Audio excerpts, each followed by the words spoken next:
Magic Unveiled. Rise of the Arcanist. More Than Magic, Book 8, by Elizabeth Kirke. Narrated by Amanda Day. With additional vocal performances by Cain.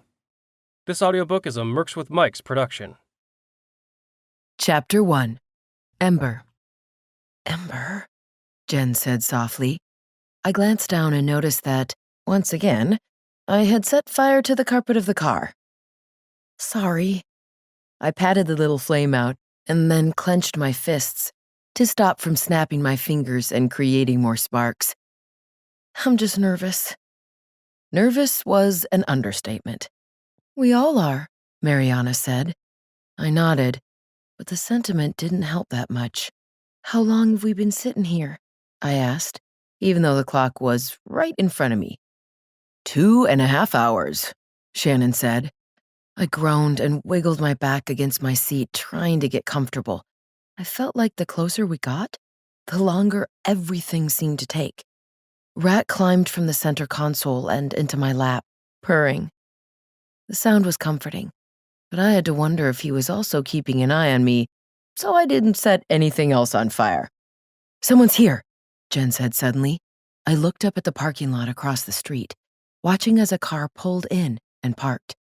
For the last hour, the only movement in the parking lot had been people leaving. This was new.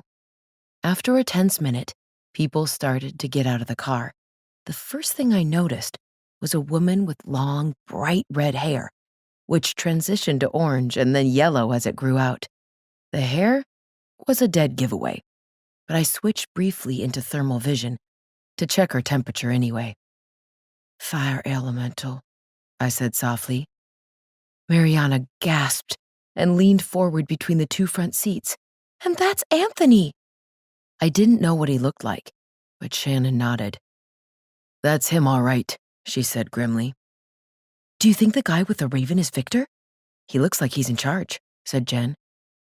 Yeah, I agreed. The other two were walking behind him, but something about it seemed more like a formation than just three friends walking from their car to a restaurant. Nobody had seen Victor yet, but when Thomas and Dani and TS and Charlie spoke with Anthony in order to get invitations to Cavaliers, they were promised that Victor would meet them. The way Anthony spoke about Victor gave us all the impression he was the head guy, but weren't sure how that worked.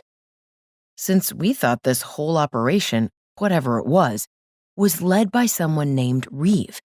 Of course, now Dani and Thomas couldn't give us any answers. We just had to hope that tonight would be successful. I guess something is actually happening now. Can you hear what they're saying? Jen whispered. No, Shannon breathed. But if that guy is a vampire, he might be able to hear us. There was no way to tell at this distance if he was a wizard or a vampire. But considering the nature of the group, I doubted he was human. We all fell silent, watching out the windshield as the trio went into the restaurant. I could feel my heart pounding as I waited for something to happen. But of course, just like the last 2.5 hours, the outside of the restaurant was unchanged, giving no clue as to what was happening inside. I don't like this, Mariana said suddenly. It's too risky. If Dani and Thomas haven't been able to even contact us in 6 months, what good are TS and Charlie going to be able to do? I don't like it either, Jen said, but it has been 6 months. If they haven't been able to get back to us, then the only choice we have is to go to them. What happens when they don't come back either? I blurted. It's a risk they're willing to take, Shannon said softly. We all feel the same. We're just not the ones who can do it. I sighed. They were all right, of course. It was the same argument we had been having for weeks now. One with no good answer. Mariana was right. Dani and Thomas were supposed to be some of the best agents in the region, and they hadn't even found a way to contact us yet. Never mind getting away from wherever the hell they were. Sending 2 people in to rescue them was just going to result in having to rescue 4 people instead. But Jen was right too. If Dani and Thomas couldn't get out, the only answer was to go in after them. Shannon, too, was right. We all wanted to go rescue them. In fact, we spent a long time debating who among us were the best choices. It had to be at least 2. Nobody was going in alone. But it couldn't be all of us either. Someone had to stay behind in case. We were also forced to rely on just ourselves for this. Knowing these people had someone inside Mez, we couldn't risk making it a big thing until we knew who the spy was. John told us we absolutely were not to try to find Thomas and Dani by going to Cavaliers, in case we fell into the same trap. But I suspected he knew. That wouldn't stop us. He couldn't possibly keep TS from looking for his soul packmate, and it would be just as hard to stop my dad from looking for Dani. With the added complication from the bloodcasters, we couldn't even try to turn to anyone else. It was just us. Jen couldn't go, seeing as she was a witch. As desperate as I was to go find them, I was the only one with the knowledge of getting around the Mez database. Not to mention, my dad shot down the suggestion immediately. I was no happier with him going, but I couldn't argue with him. Not that I hadn't tried, and I wasn't foolish enough to try and sneak along, no matter how much I wanted to. That left Shannon and Mariana. We arranged a meeting for them, and for TS and Charlie with Anthony, just in case not everyone was chosen. It seemed we were right to be cautious. TS and Charlie were given instructions to come to the meeting. Shannon and Mariana were thanked, and that was that. We sat in tense silence, all eyes on Cavaliers, for several minutes. Just when I was starting to feel like I couldn't stand to wait any longer, the door opened, and the guy with the raven came back out, followed by Anthony and several people. TS was the tallest, and I noticed him right away. For one panicked moment, I couldn't see my dad. Then I realized there was heat coming from behind TS. As they gathered around, I spotted him and sighed in relief. They stood around for a while as the guy with the raven talked. Then they lined up and took turns putting stuff into a box. We all exchanged a curious look. I started to say something, but Shannon frantically shushed me and pointed to her ear, then at the man across the street. I nodded and forced myself to stay quiet. Jen sucked in a breath and waved for our attention, then pointed.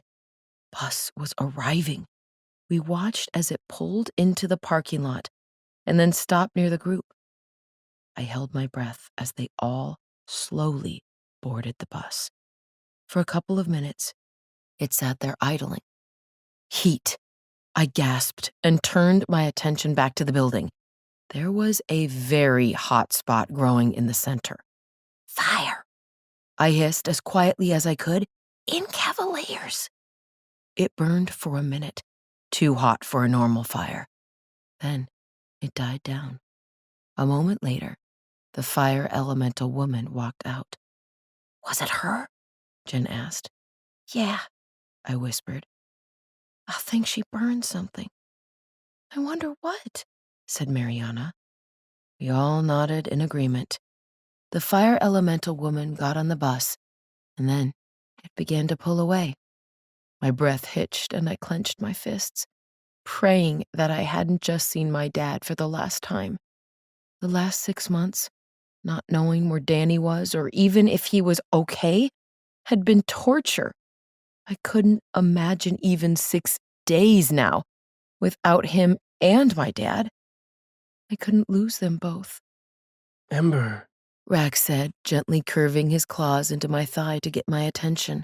I realized I had just raised the temperature in the car by 10 degrees and muttered an apology before getting myself under control. Jen started the car and slowly pulled out, after giving the bus time to get ahead of us. Here we go, she muttered. We drove in tense silence, trying to keep far enough back so nobody would realize we were following, but not so far we would lose them. The minutes passed as the bus rumbled along. Then, the hours. The bus exited onto a small highway, and I read a sign without really reading it. A few seconds later, it sank in. "That sign," I gasped, turning in my seat. "We're heading towards Allegheny State Park." Everyone sucked in a breath. "It's a big park," Mariana said slowly. "We might just be going near it." But just a few minutes later, the bus turned onto a road that led to a campground, a gated campground. "Ashes," I muttered, as the gate raised, allowing the bus through before lowering in front of us. I watched in growing alarm as the bus continued into the campground. We pulled up to the gatehouse and a man leaned out. "Hello. Do you have a reservation for a cabin?" "Oh, no," Jen said. She hesitated and then said, "We're just checking out the campground. Mind if we drive around a bit?" "It's a little late for that," he said skeptically. "We're ghost hunters," Shannon called from the back seat, flashing a huge smile at the man. "We love campgrounds at night." He stared at her for a moment, then cleared his throat. "Sure. Okay. He said. Let me get you a pass." He pulled back into his gatehouse with a shiver and started writing. "Scatta," I spat. I had lost sight of the bus. The man handed us a pass, which Jen stuck onto the dashboard. "Happy, hunting?" he offered. "Thanks," Jen told him. The gate rose so slowly I wanted to scream, and we drove through. "Drive faster," I snapped, even though I could see that Jen was already going 10 over the speed limit. Nevertheless, Jen sped up a little bit. "Does anyone see the bus?" she asked nervously. I felt a rush of wind and turned to see Shannon had opened her window and was sniffing the air. "No, but I smell it," she said, pulling her head back in. "Keep going this way." "Mar," Jen said, aiming her wand at her eyes. There weren't enough lights around here for me to see well either, so I switched to thermal vision. Everything changed to shades of blue and green, and even some black. I shivered at the sight of the cold. In the distance, I could see little dots of orange and red from campfires and much larger blobs of yellow from trailers. I looked all around us, searching for signs of people or the bus. We reached a fork in the road, and Shannon directed us to the left. The road looped around and curved through the trees, with RVs and campers on either side. We passed a row of restrooms and a rundown barn. I peered in through the large holes in the doors of the barn as we drove by, but it was empty. The road curved around farther and we slowly followed it, searching desperately for the bus. A nervous knot began to form in my stomach. "I can't smell it," Shannon cried. "Turn around, we missed it." Jen quickly pulled into an unused campsite and turned. We retraced our path along the road, an air of tension in the car. We got all the way back to the fork, but Shannon shook her head.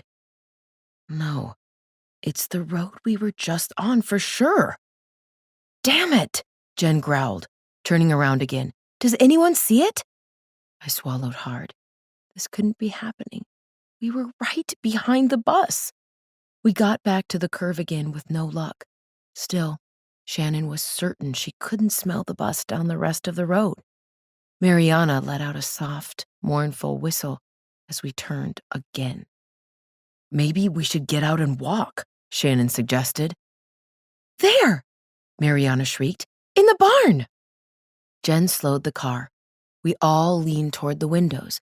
I could swear I had already looked in the barn. Sure enough, there was heat coming from it. Something in there was warm. We all waited, watching, but nothing seemed to happen. The only change was that the warm spot was gradually cooling down. One single warm spot. I don't think anyone's in there, Shannon said at last. There isn't, I said. The knot in my stomach twisted, and I felt another one forming at the base of my skull, poised to become an awful headache. There were no other heat signatures, no people. They had gotten off the bus already and were gone.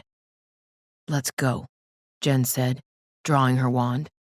We opened the car doors and cautiously headed for the barn, keeping an eye out all around us. I couldn't see anyone. It was a cold night, and most of the campers were likely already asleep or huddled around the fires I could see in the distance. Anything? Jen whispered softly. Shannon shook her head. I can't smell anyone. I don't see anyone, I added. Odd, Jen whispered. One of the doors swung open. I switched out of my thermal vision just long enough to confirm that I really was looking at the same bus, then switched back as we went into the barn.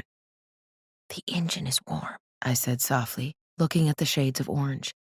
The edges of the engine had cooled to yellow, but it was still almost red in places. It didn't turn off that long ago. Is anyone on it? Asked Mariana. I shook my head. No. I should have been able to see the heat signatures through the bus, especially my dad's and the fire elemental woman. There was nothing. Nobody. We all crept forward nervously towards the bus. Shannon gave the door a gentle tug. It opened easily. One by one, we poked our heads onto the small bus. Empty. Even though I knew there was nobody in it, my heart sank and my gut twisted. They were here, Shannon said, sniffing audibly. This is the same bus. They were here. Then where are they? Asked Jen, voice crackling with emotion. We quickly searched every inch of the bus for something, anything.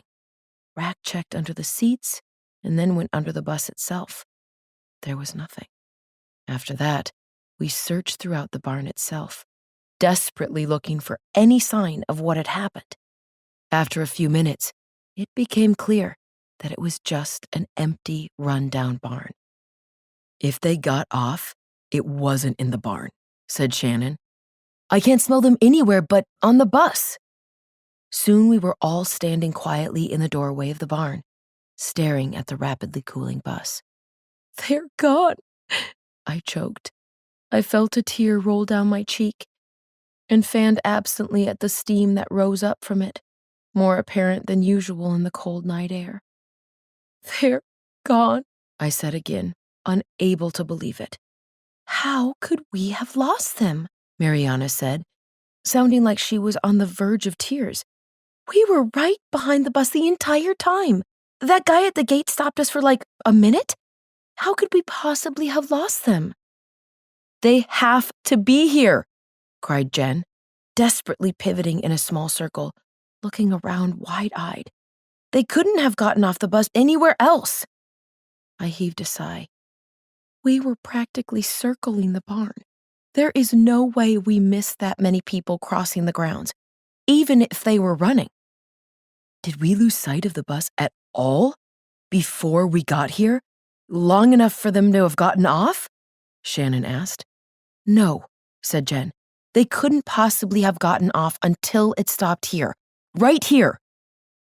Except they didn't get off here, I said.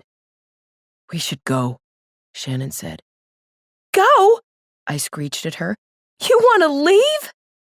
Keep your voice down, she reminded me. We don't know what happened. But if the bus is here, the driver has to be. She frowned and sniffed. I don't smell him either. There are potions that can alter scents, Mariana said.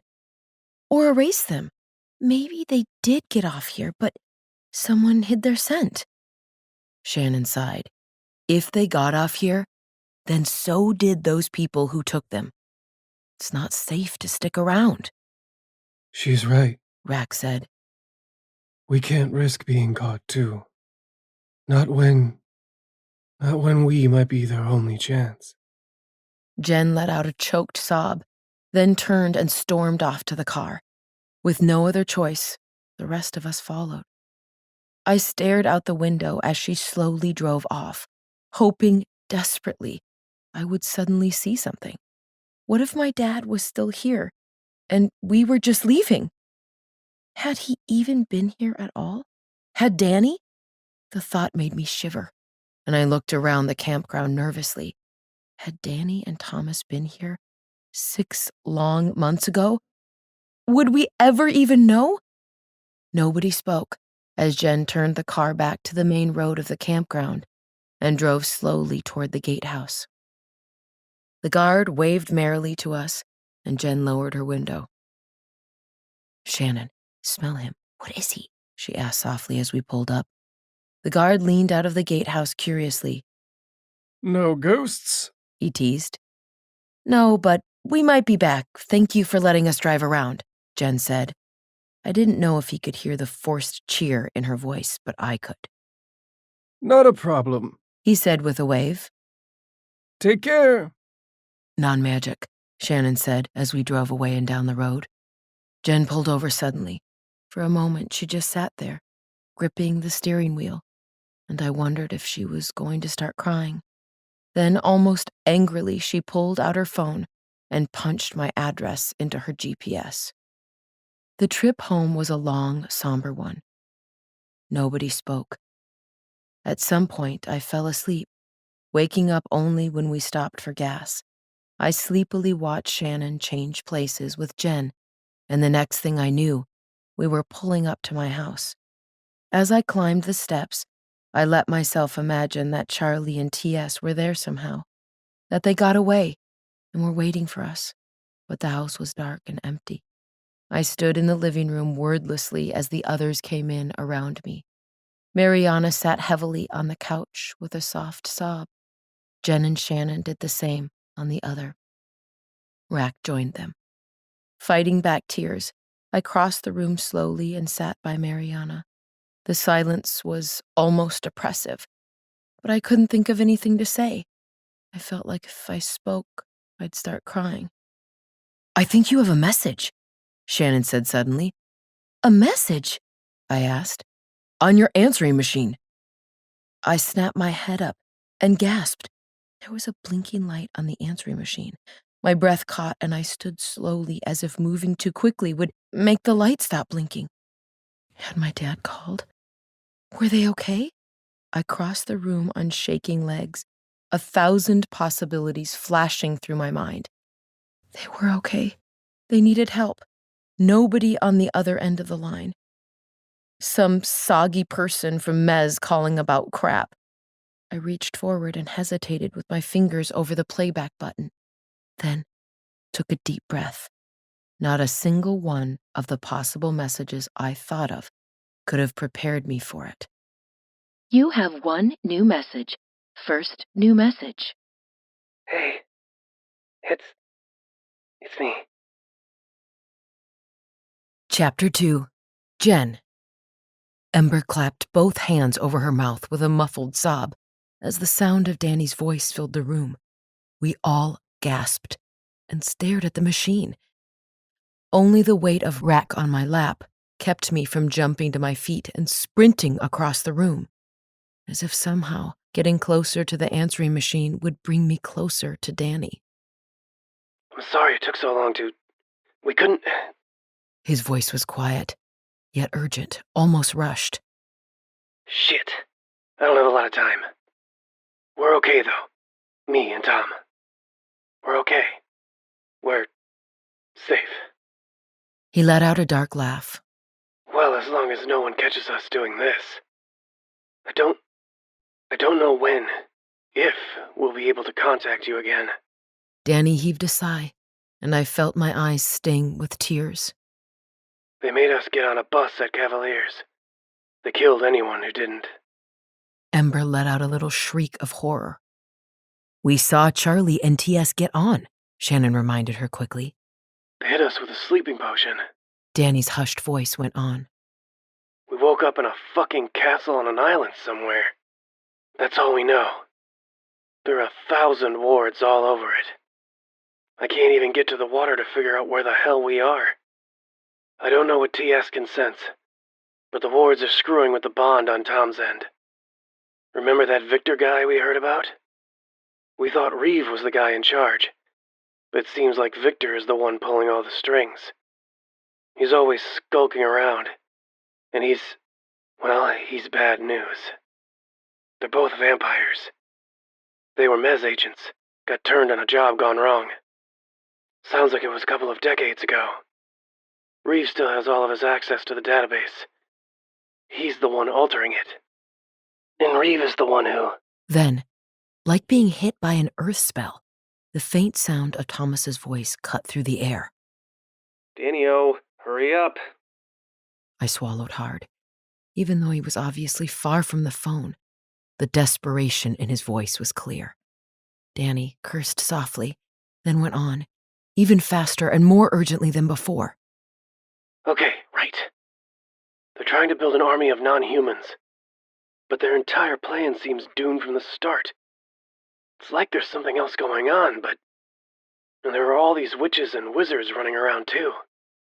They claim they gave up their wands in exchange for being turned someday. Problem is, they still have their wands. The entire thing is fishy. One of them stands out a bit. Her name is Adira. There's just something about her. We're missing something. Can't figure out what. But... He fell silent abruptly. Never mind. Thomas whispered. False alarm. Dani heaved a shaky sigh. I think we're out of time. We're going to figure out a way out of here, I swear. I love you, Char. And you too, Ember. I bit back a sob as Thomas quietly called. Tell Jen I love her. Then, clear as day, right into the phone. I love you, Jen. I said tell her, not mimic me. The distant Thomas said in annoyance. A laugh that was more like a cry forced its way out of me. The answering machine beeped. That was it. Silence fell after the message ended, and nobody seemed to want to break it. Ember stood still, staring at the answering machine as if waiting for something else to happen. At last she spoke quietly, voice thick with tears. He must have left the message when we were already on the way to Cavaliers. Shannon nodded, but no one else said anything. There really wasn't anything to say. Abruptly, but unsurprisingly for a fire elemental, Ember's eyes flared red, and she threw her hands in the air in frustration. Why did they wait until now to call? A day! Hell, an hour earlier and my dad and TS would still be here. You don't know that, Shannon said gently. They probably would have gone anyway, after hearing a message like that. Ember huffed in annoyance, but nodded and sighed. Why did it have to be tonight, of all nights? Mariana frowned. It seems like quite a coincidence that they'd call tonight, the same night that the new members are being recruited? Dani said that Victor is always hanging around, Shannon said. I got so distracted by the bus, I didn't get a chance to say anything earlier. When they were in the parking lot, I could just barely hear them talking, but I'm positive they called the guy with Raven Victor. And Dani didn't sound too thrilled about him, I said. So if he's the one in charge, maybe they couldn't call until he was away. I swallowed hard. The timing just sucks. What do we do now? Ember asked.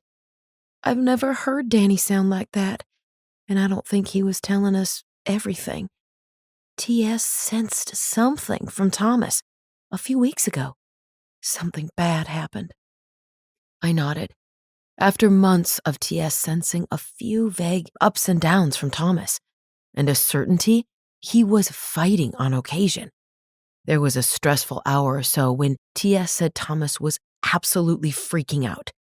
As quickly as the feeling started, it was over. Ember was right. Something bad had obviously happened. He probably didn't want to worry us, suggested Mariana. Well, I'm worried anyway, Ember grumbled. We're going to find them, I said, trying to sound more confident than I felt. Mariana grabbed a pen and a notepad, then dragged a chair over to the table where the answering machine was. Let's listen again, she said. We'll write down everything he said and go from there. It was almost worse listening a second time, knowing what the message would say. Hearing Thomas's voice again. We were silent again when it ended. Ember walked over to one of the couches and sat down with a soft sniffle. How did they end up on an island? She growled suddenly. We didn't drive anywhere close to water, did we?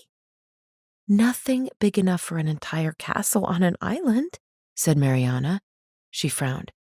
But that still doesn't explain how they all got off the bus without us seeing. Shannon narrowed her eyes.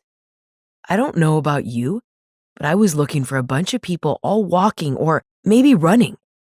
Dani said they used a sleeping potion once they were on the bus.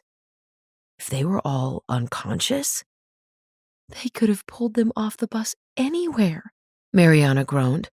I bet a couple of vampires could have gotten anyone off that bus and onto another vehicle faster than they all could have walked off. Or onto a boat, Ember groaned. They'd still have had to drive to a boat, said Mariana. They could have put them into a different bus, or even... She trailed off and paled before whispering. A plane. T.S. was unconscious for a few hours.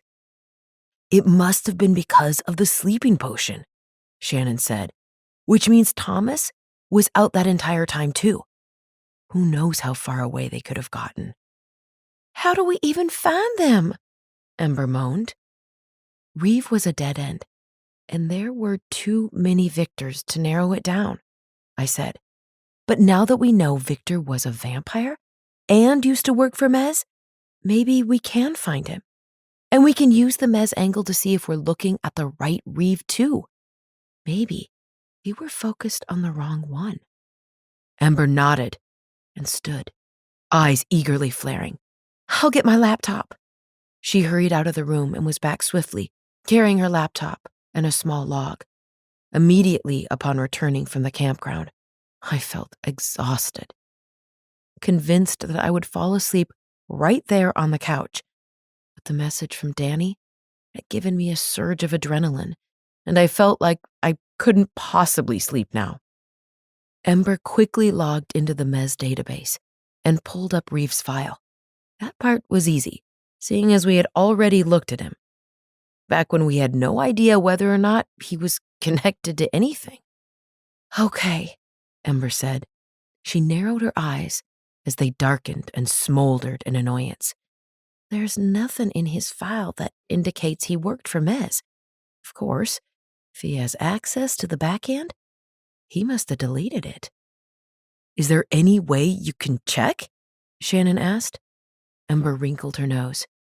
Yeah, she said grimly. On the back end, at work, tomorrow. Of course, could be the wrong Reeve too. I groaned, both at the reminder that tomorrow was another normal workday and the fact that we wouldn't have any answers tonight. Let's double check the other Reeves and then try Victor, I said. Ember nodded and started typing, then sighed. Just the three, a wizard, a dead one, and the vampire with the farm, same as before. Of course, now that we know they have Mez access, it's possible that the wizard Reeve is actually a vampire and deleted all of the records of his turning. Or that the dead one isn't really dead. She flung up her hands with a curse of frustration, then glared back at her laptop and started typing again. Okay, she said at last. Nothing about any of these Reeves sticks out. I just have to see if I can find one who worked for Mez tomorrow. But I don't see anything in any of these files that could help us. On to Victor?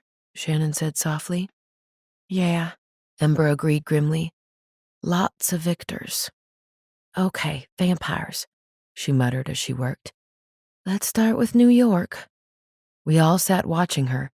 The only sound was clicking, both from the keyboard and Ember under her breath. At last, she shook her head. Well, ashes. There are 4 victors in the area who are vampires. 2 who were turned long enough ago to be our guy, but there's nothing in either file about Mez. I'm gonna have to look into it tomorrow. Ember frowned and looked toward the front door.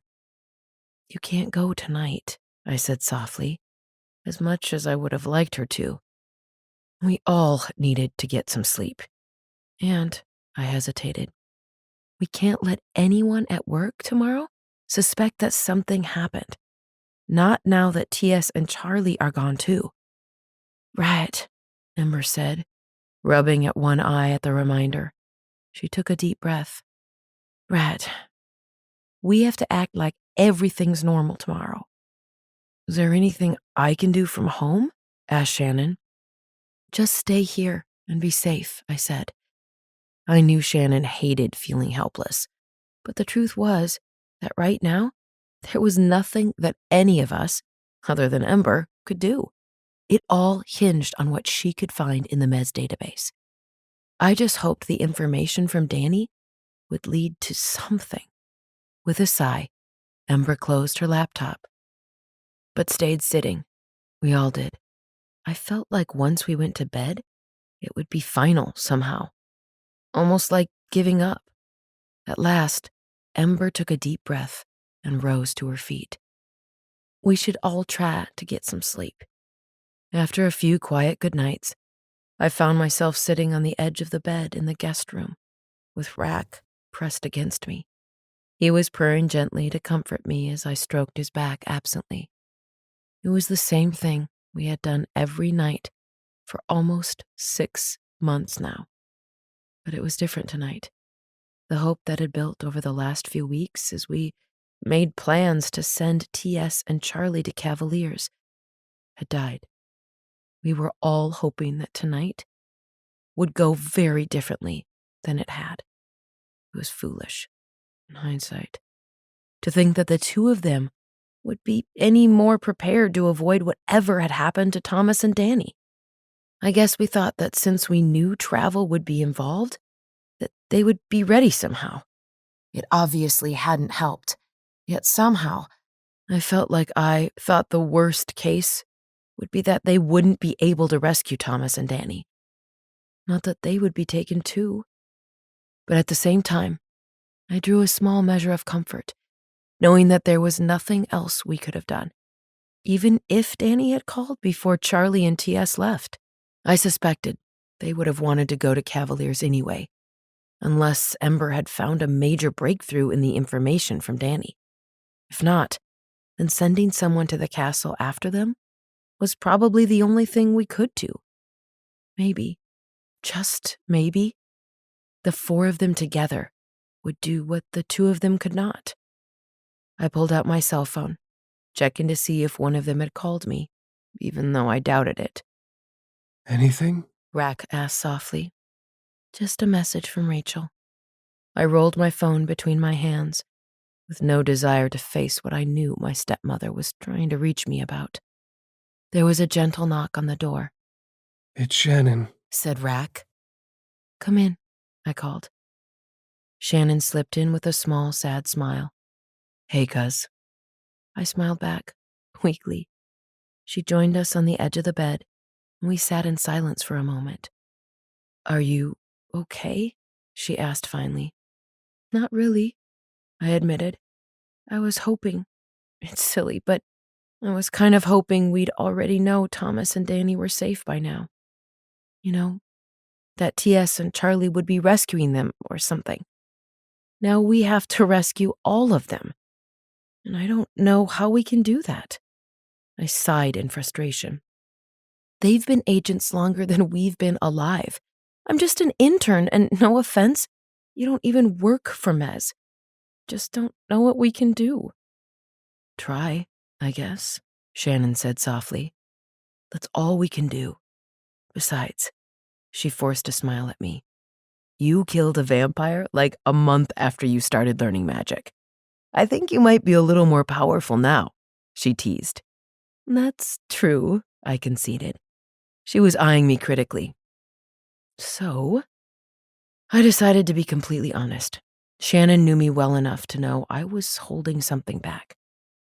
I'm human, I shrugged helplessly. Even if we come up with some kind of grand rescue plan, I don't know if I'll be able to help. It might be just up to you guys. What if...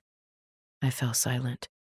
Shannon looked at me for a moment before saying softly, what if Mariana and Ember and I end up having to go to Cavaliers, and we get caught too, and then it's just you, alone?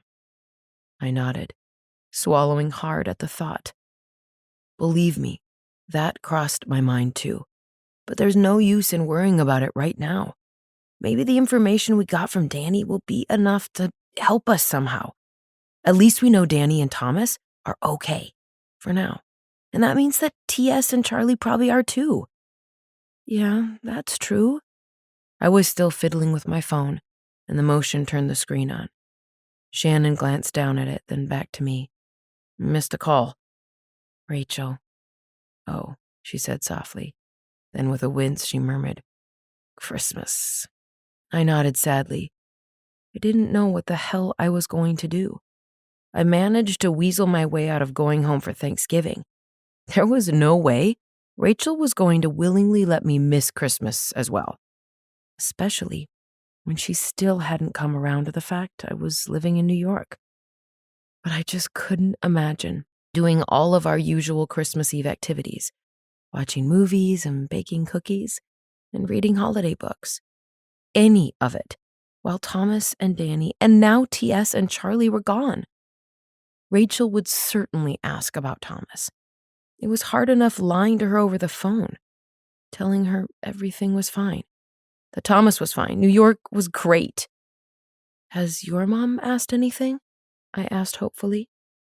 Like Rachel, her sister, my Aunt Ruth, was an interior designer. My stepmother stayed close to home, mainly doing staging for real estate agents and some design here and there for contractors she had arrangements with.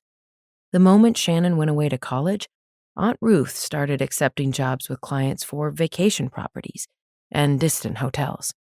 You never knew where she would be next. But over the years, even though she worked odd, long hours in faraway places, she somehow always managed to be home to celebrate Christmas, the same way we had for as long as I could remember. I hope that maybe this year, with Shannon and I both living out of state, and the fact we're both in our late 20s, would have been different. I could tell immediately from the way Shannon's lips thinned what the answer was. She knows that I'm taking an extended vacation to be with you, Shannon said softly. I think she's convinced I'm moving to New York and just haven't told her yet. So she sees no reason not to expect me home for Christmas with you. I sighed. Not the answer I was hoping for, but not at all surprising. Maybe, Shannon began in a tone that clearly said she didn't believe it. It'll be a nice mental break from all of this. I snorted softly. A small feeling of hope stirred in Rack. Maybe we'll find them before Christmas. Not likely, considering it was next weekend. In fact, I realized with a groan, given that it was well after midnight, Christmas Eve was in exactly a week, and I was supposed to fly back the day before. Let's hope so, I said grimly. Shannon put an arm around me, giving me a small half hug. You should try to sleep. With any luck, it'll be a busy day tomorrow. Yeah, thanks, Shannon. Anytime, cousin, she said, squeezing a little harder. After she was gone, I finished getting ready for bed. My cell phone battery was low, so I looked around for my charger and found the plug part, before remembering I had put the cable in my purse to plug in while we were driving. I quickly fumbled in my purse, feeling for the cord. Instead, my fingers closed around a small container, and I couldn't resist pulling it out. I opened it carefully and looked down at the tiny red stone inside. Even though I knew it would be eerily warm to the touch, I prodded it with my finger anyway, just to see. The memory of the cave where I was given the stone sent a chill up my spine. I could still remember Fletcher, the blood wizard, pressing it into my hand and telling me I'd make a good blood witch. It shouldn't have still bothered me the way it did. I tried to convince myself it had just been his way of getting under my skin, trying to get me to drop my guard. Deep down, though, I knew that wasn't true. He had already unleashed his horrible magic on the others. Dani was down, and TS was buried under rubble, both dead for all I knew. And Thomas and Charlie were hurt.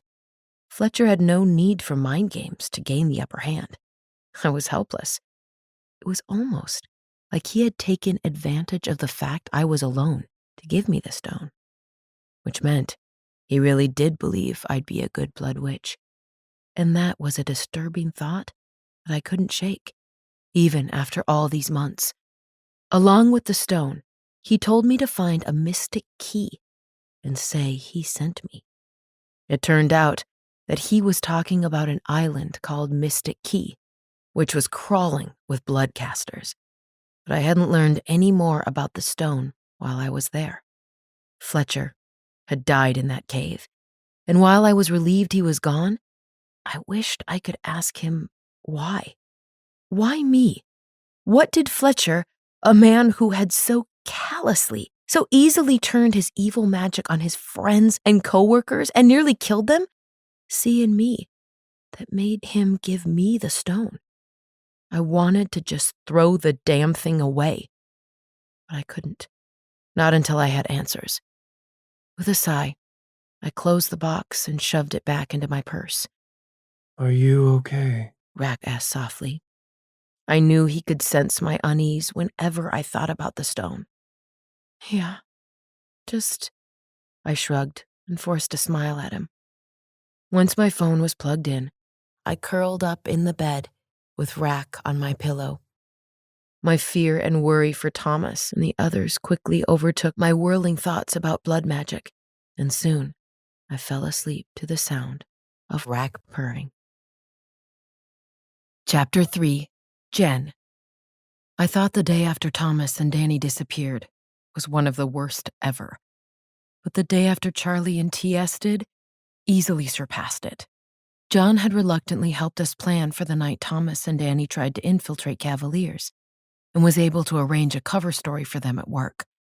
Since TS and Charlie elected to do things without John this time, it fell to us to break the news that not only were Thomas and Dani still gone, but now TS and Charlie were too, this time against his express wishes.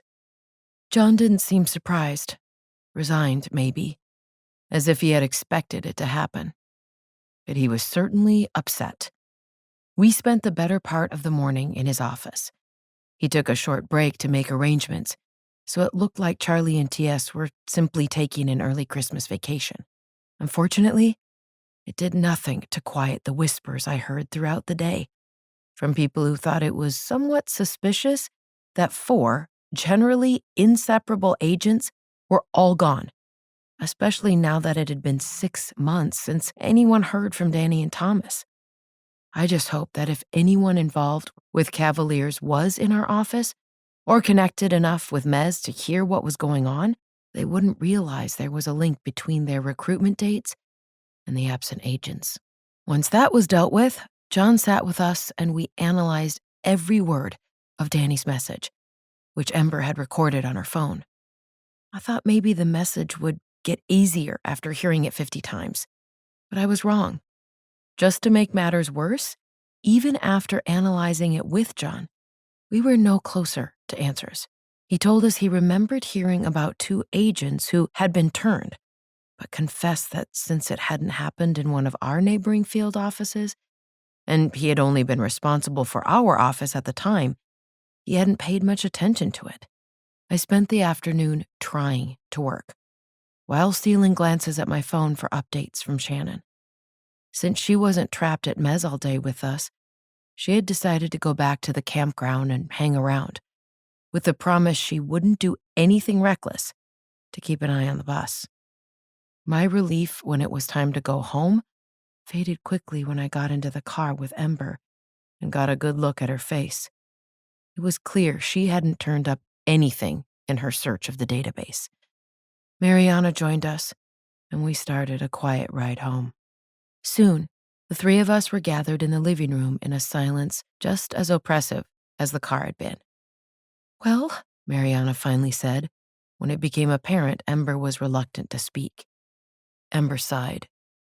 "I don't think I found anything useful," she said grimly. "Victor and Reeve for sure have had their files altered. Anything related to Mez is long gone. I combed over all 3 Reeves and a ton of Victors, but there's absolutely nothing. I don't think we can even be positive those are their real names. Then I went through all of the personal records in New York, looking for a Victor and a Reeve at the same field office, but it looks like nobody has bothered to digitize that information yet. The only personnel records in the database are people who've been hired or promoted in the last few years. If there is still a paper record out there, we have to go to every field office in the state, in person, to look for it. And I think that's going to draw too much attention to us." We all nodded in agreement. "So that's it?" Mariana asked sadly. "Unfortunately," Ember said with a nod. "Still just a dead end. Dani told us that witches and wizards are involved, so I took another look at the employees at Cavaliers." "And?" I asked, even though her eyes were slowly smoldering with dark shades of red. Unsurprisingly, she shook her head. None of them have anything in their files that has been altered or looks in any way suspicious. Either they're hiring normal witches and wizards who have no idea what's going on, or the people who work there have nothing to do with the castle." And then, Ember glanced over her notes, then shrugged. "I tried to find this Adara witch that Dani mentioned. I couldn't find anyone with that name." "A fake name?" I asked. "Fake, deleted, or I'm spelling it horribly wrong, but I tried several different combinations and search criteria and didn't find anything even close." She took a deep, shuddering breath. "Dani probably risked his life to leave us that message, and we got fucking nothing." "What now then?" Mariana asked. The 3 of us looked at each other wordlessly. Nobody knew. I could sense Rack was thinking hard, but he didn't have any suggestions either. He jumped up onto the couch next to me and rubbed against me. Even though I wanted her to be safe, I found myself hoping that Shannon would call with news that something was happening at the campground. Instead, I woke up hours later to the feel of my phone buzzing from a text from Shannon. Everything at the campground was quiet, and she was heading home. The rest of the week was strange and torturous. Every day moved at a snail's pace. Minutes ticking by like hours as I toiled away at work, sneaking glances at the files on the people who vanished from Cavaliers, looking for anything I might have missed. Shannon spent her days and some nights at the campground, but wasn't having any luck. The bus was always parked in the same place and smelled exactly the same every time she checked it. One day, she even put a couple of acorns under the wheels so that if the bus moved at all, she would know. By the time the week ended, the acorns were intact, and Shannon had yet to see or smell anything suspicious.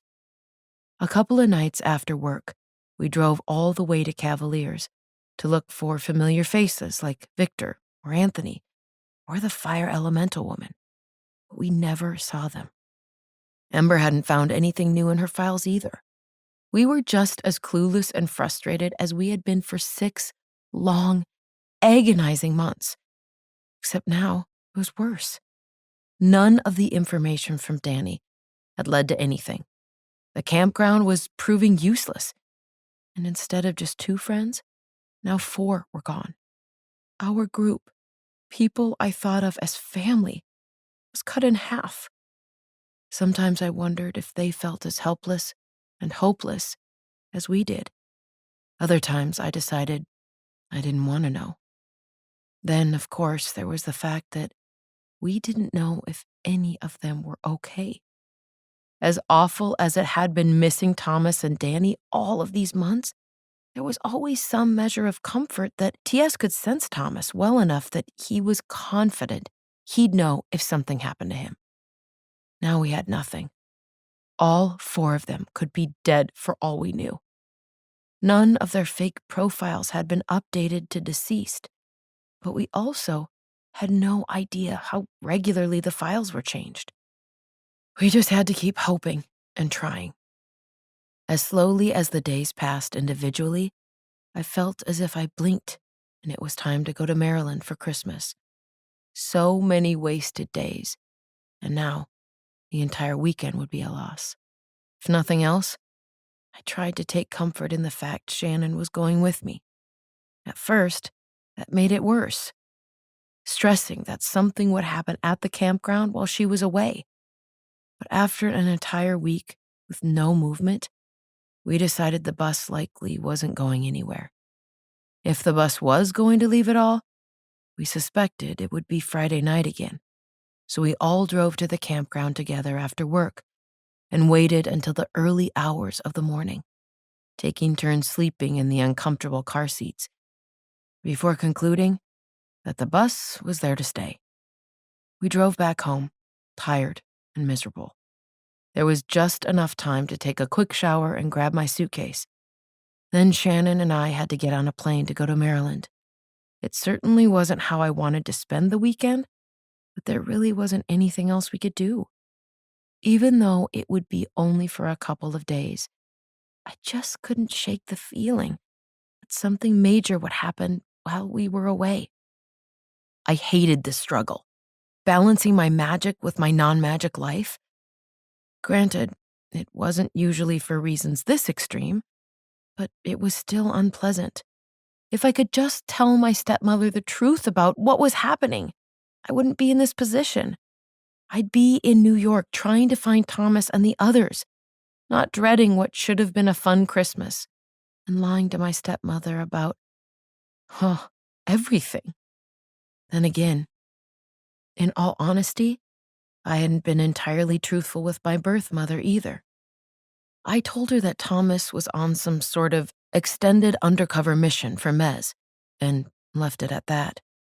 It was enough information that I had a sympathetic parent asking how he was and checking in on me, but not so much that she would worry, especially when I knew there was a possibility that I was going to try to go after him.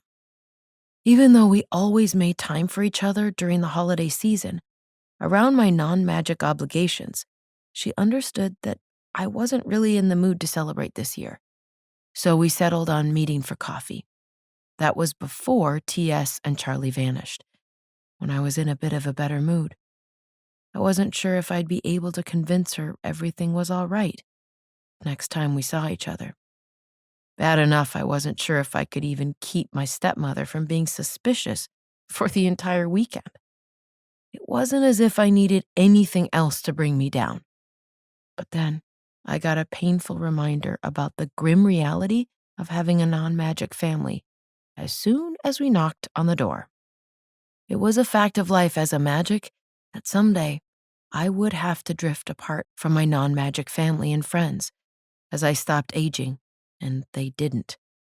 I always thought the main reason was so that they didn't notice, but I was starting to learn that there were plenty of potions and things we could use to alter our appearances to keep them from getting suspicious.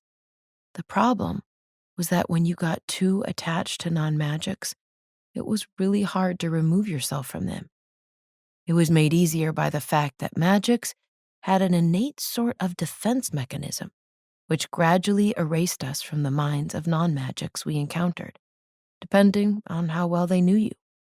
As long as you stayed in regular contact with them, you were fine. You could also jog their memory if you wanted to.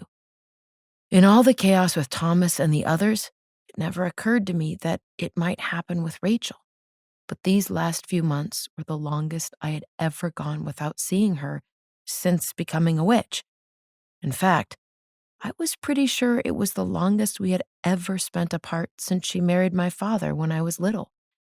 It also didn't help that I was avoiding her calls, because I wasn't sure how well I could keep her from suspecting something was wrong. Even though I knew the whole forgetting me thing was an inevitable fact of life, as a magic, I was completely unprepared for when Rachel opened the door, frowned at me a moment, then turned to my cousin, who was related to her by blood and thus easier to remember. "Shannon," Rachel cried, holding her arms out. "I'm so glad you could come. Merry Christmas." As they hugged, Shannon turned slightly over her shoulder, shooting me a look of alarm. I forced a smile as they started to break apart, and Rachel's eyes landed on me again, slightly narrowed as if she recognized me, but couldn't place me. "Merry Christmas, Rachel," I said, with as much cheer as I could muster. "It's me, Jen. I'm home." The frown was immediately replaced with a broad smile. "Of course. You're Jen," she said with a laugh. "Who else would you be?" Then she threw her arms around me joyfully. "Merry Christmas, Jenny. I've missed you so much." "Are the girls here?" I heard Aunt Ruth call from the other room as my stepmother ushered us in. "Hi, Mom," Shannon said. "Hi, baby," Aunt Ruth called back. "I've got flour all over me, but come on in." "Go say hello. Then why don't you take a few minutes to get settled and come bake with us?" Rachel suggested.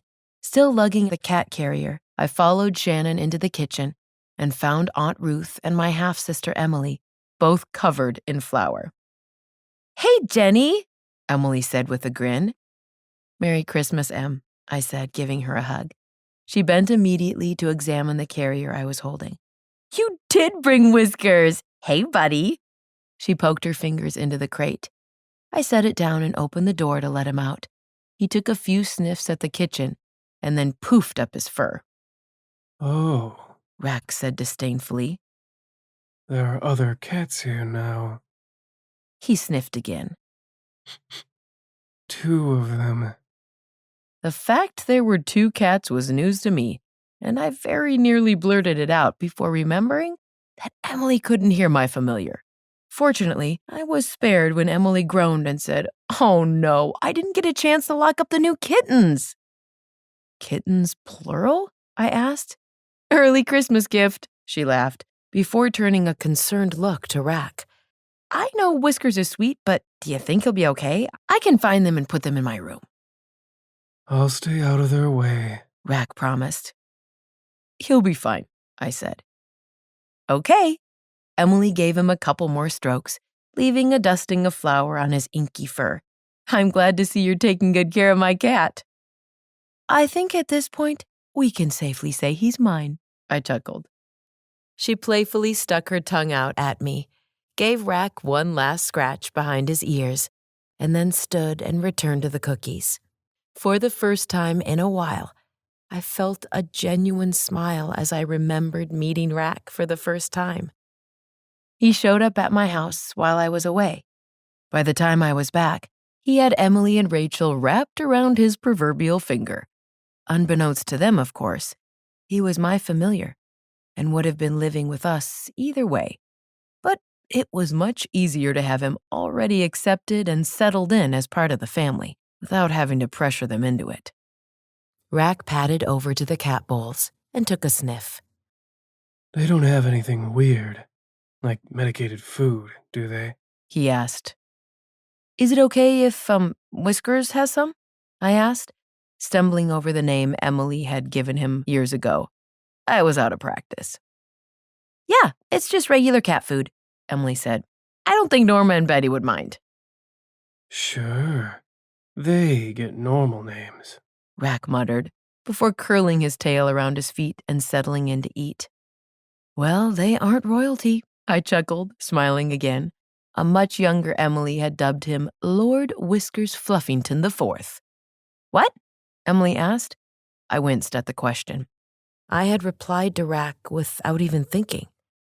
"I asked you if the kittens are royal too," I fibbed. "Like Lord Whiskers. Oh, to my relief, she laughed and flushed a little. My cat names have gotten a little less, grandiose. So, what are you hoping Santa brings you? I asked, quickly changing the subject while looking around the kitchen for something to do to contribute to the cookie making. I could have stopped to settle in, but I figured the sooner I was immersed in the annual Christmas traditions, the sooner I could try to get my mind off what was happening in my magic life. Emily rolled her eyes. I'm 15? I don't believe in magic anymore. I winced at the last part. Not even a little bit? Well, not Santa, she said. It's fun to believe in some magic, though, I argued. Across the kitchen, I saw Shannon purse her lips sympathetically. But if it's not, I added, as Emily considered it, I can just go ahead and take all of my books back to New York with me. No, Emily protested with a laugh. They're mine now. I knew she was working her way through my considerable fantasy collection. Since a large number of them featured vampires, a theme that Thomas was unwilling to read, I had elected to leave them at home. Instead of a Christmas present, I should have just brought a big bow to stick on my bookshelf. Your bookshelf, she admitted with a grin, is mostly empty. They're all in my room. So, you like some magic, I said, remembering my original question. I don't know why it mattered. The magic in the books was nothing like real magic. I guess the part of me that was still holding on to the dream of being able to tell Emily about my double life someday wanted her to be enthusiastic about it. Then again, if she did decide magic wasn't her thing, it would make it a lot easier to resign myself to not being able to tell her the truth. Okay, fine, Emily smiled. Some magic is pretty cool. She handed me a cookie cutter. Go nuts. I took it and joined her by the rolled-out dough, trying to enjoy the usual Christmas Eve at our house cookie tradition. Once they were baked, we would all have dinner while they cooled. Then we would decorate them and watch movies we could recite by heart until bedtime. Somehow, even without an alarm, I always woke up early on Christmas. Rachel and Aunt Ruth were already up, and the cinnamon rolls were just coming out of the oven when I got downstairs. Shannon and Emily weren't far behind me, and soon it was time for presents. There were a few admittedly nice moments where I actually sort of forgot what was going on and enjoyed exchanging presents with my family. Even though Emily seemed to be firmly entrenched in a typical act cool teenager phase, her face still lit up with delight as she opened her gifts. The rest of the day felt just like another Christmas. We baked and decorated a few more batches of cookies and watched some more movies, packing all of what used to be a casual week-long celebration into just the weekend before Shannon and I went back home. I couldn't believe it, but as the day went on, it became easier to separate this normal, non-magic life from the terrible reality I would face when I returned to New York. It was a good day, all things considered. Until dinner, anyway. I wish you had brought Thomas with you, Aunt Ruth said suddenly. I still haven't met that boy.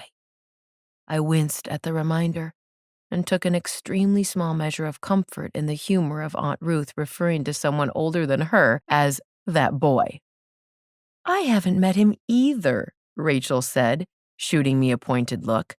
That one was a little harder to swallow, and I looked back down at my plate rather than meeting her eyes. The truth was, she had met Thomas. Twice, in fact.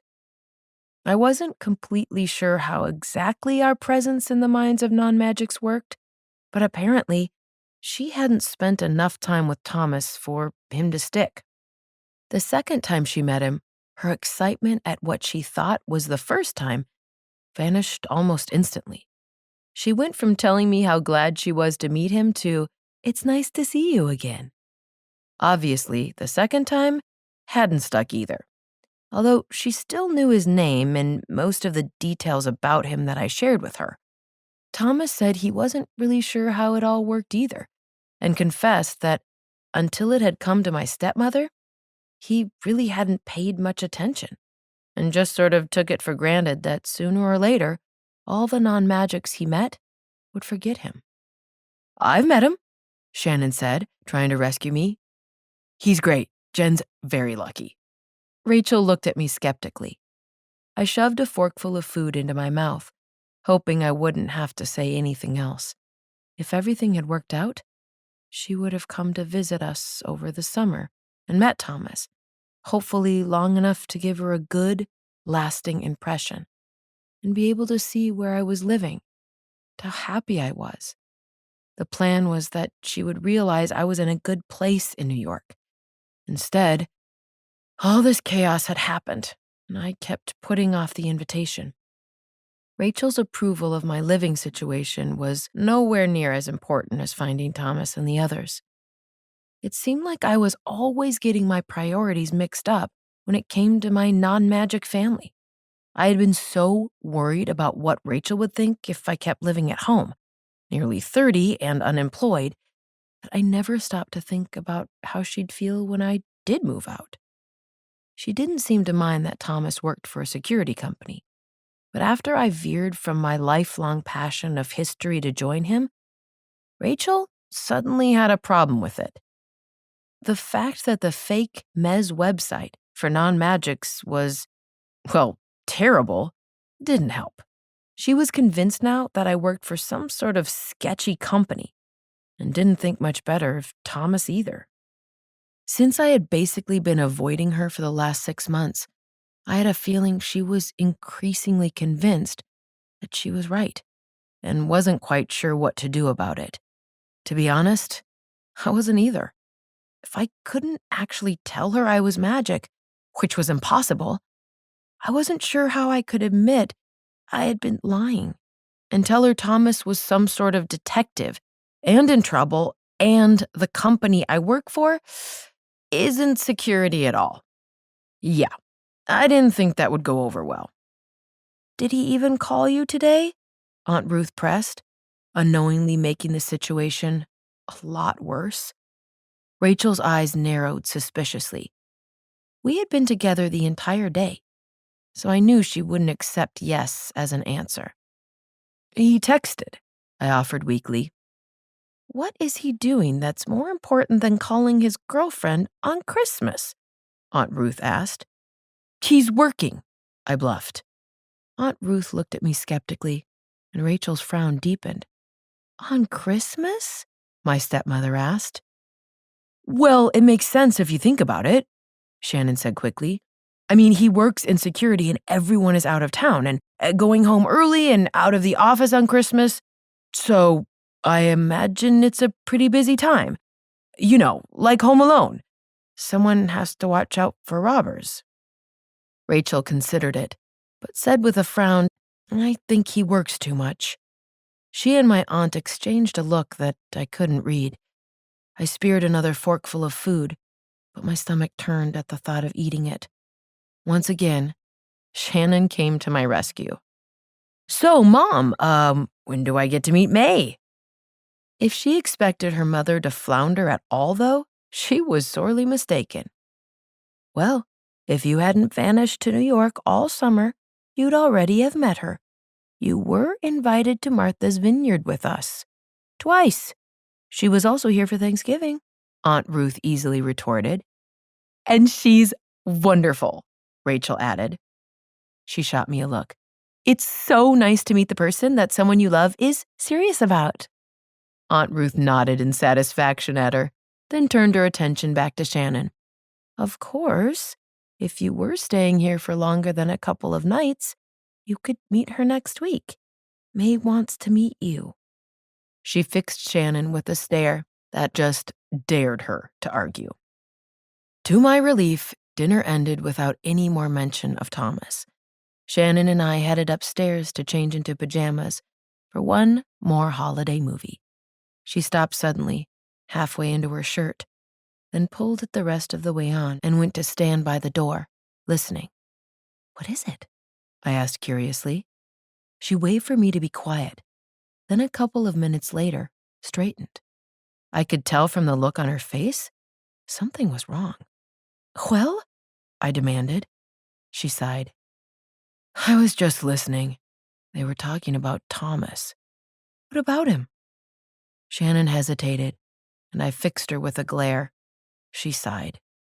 "It seems Aunt Rachel is under the impression he works a lot?" I shrugged, surprised by the question. "She usually calls at night when he's at work, and, well, I guess I have used that as an excuse a lot these last few months."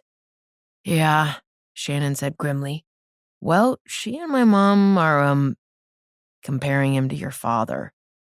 I looked at her in surprise, then groaned as it sank in. No wonder Rachel was so concerned. My father had been a workaholic and literally died sitting at his desk. "Sounds like she and your dad had a lot of problems because he was always working," Shannon continued.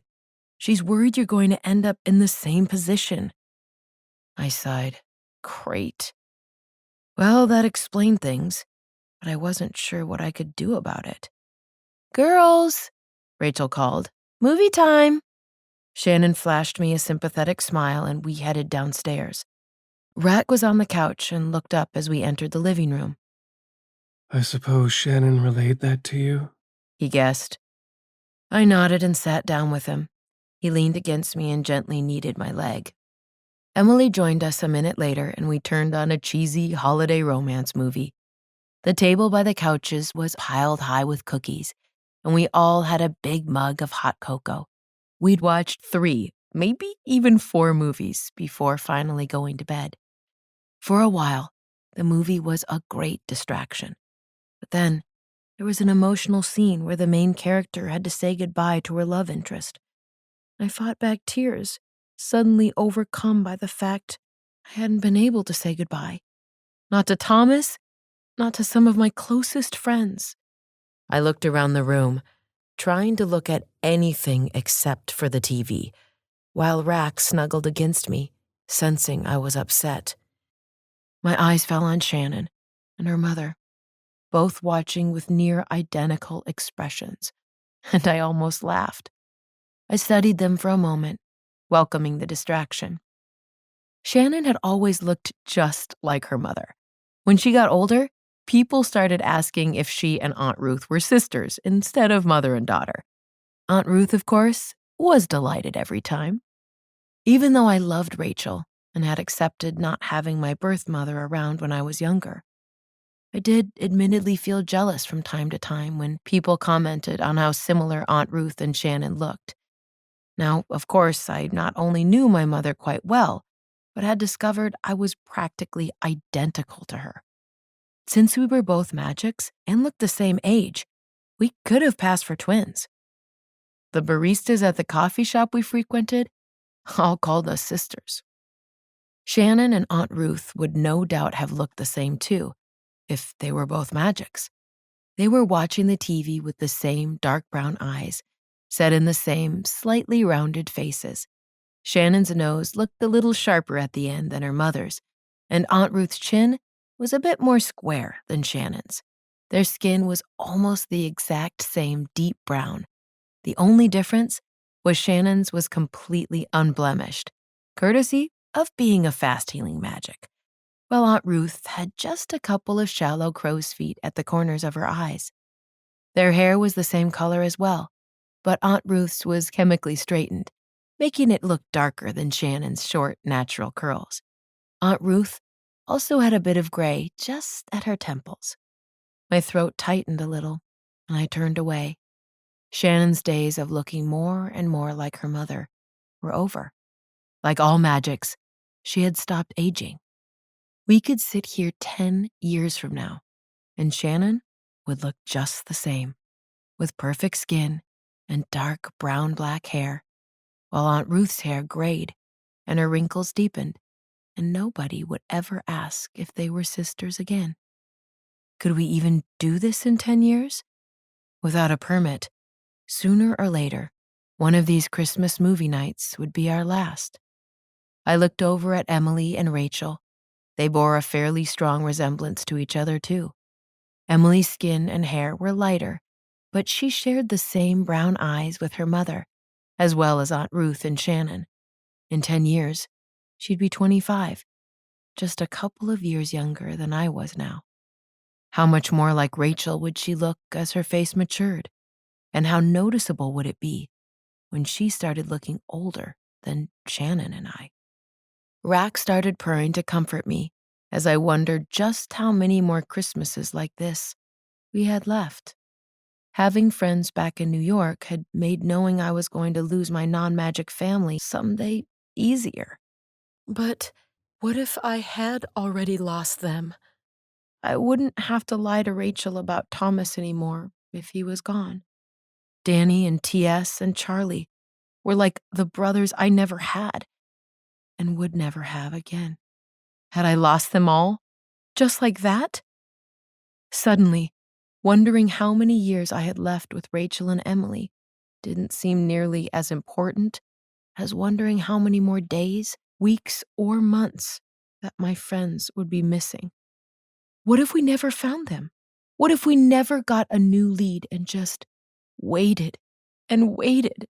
How long until we were forced to accept they were never coming back? Ever. Tomorrow I'd return to New York and to Charlie and Dani's house, still full of unpacked boxes and bare walls. Nobody could stomach the thought of finishing moving in without Dani there. I had hardly even gone back to the farmhouse where I lived with Thomas and TS. It would be even emptier now. I'd have to go there eventually.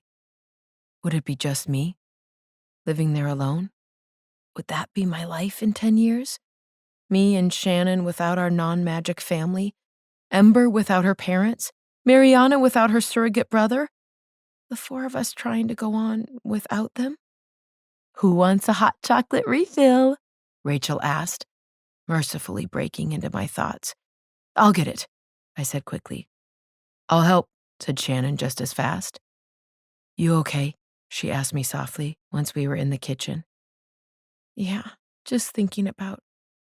She hugged me tightly. It's going to be okay. I know we'll find them. I managed to nod, then hugged her back. With that, we fixed new mugs of hot cocoa and returned to the living room.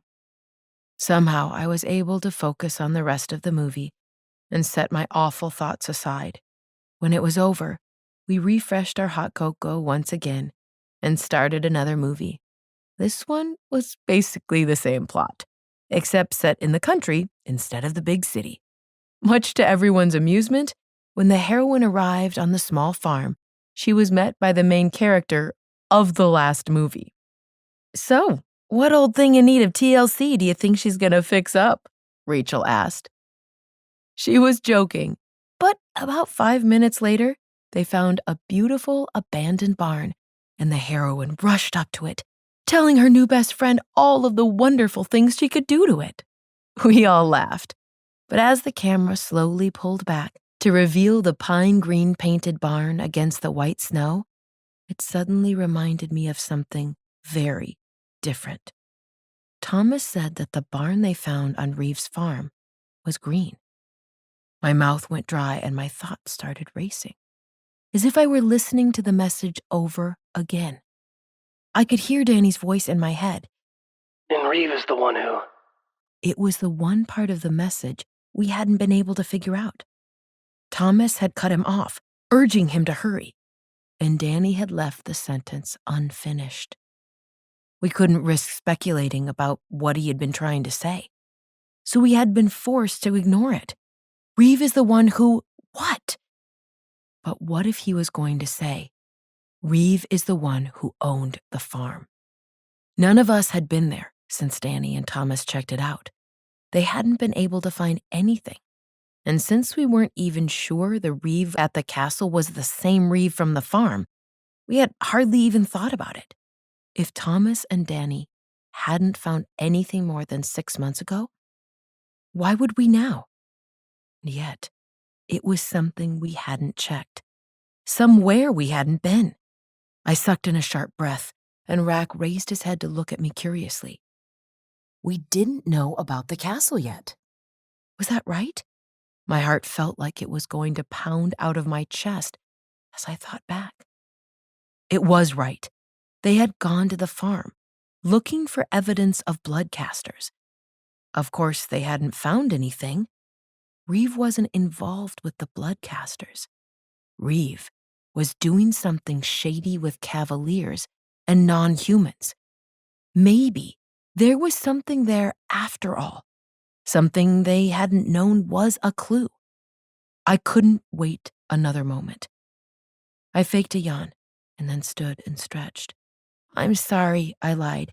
"I'm getting pretty tired. I think I'm gonna get ready for bed." "Oh," my stepmother said. "Okay." I knew Rachel was disappointed I was already going upstairs.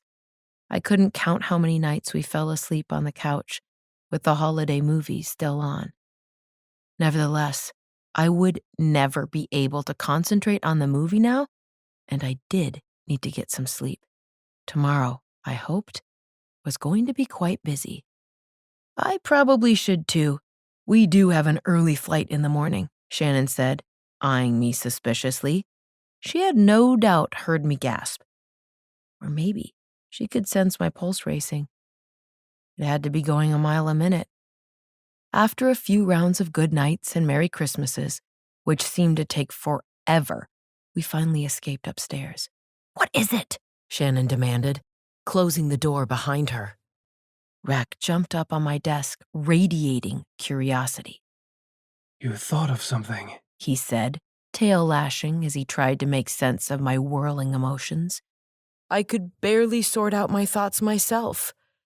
"The barn in the movie was green," I finally cried. They both looked at me in confusion. "And," Shannon said slowly, "does that mean something?" "No," I said, slightly embarrassed by the silly statement. "I mean, the green barn in the movie made me think.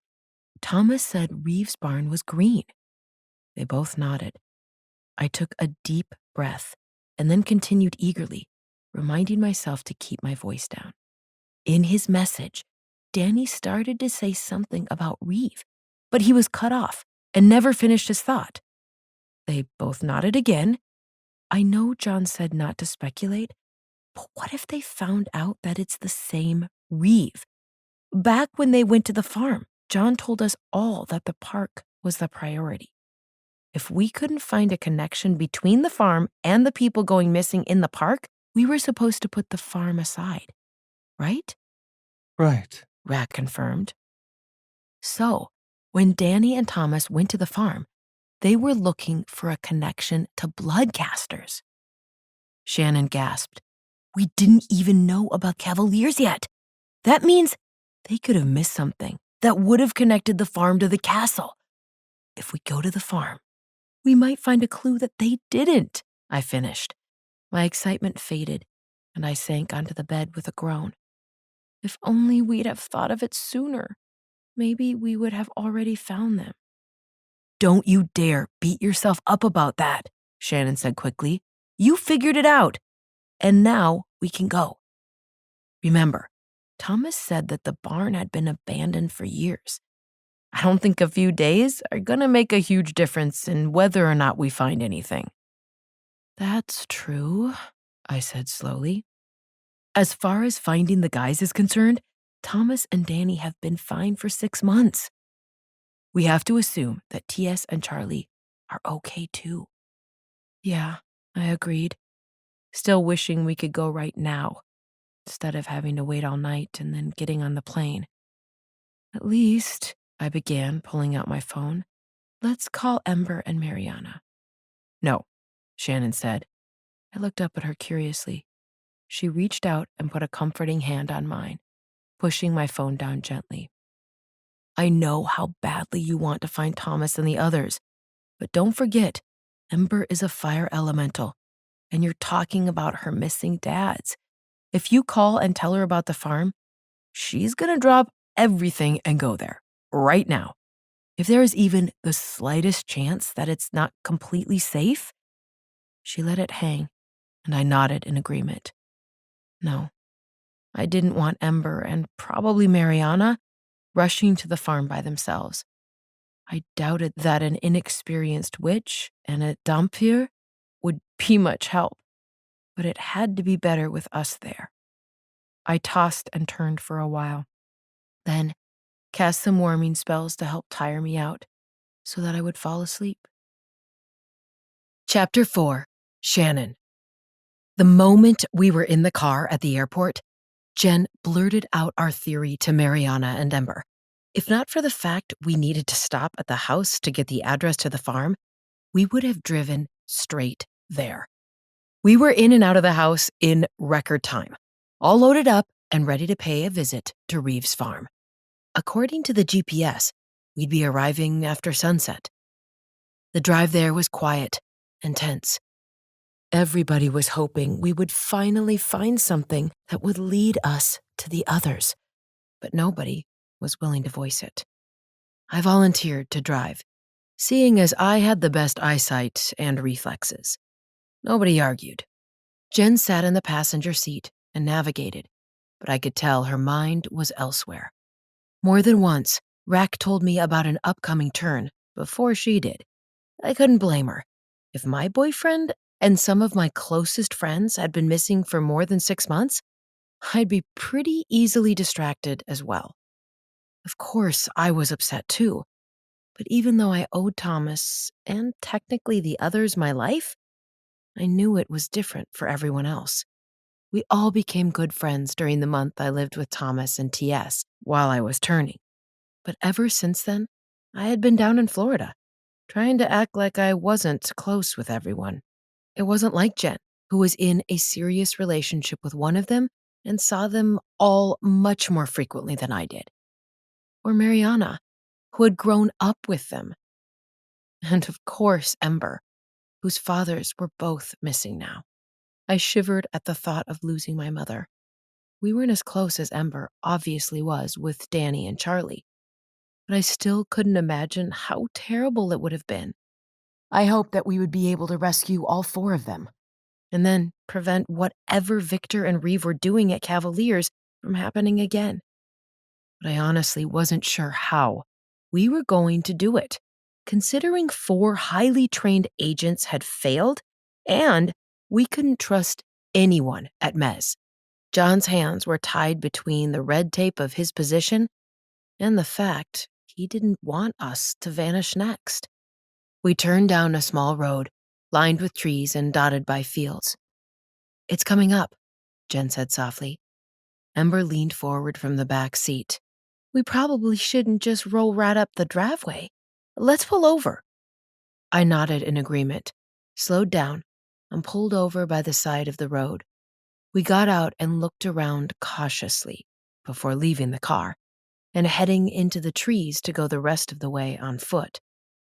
I hunched into my jacket as we made our way through the trees. Soon, they cleared, and we were met by a vast, snowy expanse. Across the field, I could see a faded green barn covered with snow that honestly didn't look too unlike the one from the movie Jen and I were watching when she came up with this idea. "We're going to be pretty exposed here," Mariana warned. I took a few sniffs, but smelled nothing except snow. I used to be able to smell it in the air on crisp evenings when I was human, but now I could really smell it. I couldn't imagine having an even stronger nose like a werewolf or vampire. Sometimes I thought the smells and sounds were overwhelming enough as just a dhampir. "Smells all clear," I said softly. As it turned out, the snow was covering some sort of grass or crop. We sank down into it as soon as we got out of the trees, some of it drifting above our knees in places. I regretted whatever had possessed me to wear sneakers as the icy snow began to cake on my jeans before creeping under them and into my shoes.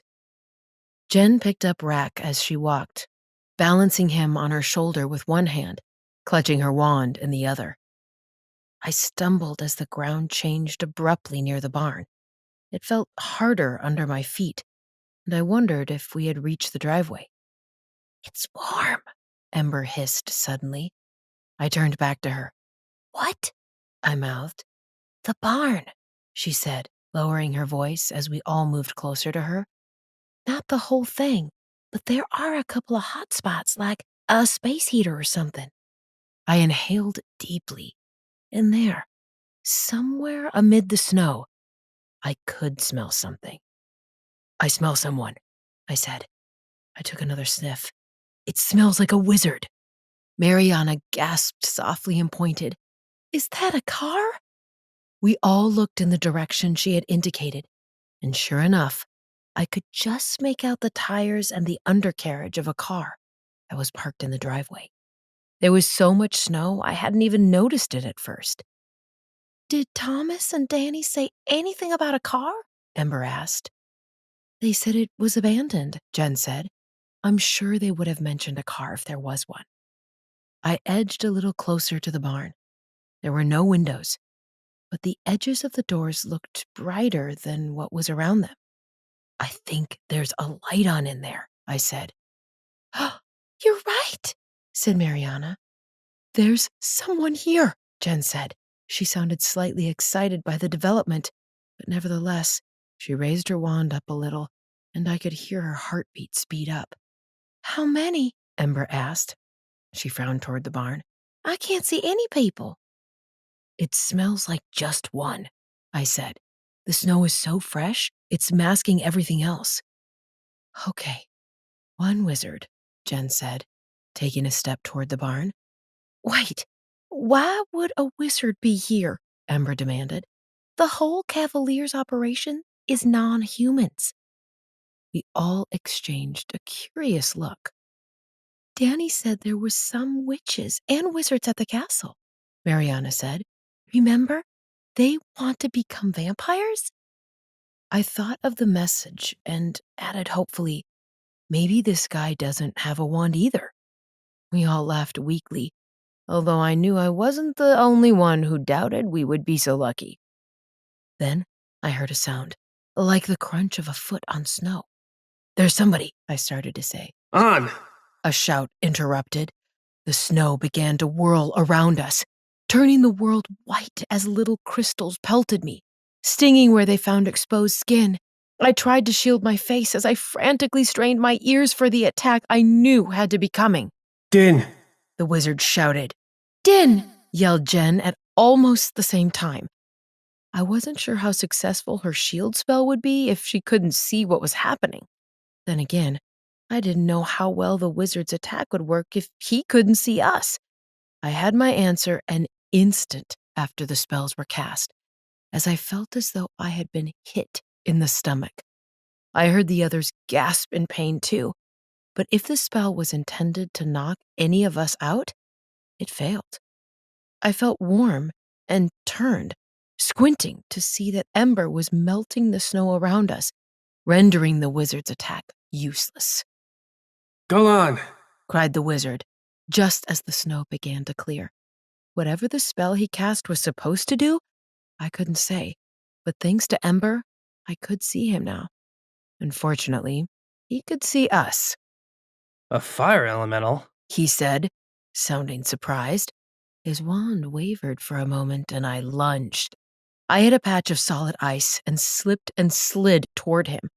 He didn't seem at all surprised as he dodged away, leaving me to crash in the snow. Well, now I knew what that spell had been for. I regained my balance and hissed at him, wishing I had the same blood-chilling power as a vampire. Mar! Jen's spell hit the wizard's wand, and a small flame engulfed it. Ember flung out her hand, and the fire burst into a much larger one. The wizard cried out in surprise and waved his wand, frantically trying to put out the fire that was beginning to travel up his arm. I jumped over the icy spot and rushed at him. At the last moment, I sensed something coming from the side and dodged back, just as some sort of bird of prey shot by me, talons outstretched from where my head had been. The bird flung out its wings, wheeled around, and vanished into the still swirling snow nearby. I quickly turned my attention back to the wizard. He had put out the fire, and had his wand raised. As he watched me warily, Jen and Ember moved up behind me, and his eyes flicked nervously between the three of us. I heard a soft snarl from Rack down near my feet. Then, Mariana sprinted into my line of sight and rushed him. He turned in surprise and raised his wand. On! His spell hurled Mariana backward, sending her crashing down into the snow. Before she had even landed, I lunged at him. He started to turn away from her, but I was already on him. There were advantages to being stronger and faster than a human. The wizard's wand fell as I knocked him down. He flung his arm out, scrambling frantically for the wand. His familiar swooped down at me with a screech. I dodged the talons again, but the wizard was able to grab his wand. More! He shouted, slashing the wand through the air between us. A trail of fire burst out of it, so close it felt like my skin was blistering. I reeled back from it, trying to shield my eyes. It wasn't just hot, it was painfully bright. Mariana had recovered, and this time he didn't see her coming. He cried out in pain as she slashed a knife across the back of his hand. To my disappointment, he didn't drop his wand, but he did stagger away from both of us, clutching his hand. Out of the corner of my eye, I could see his familiar swinging around for another pass. Jen aimed her wand at it.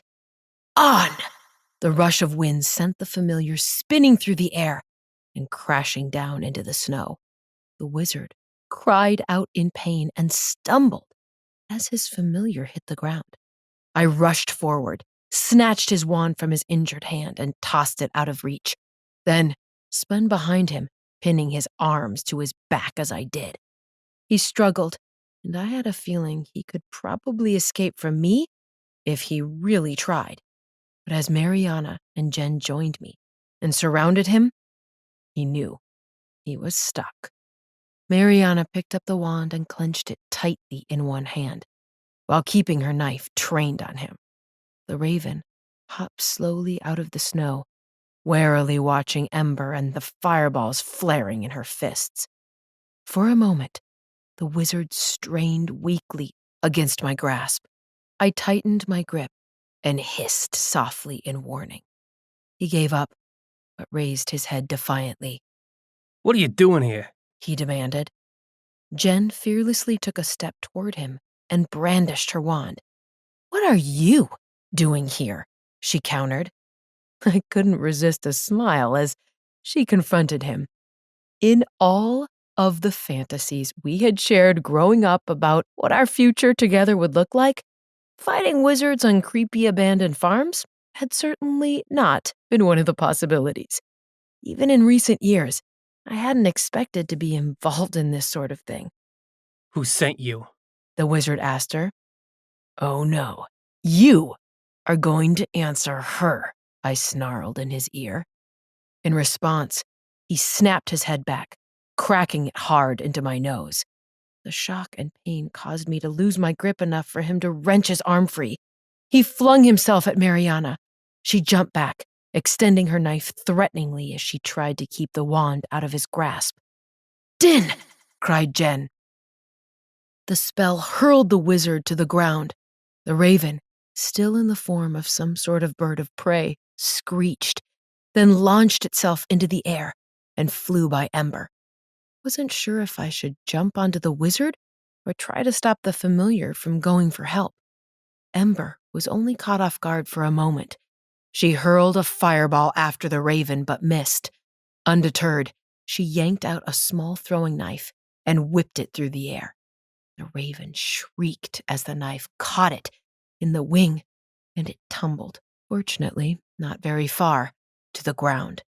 The wizard cried out in pain and rage but stayed sitting in the snow as Jen and I advanced on him.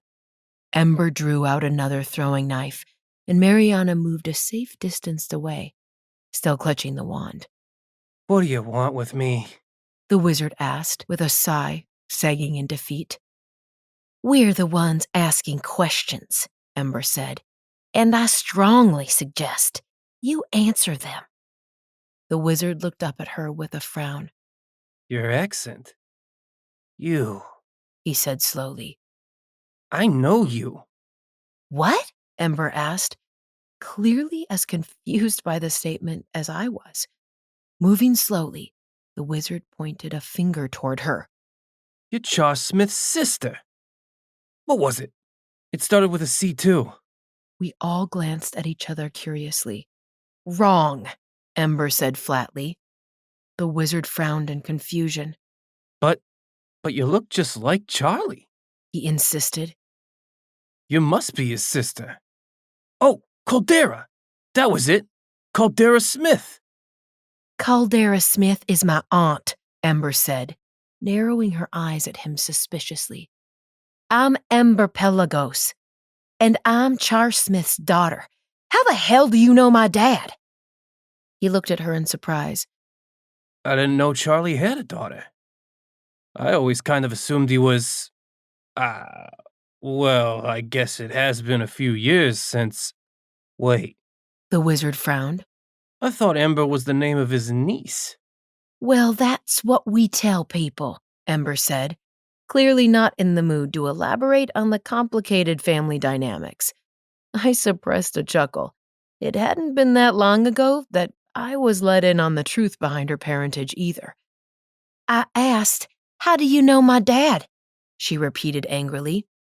Well, He paused, and his eyes widened. Did you say Pelagos? As in Daniel Pelagos? How do you know him? Mariana demanded. I used to work with them. He said. You used to work for Mez? Jen said uncertainly. I still do. He squared his shoulders a little and looked back at Ember. Yes, I do remember you. Charlie used to bring you into the office when you were little. He cleared his throat and looked around nervously. How's he doing? And Daniel? Well, this was not at all how I expected things to go. I have no idea, Ember said, crossing her arms, eyes flaring. They're missing. What? The wizard cried. To his credit, he sounded completely shocked by the news. They were investigating. Ember glanced at the rest of us as if to check whether or not we approved of her giving him information. Nobody seemed opposed, so she continued. They were investigating some disappearances and she swallowed hard, and for a moment her eyes dimmed. They went to this place called Cavaliers one night and never came back. The wizard's eyes widened at the name of the restaurant. You know it, I said quickly. He bowed his head. Yes. He said softly. Damn, they were good agents. What do you mean, were? Ember demanded. A small ball of fire erupted in a fist. If they've already left Cavaliers, He said. It's too late. They'll already be at the castle. She has them now. She? Who is she? Jen asked. She... The wizard hesitated and then looked around. It's not safe to speak out here. We should go into the barn. I'm pretty comfortable out here, Jen said flatly. I nodded in agreement. There was no way I wanted to follow this guy into the barn. If you know about Cavaliers, then they are not going to want you alive to share that information. If they find out I've told you anything... He shook his head. I'll tell you what you want to know. But not out here where we're exposed. Ember turned her attention to the barn and frowned. I don't see any heat signatures other than a space heater. I don't think there's anyone else in there. There isn't, The wizard said softly. How did you know we were coming? Jen asked. Me, the raven croaked. I winced. I should have smelled it. Then again, I didn't exactly do this sort of thing on a regular basis. Or ever, really. Fine, Jen said after a moment. Get up and go into the barn first. Slowly. The wizard stood obediently, then winced and pressed a hand to his upper arm. Please, let me get Frau. He said. She's hurt. Change back, Mariana said to the familiar. I can't, Said Frel, there's a knife in my wing. keeping an eye on the wizard. Ember went to the bird and carefully pulled out her knife. If either of you try anything, I'll aim for something a little more vital, she warned. I see why Daniel likes you. The wizard mumbled with a snort. If anyone else heard him, they didn't react. His familiar changed back into a raven, and he gently picked her up, cradling her against his chest. Let's get you warmed up. He said softly to the raven. With that, he headed to the barn and slid open the door. We followed him. I blinked a few times as we entered the barn. It wasn't really that bright, but compared to the pitch-black night, it was quite a shock to the eyes. The barn looked a lot like it must have when Dani and Thomas had seen it, except obviously, there was someone living here now. I looked around at some of the dustier corners with footprints and wondered if any of them were theirs.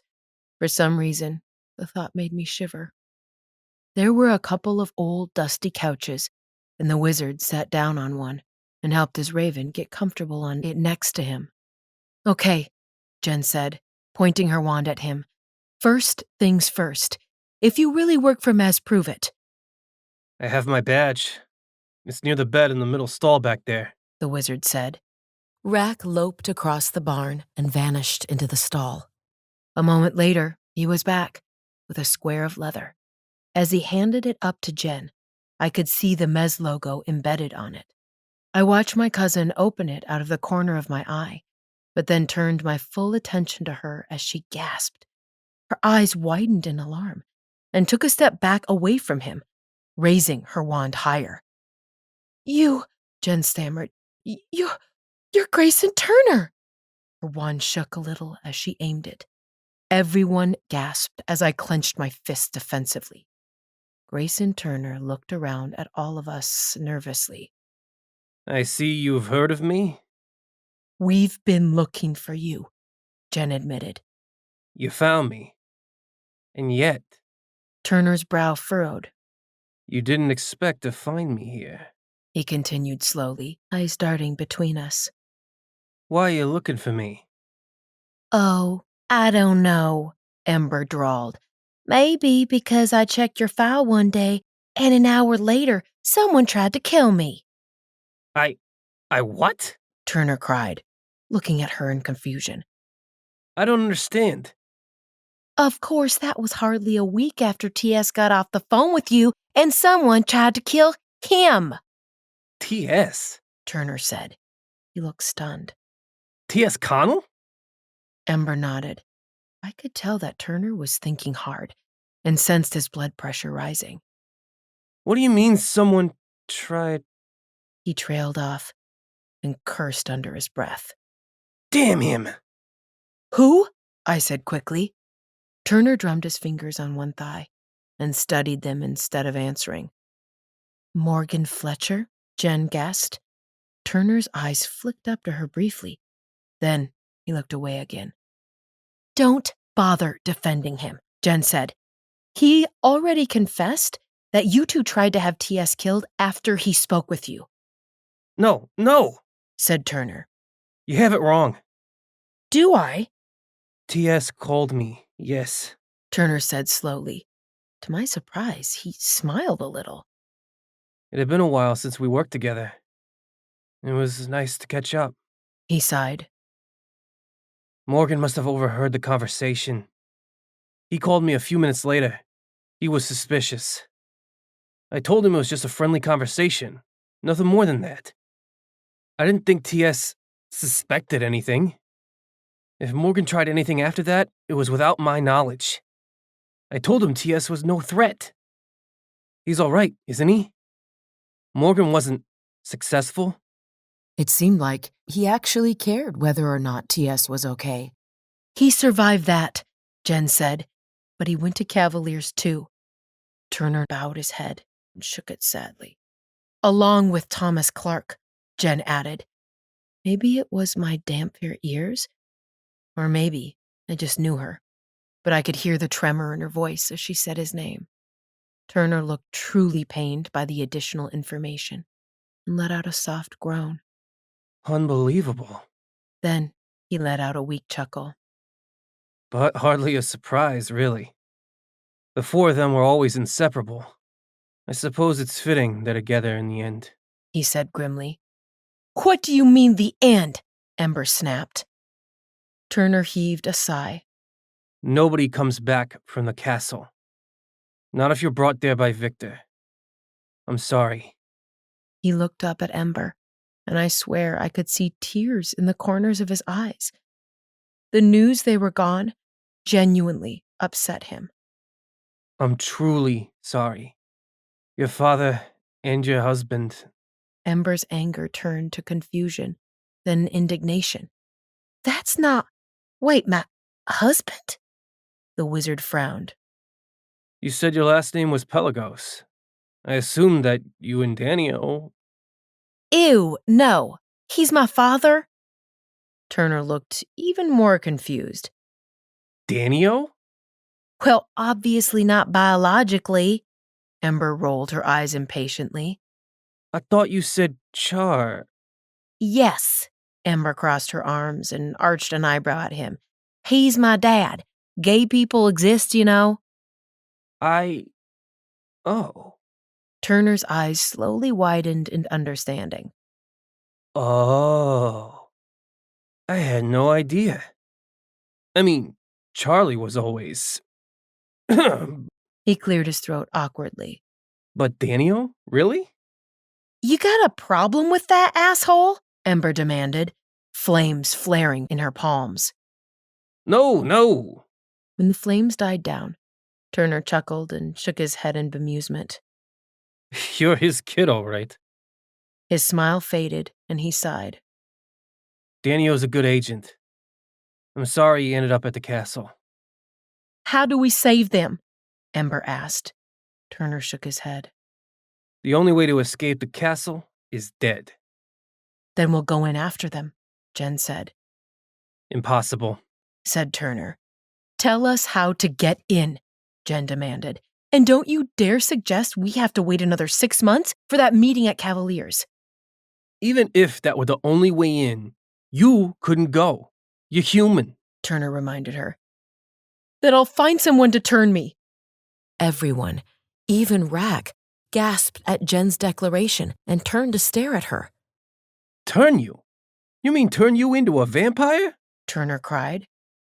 If that's the only way to save them, yes, Jen said without hesitating. I love Thomas. In fact, I love all of them. They're like my brothers. I would do anything to save them, even become a vampire. Turner sighed and studied her. You know a way in, I said softly. Not exactly, Turner replied. Wait, this doesn't make any sense, Mariana said suddenly. Why is he here in Reeves' barn? How does he supposedly know so much about the castle? Jen looked back at Turner, brows furrowed in thought. I quickly realized what Mariana meant. Turner was a blood wizard. Why was he here in a barn, associated with non-humans, trying to build an army? Mariana was right. It didn't make any sense. Well, Jen asked him, what are you doing here? Turner exchanged a long look with the raven, then sighed. Not long after T.S. called me, there was... He laughed suddenly. No, not a coincidence. I was wrong. It wasn't a friendly call, was it? Nobody answered him, but he seemed confident he had it figured out. Do you know anything about blood magic? We know you're a blood wizard, Ember said, and that Fletcher was too. Turner let out a dark laugh. You know more than I thought. He paused, considering it. There was a cave in Allegheny State Park. A group of bloodcasters was using it for rituals. Sacrifices, Ember spat. The blood wizard inclined his head slightly in acknowledgement.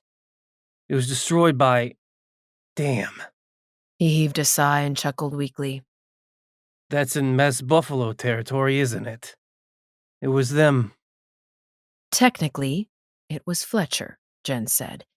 He ran out of blood magic and tried to cave it in on us. You were there? Turner asked in surprise. Jen winced, but then nodded. Well, you'll be glad to know that nobody is certain who was responsible for discovering the cave. Since I was in close contact with Fletcher, I was told to lie low for a while. At first, I just stayed home.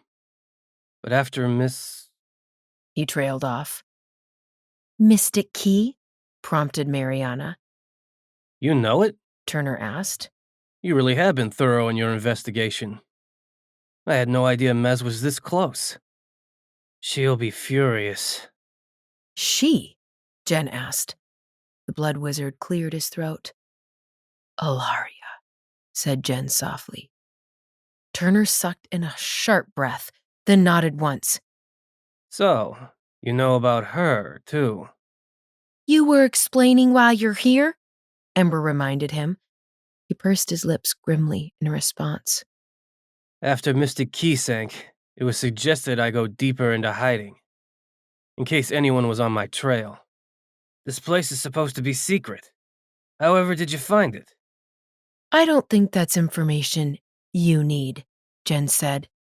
I expected Turner to argue, but he nodded agreeably instead, then shrugged.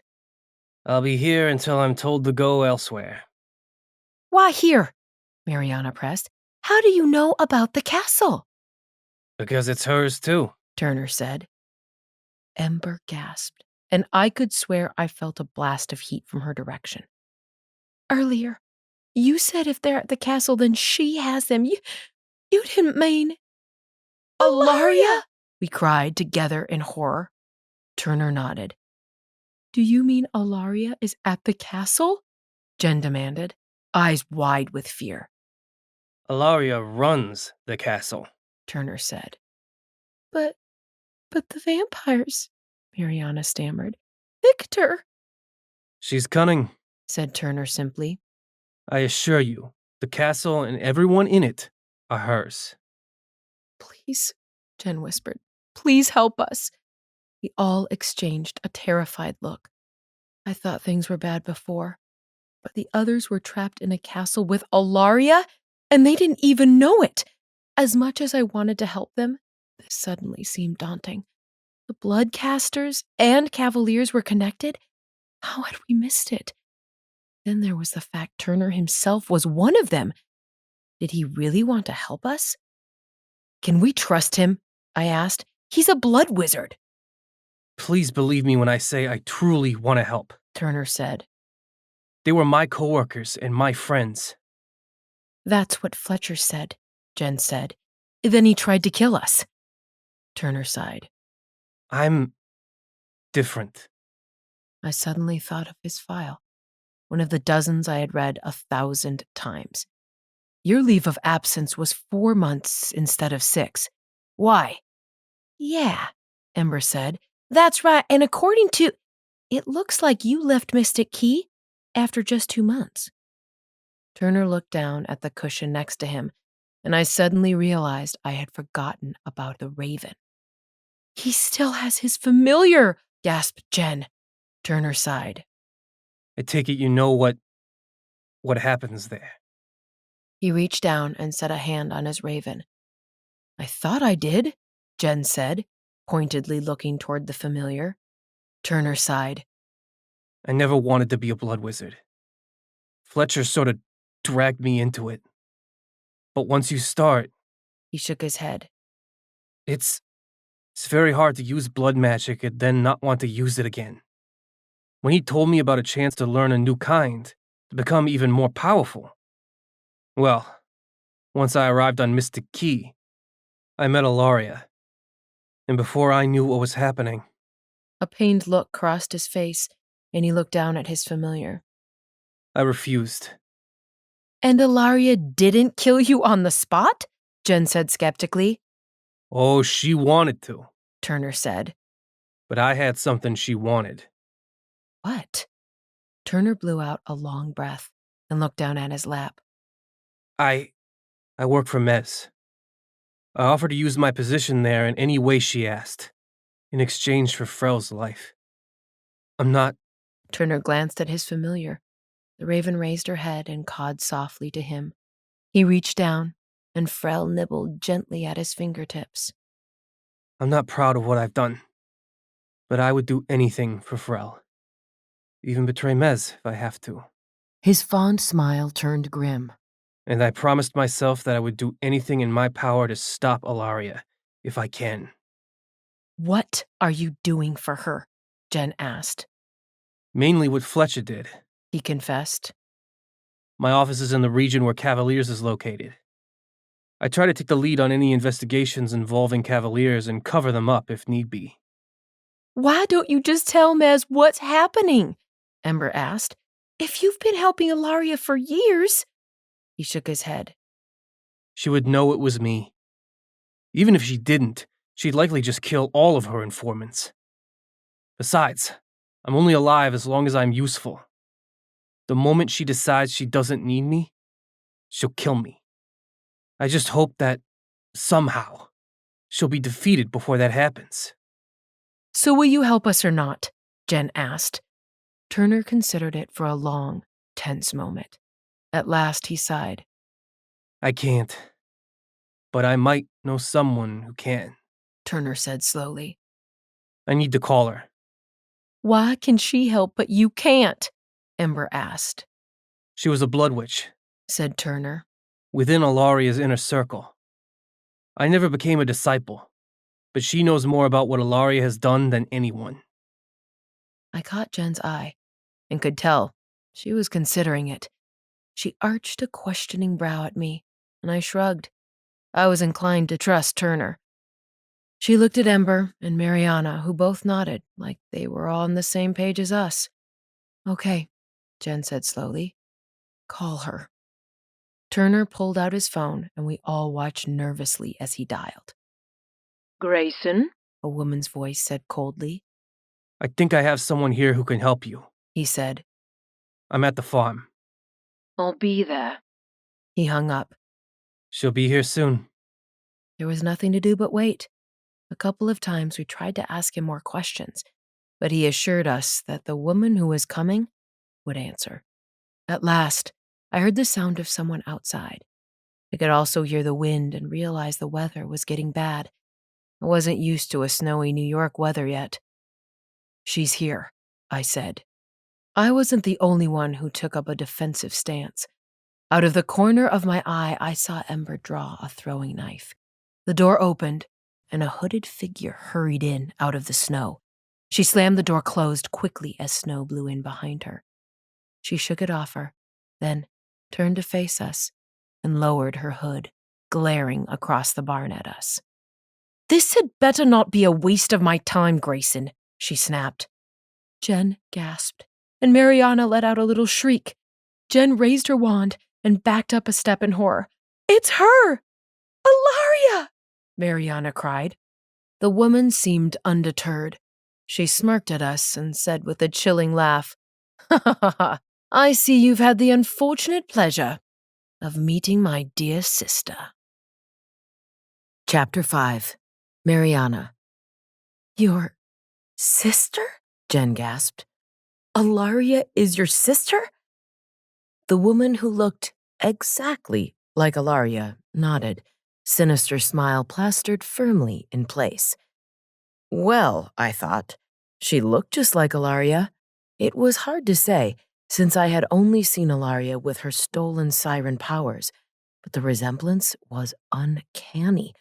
Their voices were the same, too. Alaria's sister slowly crossed the barn toward us. I involuntarily took a step backward and saw the others do the same. She can't be Alaria, Shannon said suddenly. She's a vampire. The woman let out another lilting, bone-chilling laugh, and I shuddered, remembering the sound of Alaria's.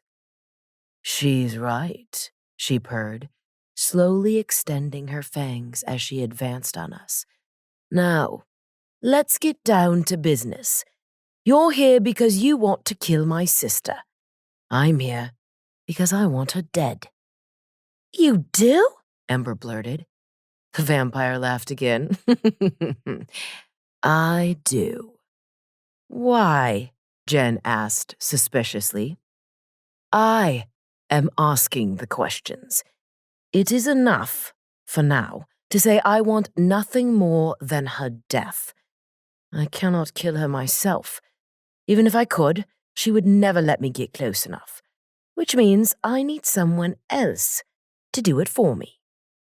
She paused and studied us. Do you know the truth of what she is? An Arcanist, Jen said softly. The vampire actually looked a little surprised we already knew. She nodded once. Then, if you truly wish her dead, it will interest you to know that I am the only person in the world who knows how to kill an Arcanist. I will not give up this information lightly. If I tell you how to defeat her, and you fail, she will know it was me. You must convince me you are worth the risk. We all exchanged a look. Why do you want her dead? The vampire asked. Simply because she is an Arcanist? Are you with Mez? Is it revenge? She strode to one of the empty couches and sat down, seemingly unconcerned that there were 4 of us to contend with. Tell me, know that I have no interest in anything but the truth. After a few nervous glances, Jen cleared her throat. We do work for Mez. The vampire nodded, seemingly unsurprised. Jen took a deep breath. We were assigned to see if there was a connection between any of the magics who were going missing in Allegheny State Park. We couldn't find a connection, but while we were at it, we found a different group of magics were going missing from Cavaliers, and during our investigation, we found the farm. And then I didn't miss that Jen was deliberately omitting a lot of information, and I hoped that she wouldn't be pressed for more details. The vampire simply nodded and waited for Jen to continue. During our investigation, one of our coworkers went missing. We followed his trail into the labyrinth. At last, the woman looked vaguely interested. Into, she replied, arching a thin eyebrow. Jen winced. Yes. And you escaped? Sort of, Jen said. There was a blood witch there. The Minotaur saw us fight her and told us that if we promised to kill Alaria, he'd let us go. Alaria's sister smiled at that, but said nothing else.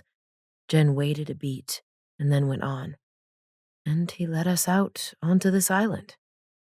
We all jumped when the vampire burst out in a shriek of laughter. Ha!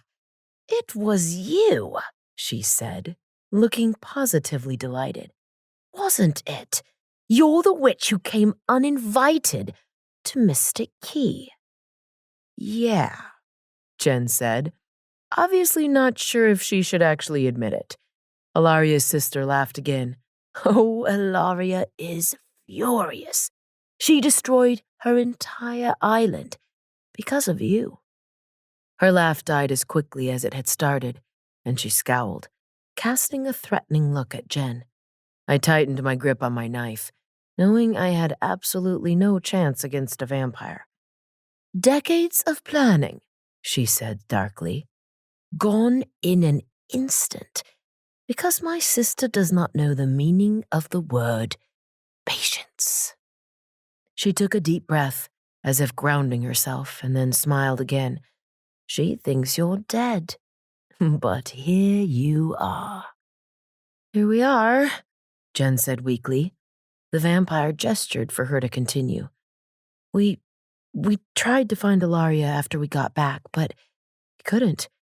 We did get a lead on the Cavaliers' investigation and found out they were having an interest meeting. So Jen hesitated, and I realized that she couldn't continue without giving away the fact we already had people in the castle. It didn't seem to matter. The vampire already had it figured out. Oh, she breathed. She laced her fingers together and leaned forward, studying Jen. You know someone in the castle. The truth, she added with a hiss when Jen bit her lip without answering. My boyfriend, she admitted. The vampire looked expectantly at Ember, who had started to speak before thinking better of it. Ember swallowed nervously and at last murmured, My dad. The vampire turned her chilling gaze to me. Since Jen and Ember had both been somewhat vague, I decided to do the same. My brother, I told her.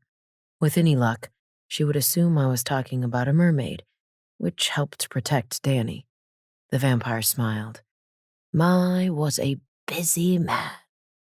We all started to speak at once in response, and then fell silent as she laughed. I told you, she sneered. I want the truth. I would have to be a fool not to see that you are trying not to give me too much information about the people already inside the castle. Be that as it may, I don't care to know.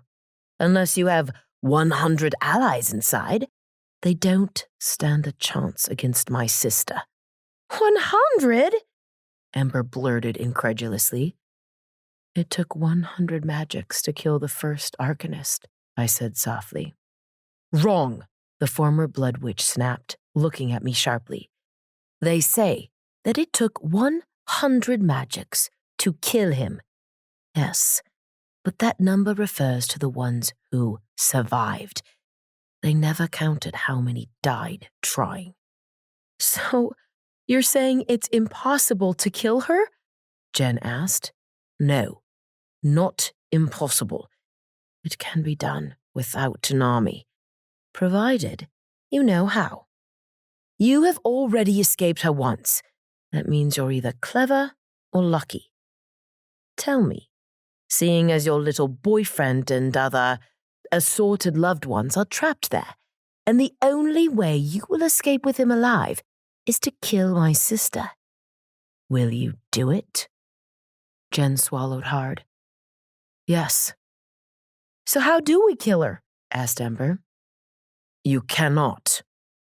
I sucked in a sharp breath of alarm. The vampire pointed to Jen. You must. Me? Jen repeated uncertainly. The only way to kill an Arcanist is with a spell. It must be you, alone. For a long moment, we all stood there, in stunned silence. But, Jen stammered. I'm not very powerful. It doesn't matter, the vampire said dismissively. It is not a question of overpowering or outcasting my sister. You simply need to know the correct spell, and you need an opportunity to use it. Where did you learn it? Jen asked. I have nothing more to say, Alaria's sister said, unless we have an agreement. An agreement? Asked Jen. The vampire nodded. Here are my terms. I will tell you everything you need to know to defeat an Arcanist, and tell you how to get into the castle. After that, you are on your own. If you manage to rescue your friends, but leave my sister alive, I will kill you myself. And if, at any point while I'm instructing you, I feel that you will fail and risk exposing me, I will stop.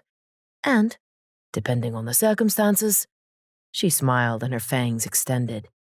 After a tense moment, she retracted them, then rose and took a few steps towards Jen. Do we have an agreement? Unless you wish to walk away right now. Slowly, Jen nodded. Very well, then. The vampire extended her hand, then pulled it back almost disdainfully. What was your name? Jennifer.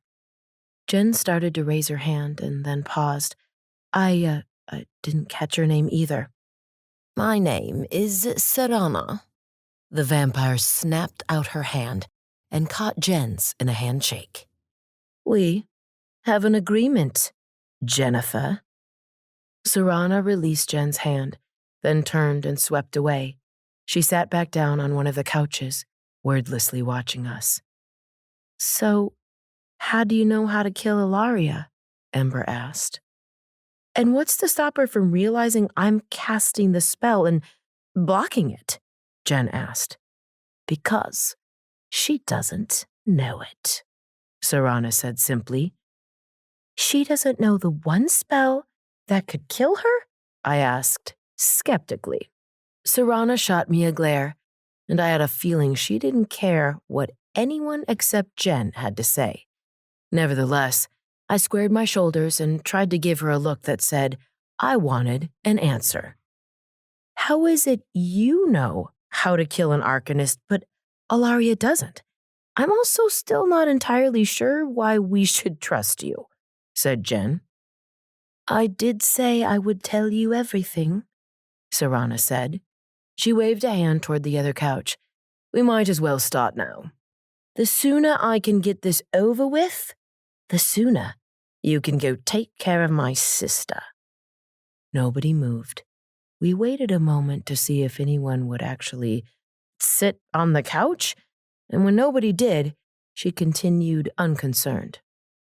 Before Dwinnows, the first Arcanist was killed. He wrote down the secrets of Arcanism in several volumes. Each one was written in different, complicated codes, which could only be deciphered if you had all of the others.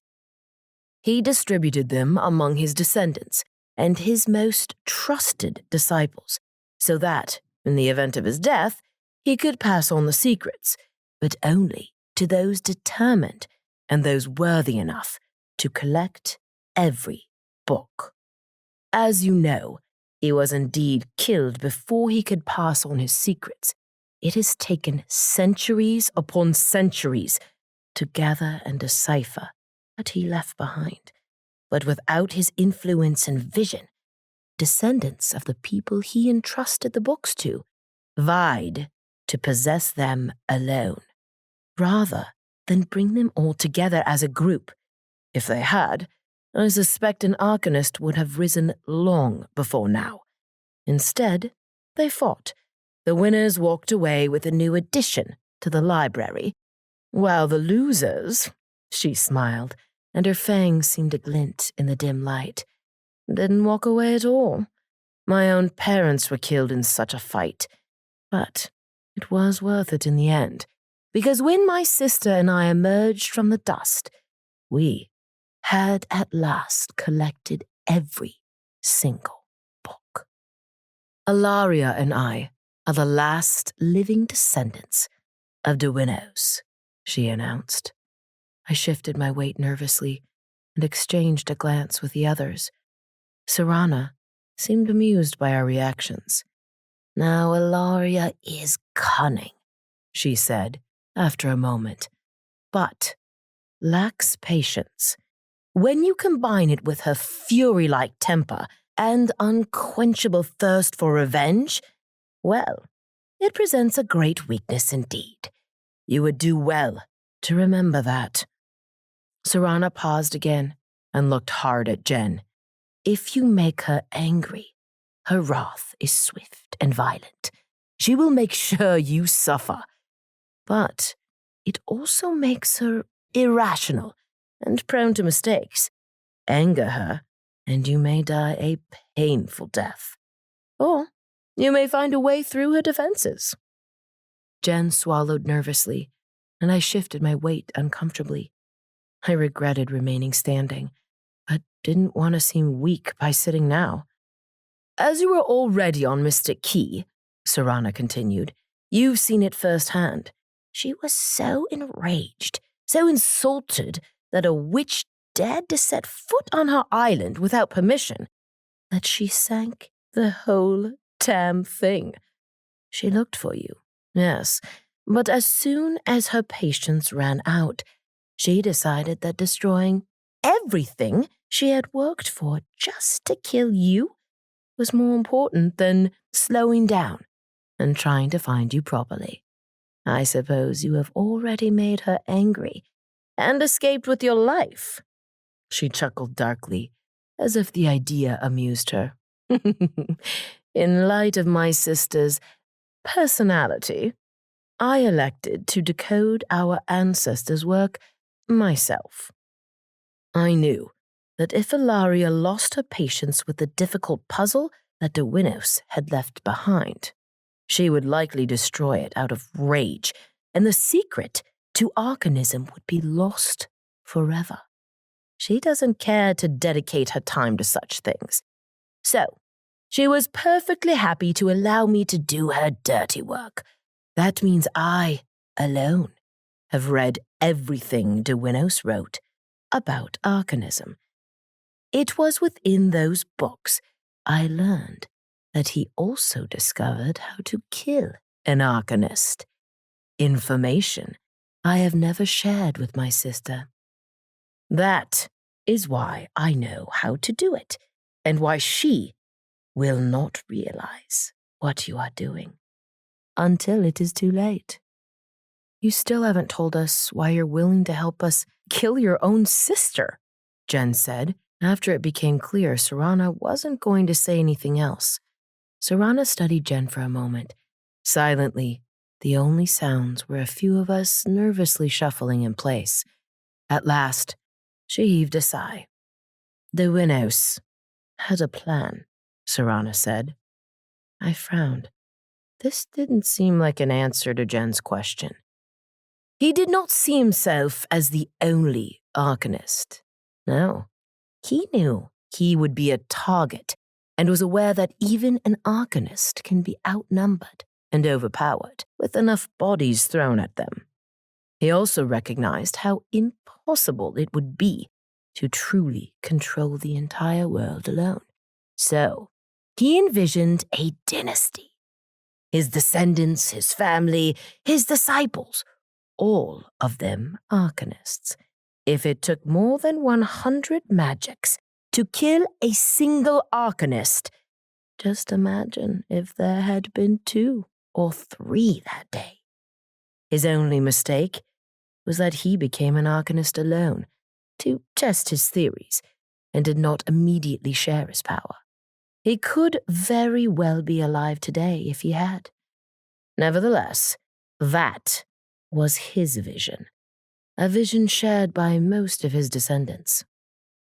As the time to cast the first spells drew near, I realized Alaria did not share that vision.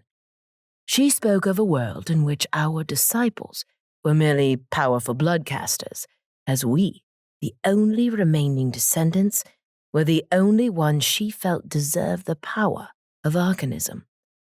I did not try to argue. There is no swaying Alaria once she has made up her mind. And yet, did not see. Serana paused for a moment, and then murmured bitterly, I was a fool. Jen made a small sound, like she was going to ask something, but fell silent. We were sacrificing a vampire one night, Serana continued, not for Arcanism, merely to restore our blood magic. Something went wrong. The vampire escaped and attacked us. I was turned and I was devastated. I grew up learning blood magic, even as I learned the regular magic most witches rely on. I do not remember how old I was when I made my first sacrifice. Alaria and I spent our youths moving from place to place, always seeking the works of Diwinos, determined to decode them, driven to find the rest. My whole purpose in life was to become an Arcanist. When our parents died, I held on to that purpose. Somehow, felt as though becoming an Arcanist would make their deaths worthwhile. As a vampire, I lost not only the ability to ever become an Arcanist, but now all magic is impossible for me. I have not missed the irony that I can no longer use blood magic, but am instead cursed to be a creature created by it. For many years, I continued to work with my sister. I felt that even though I could no longer become an Arcanist, I could still help her. Alaria claimed that she wanted me to remain by her side, that there would be a place for me in the new world she would create with her power. And I, fool that I was, believed her. Serana took a deep breath, and her fangs extended fully. "It was her!" she snarled with rage. Before anyone could react to her sudden outburst, she composed herself and continued calmly. "It was no accident the vampire turned me that night. It was orchestrated by Alaria. She could not kill me, for I was and remain the only one able to read our ancestors' writings. But she would not share the power of arcanism with anyone, not even me. Turning me was her answer. The only way she could assure that I remained alive to serve her, but unable to match her power." She fell silent, and we all glanced at each other wordlessly. Well, that was a good enough reason to want her own sister dead. I don't know why it took me so long to see it. Serana took a deep breath. In the time before I was turned, he had already created the Minotaur, and were beginning work on Mystic Key. Of course, we also had our ancestral home, which is— "Wait," I blurted. "What do you mean you created the Minotaur?" She looked at me almost condescendingly. "Didn't you realize?" she sneered. "Minotaurs are a construct of blood magic?" I swallowed nervously and shook my head.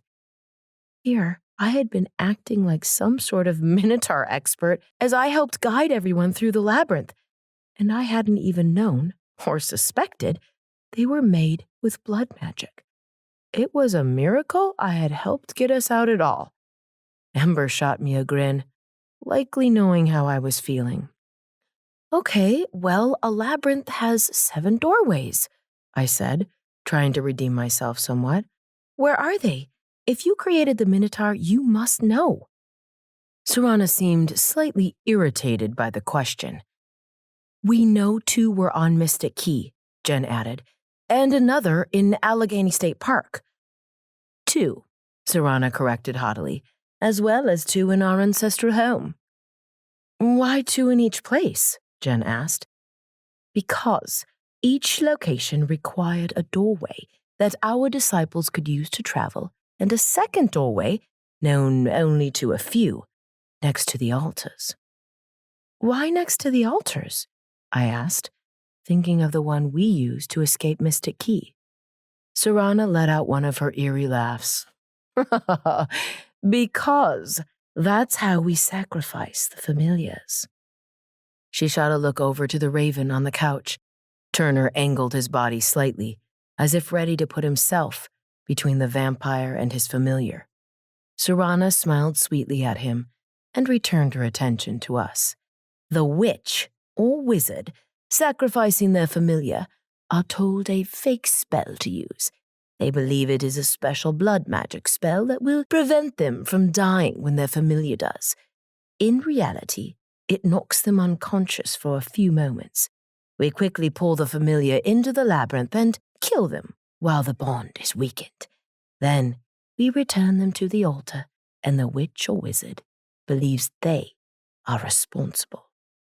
"That's—" Jen started. Rack brushed against her leg. She shifted her weight against him in return, looking like she was going to be sick.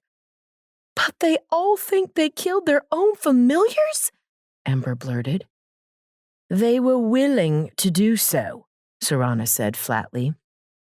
"What difference does it make?" "You must have known when you did it," Jen said through her clenched teeth. "Did you and Alaria just murder each other's then?" Serana snorted. "I never had a familiar."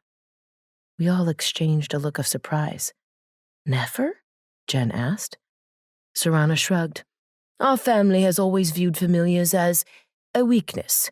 What good is aspiring to become the most powerful magic in the world, when even a non-magic could kill your familiar, and thus you?"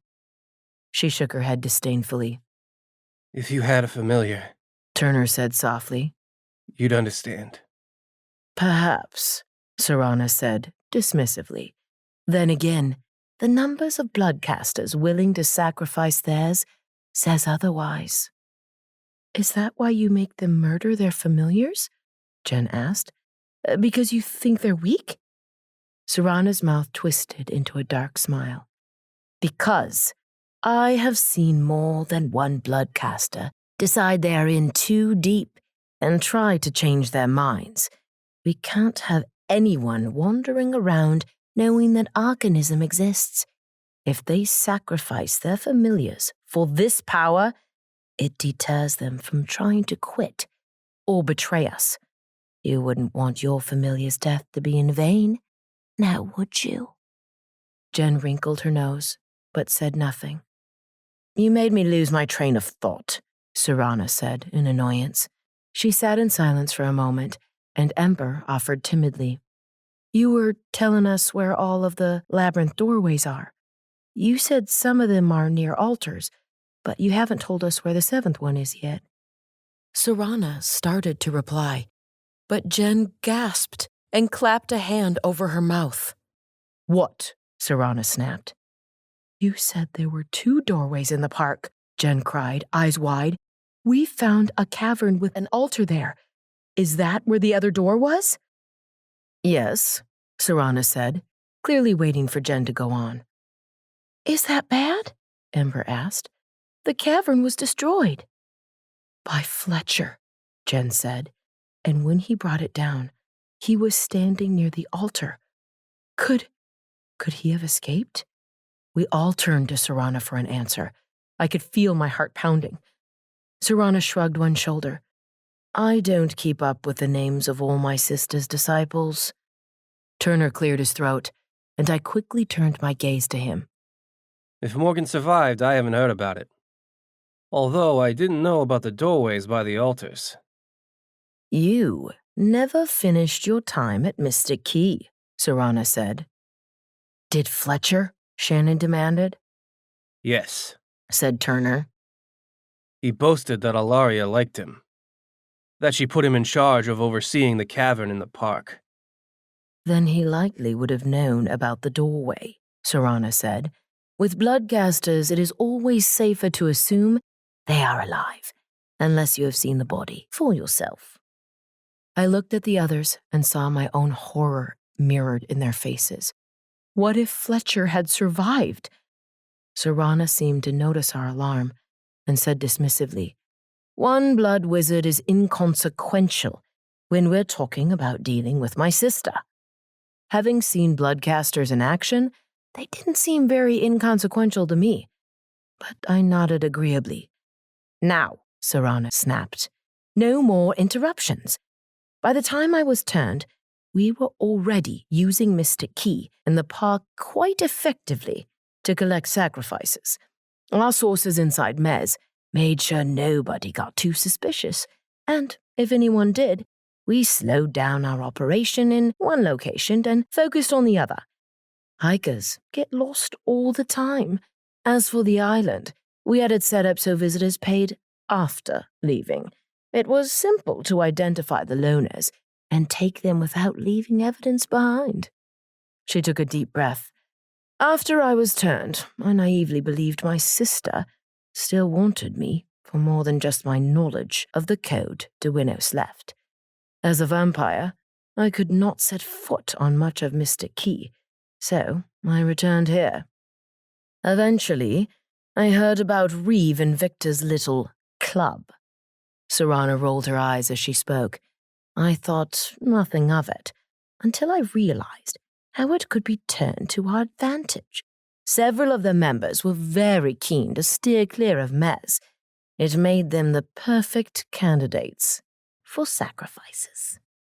We listened in horror as she explained how she had manipulated Victor and Reeve, encouraging fights and other behavior that slowly changed the dynamics of the group until it was made up almost entirely of the sort of people Alaria would be able to sacrifice without Mez catching on. Then, preying on the fact that they were in debt, she convinced Victor and Reeve to move everything to a remote island castle, which she claimed had been built by Duinos himself. I realized in horror that she was referring to the same castle where Dani and the others were trapped. Once we settled down, we brought in bloodcasters, Alaria included, who we claimed wanted to be turned.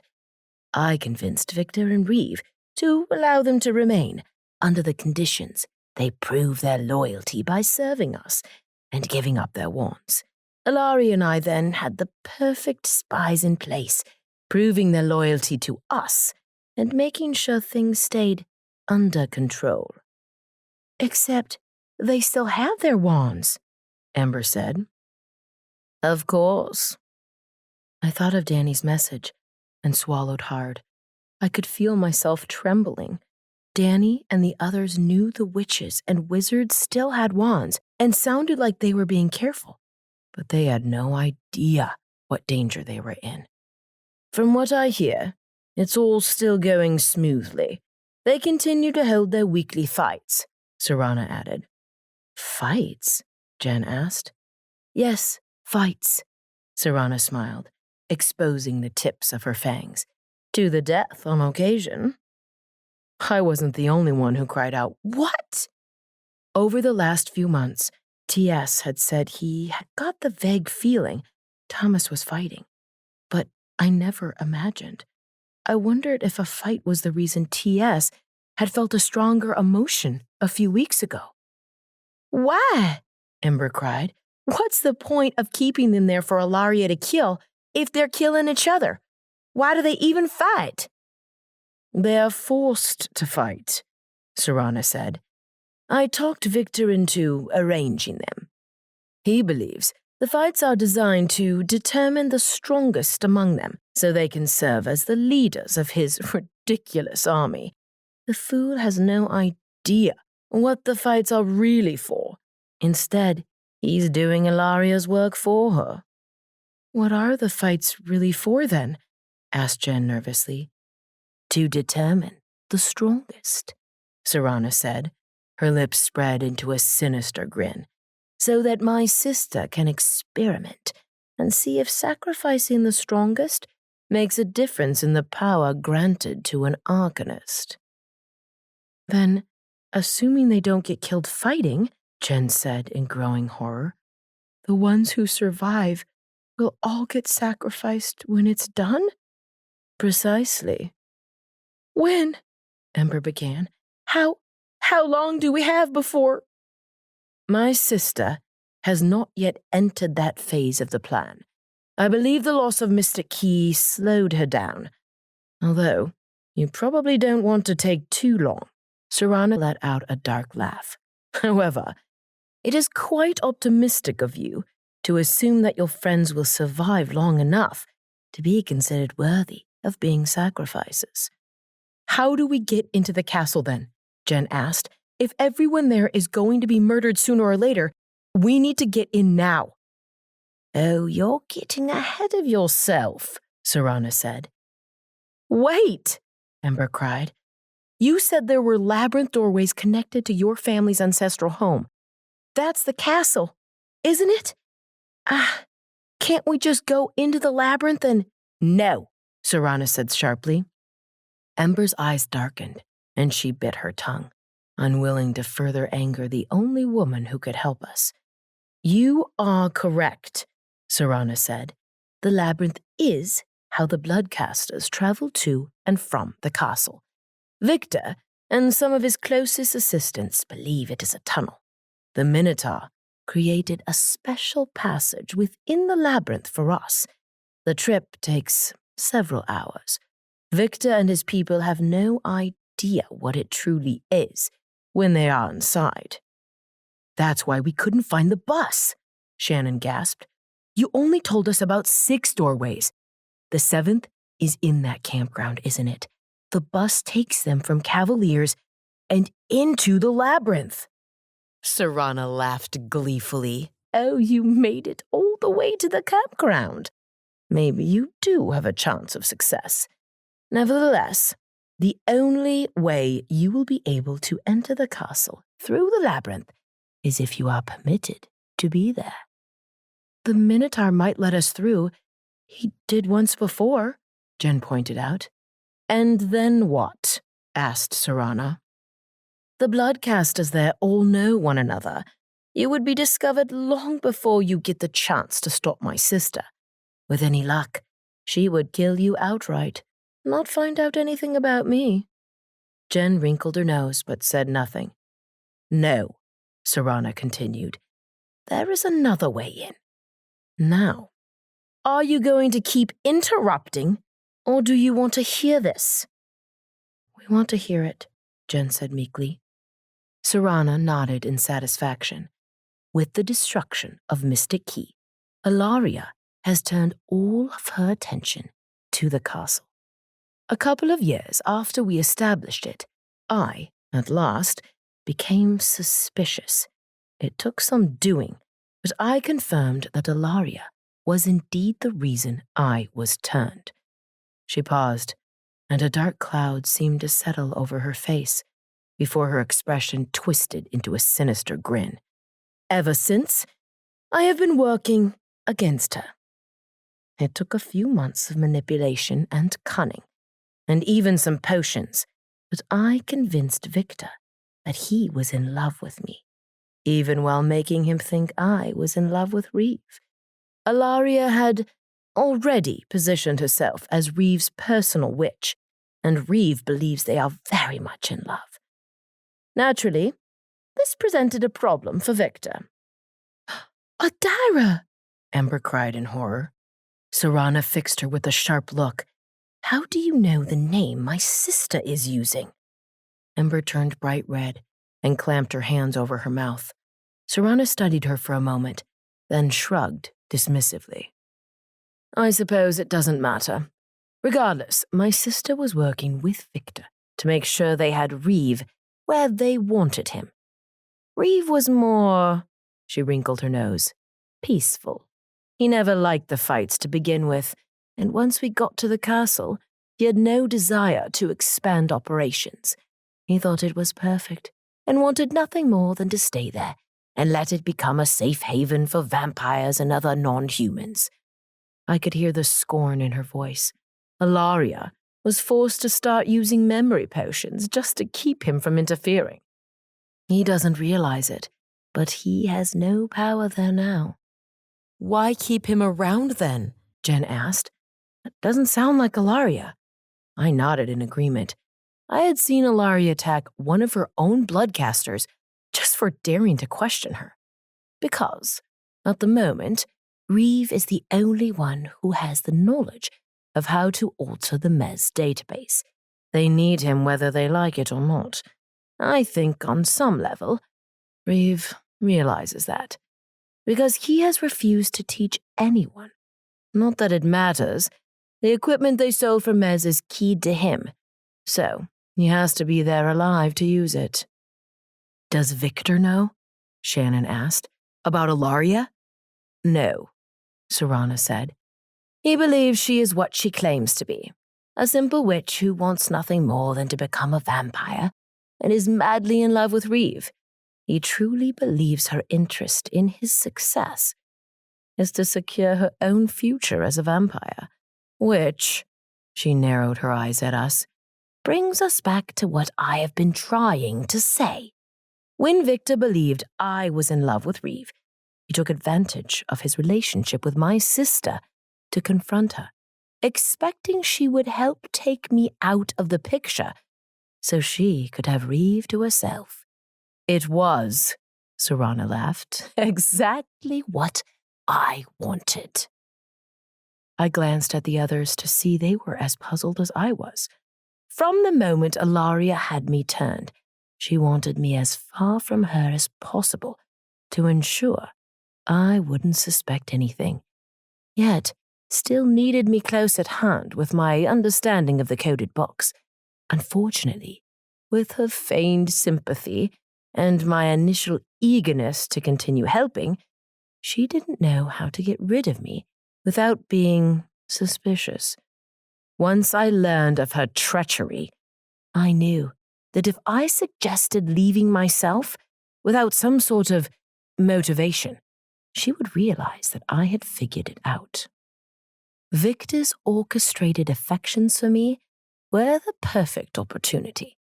We could not afford to have trouble brewing between Reeve and Victor. nor could anything threaten their dependence on Alaria. The only logical thing to do was to remove me from the castle, since the last thing we needed was for Victor to follow me or anything foolish like that. We decided to fake my death. Serana paused and chuckled darkly, obviously amused by her deception. I shifted my weight, hoping we could trust her when it was clear she had no problem manipulating people. How did you do it? Jen asked. Oh, it tested the limits of Alaria's patience, but we were able to maneuver Victor into a position where he confronted me about our feelings, applied a couple of potions, and she shrugged. When he awoke, he had hazy memories and some physical evidence to suggest that he had killed me. Alaria told him that she had come upon the scene, and he asked her to take care of it. He believed her, leaving me free to go about my life without Alaria's suspicions or interference. When she doesn't need me for something, that is. How did that work, though? You two are identical, I said. I get mixed up with my sister all the time. They never thought that the two sisters were working together? Serana laughed. I took a potion to alter my appearance when I first went to the farm. I continued to do so until I left. They never knew we were related at all. So, how did you two find each other? Jen asked, nodding toward Turner. As clever as my sister is, she does have her weaknesses. One of them is believing herself to be cleverer than me. She told me about him, how he refused to sacrifice his familiar, and instead bargained for their lives. Turner bowed his head a bit, likely still ashamed of the deal. I sought him out myself. Serana's eyes narrowed as she fixed Turner with a glare that sent a chill up my spine. Initially, I hoped that he would be the one I could convince to deal with my sister, but he refused. Turner hunched even farther in on himself. I swallowed nervously. I wasn't sure how she expected Jen to do whatever a Mez agent didn't feel he could. The subject of Turner had come up a few times since we discovered his link to the Bloodcasters, before Dani and the others had gone to Cavaliers. They all seemed to agree that he was a skilled agent, and none of them were very surprised that he was proving so difficult to track. Although we certainly had never imagined he'd be right here, in a place we had already checked, albeit not for him. What exactly is dealing with your sister going to entail? Jen asked. How am I supposed to do it?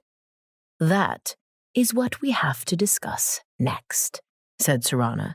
But first, I must ask, now that you know what you're dealing with, if you are truly serious about this, if you fail, your boyfriend and whoever else is there will be dead. You will be dead. My sister will live. And well, the entire world may just fall. Jen swallowed nervously, and my mouth felt dry. Do you actually care about the fate of the world? Ember said. I thought you were just in this for revenge. For a moment, Serana looked irritated. Then she chuckled. In truth, I spent so long dedicating my life to becoming an Arcanist, and so much time feeling lost after I was turned, longing for revenge against Alaria. She looked thoughtful, and then a smile, unlike any of her previous ones, crossed her face. Without the thirst for blood magic driving me, or the allure of arcanism, I find that I do somewhat enjoy this world. As long as my sister dies, honestly, I can't say I care if the world burns with her. However, I should much prefer to live in it without her. As for you, she said abruptly, turning back to Jen, how serious are you about this? Don't waste my time with false platitudes. I will not help you if you do not ensure that the threat of Alaria is dealt with. If you do not take this seriously, I don't think I have a choice. Jen swallowed hard. I'll do it. Whatever it is. She cleared her throat nervously. I'll do it. Serana crossed one knee over the other and leaned back on the couch as if she was settling in for the long haul. Very well.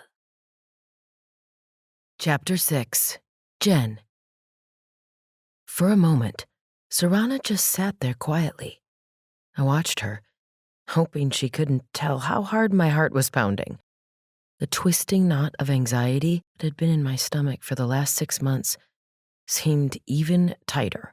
I knew ever since the night that Thomas and Dani didn't come back from Cavaliers that something terrible had happened. Even though month after month I tried to keep my hopes up, there was a tiny part of me that was afraid they might never come back. Ever since we started working on a plan to rescue them, I had a sinking feeling it wasn't going to be easy.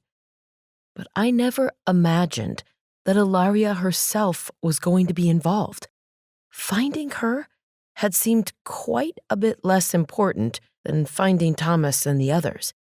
But I still hadn't forgotten that someday we were going to have to face the Arcanist, and still couldn't imagine how we could possibly do it.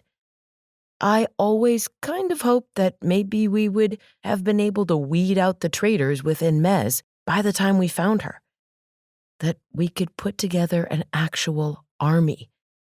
Either way, I never imagined we'd do it without Thomas, and Dani, and TS, and Charlie. When Serana first started to speak, I assumed I'd at least have Ember and Mariana and Shannon. Now, it was me. Just me. With barely 5 years of experience with magic. Against an Arcanist. Well, I asked, breaking the silence before the feeling like I was going to vomit got worse. How do I defeat her? Serana considered it, as if she hadn't just spent the last hour leading up to the idea. What do you know about Arcanism? She asked finally. I hesitated. Not much. Even though I tried not to think about it too often, I thought back to the night I saw Alaria sacrifice the air elemental. I guess it's kind of like blood magic? She nodded. Arcanism is a form of blood magic. What do you know about blood magic? It's powerful, I offered weakly. People who use it tend to keep using it. It involves murdering people. I trailed off. You only get so much, and then you have to kill someone again, Mariana said. I nodded at her in thanks. That's how vampires were made, Ember volunteered. And berserkers, and apparently minotaurs. And Dampiers, I assume, Shannon added. Yes, Serana said impatiently. Those are all things that come from blood magic. I'm asking you if you know how blood magic works. We all exchanged a confused look. You sacrifice someone and... I shrugged. Serana heaved a sigh. Well, I don't know how you expect to kill an Arcanist if you don't even know how her magic works. Most people, I said, feeling just a little bit defensive, don't even think Duenos was a real person. At least I actually believe in Arcanism. She seemed amused. Maybe. The very first witches and wizards discovered and harnessed magic by experimenting with different components, materials to channel the magic, specific words to conjure it, phases of the moon, elements. The magic you use today is a result of those discoveries. As magic was perfected, some of the more enterprising witches and wizards tried to strengthen their ability to use the elements or turn into animals. Some of them turned to sacrifice. As you know, the unexpected results of those experiments created the ancestors of the first non-humans. I nodded along, but noticed Shannon's look of surprise and realized She hadn't taken any classes on magic history like I had. I made a mental note to tell her how magics evolved one day, when this was all behind us. If Serana had seen Shannon's expression, she ignored it. Eventually, these same principles were applied to blood magic. If sacrificing a fire sprite leads to the ability to use fire without a wand, provided the right conditions at the right time of the sacrifices are met, then what happens if you sacrifice a fire elemental? I felt a flare of heat from Ember's direction and glanced over at her. Even though her fists were clenched and her eyes were flaring, she looked like she was staying under control. Undeterred, Serana went on. Like your magic, blood magic needs several specific things to work properly. You must have the correct wand, the right magic words, and of course, a sacrifice. A blood caster's wand is made of more than just wood. It contains a gem of sorts and an iron blade. While the blade itself is concealed within the wood, if it is properly incorporated, the wand becomes as effective as any knife. I thought of how Alaria had sliced open the air elemental's throat with her wand on Mystic Key and shuddered. You speak the spell, Skalvenresh, and draw your own blood. Serana mimed, cutting open her hand. Say it. Say what? Skalvenresh. You must memorize the spell. My stomach twisted, and I stared at her wordlessly for a moment. Why do I need to know a blood magic spell? Serana huffed impatiently. I told you that you can't get into the castle without permission. Otherwise, you will swiftly be discovered and killed. I nodded slowly. Seeing as you are a witch, the only way you will be able to get in without being suspected is as an initiate. My mouth went dry. You're not suggesting... I couldn't finish. Serana arched an eyebrow at me. You just said you would do anything to rescue your precious boyfriend. Do you mean anything except becoming a blood witch? I stammered, shaking my head. Then this is pointless, Serana said. To my horror, she stood, as if she were going to leave. Turner cleared his throat. Earlier you said you were willing to be turned to save them. Is becoming a bloodcaster so much worse than being a vampire? Seeing as he was a bloodcaster himself, I wasn't surprised he looked slightly miffed. Yes, I cried anyway, it is! Serana let out another one of her chilling laughs and flashed me a sickly sweet smile.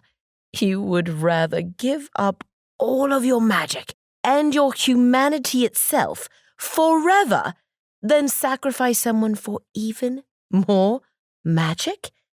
I assure you, being a bloodcaster is the better life, by far. 1 or 2 sacrifices is all it would take. You could always stop once my sister is dead. As quickly as she had smiled, her expression turned into an angry glare.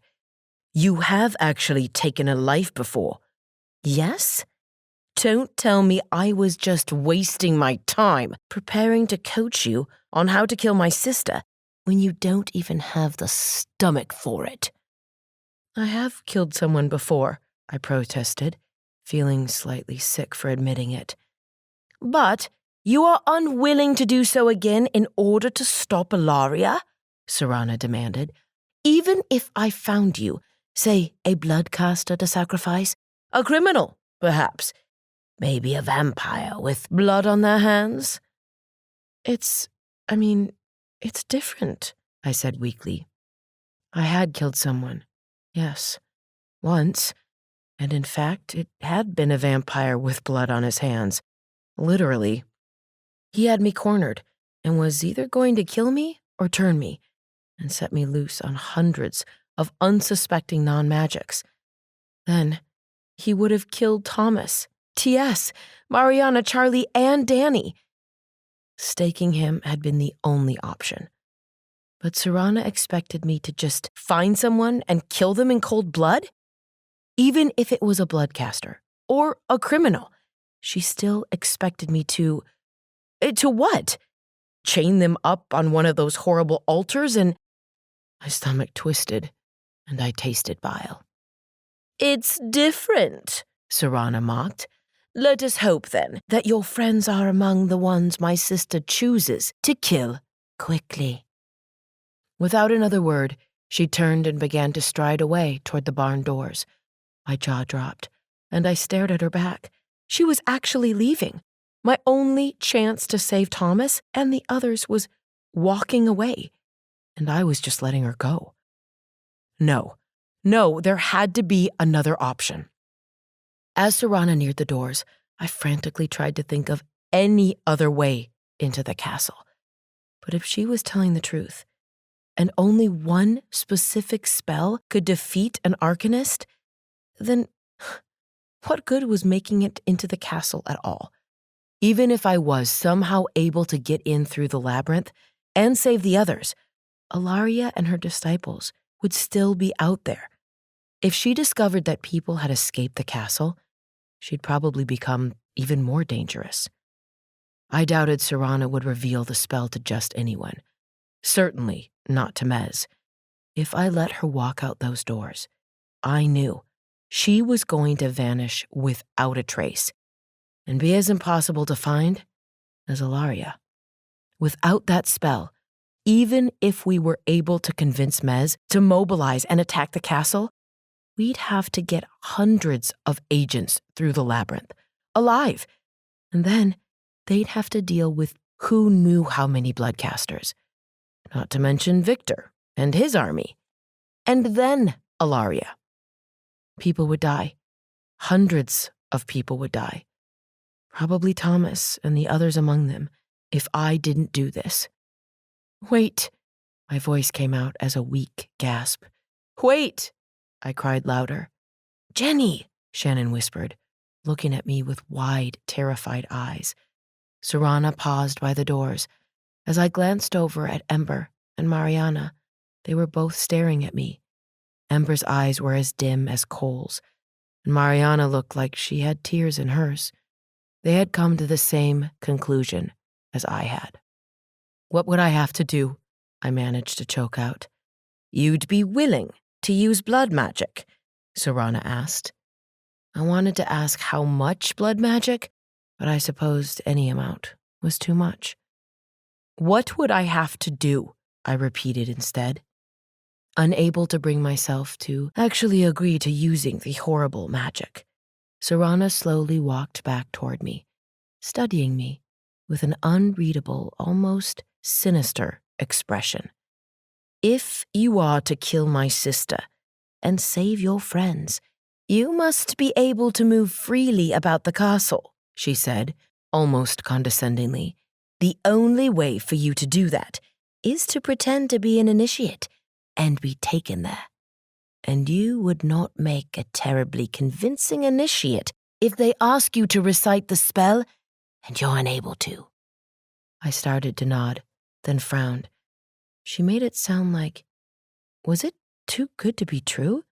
Are you saying I don't have to actually use the spell and sacrifice someone? I just have to know it? I asked, trying not to let her hear the desperation in my voice. She stared at me for a long, long moment. I swallowed hard and tried to hold her gaze.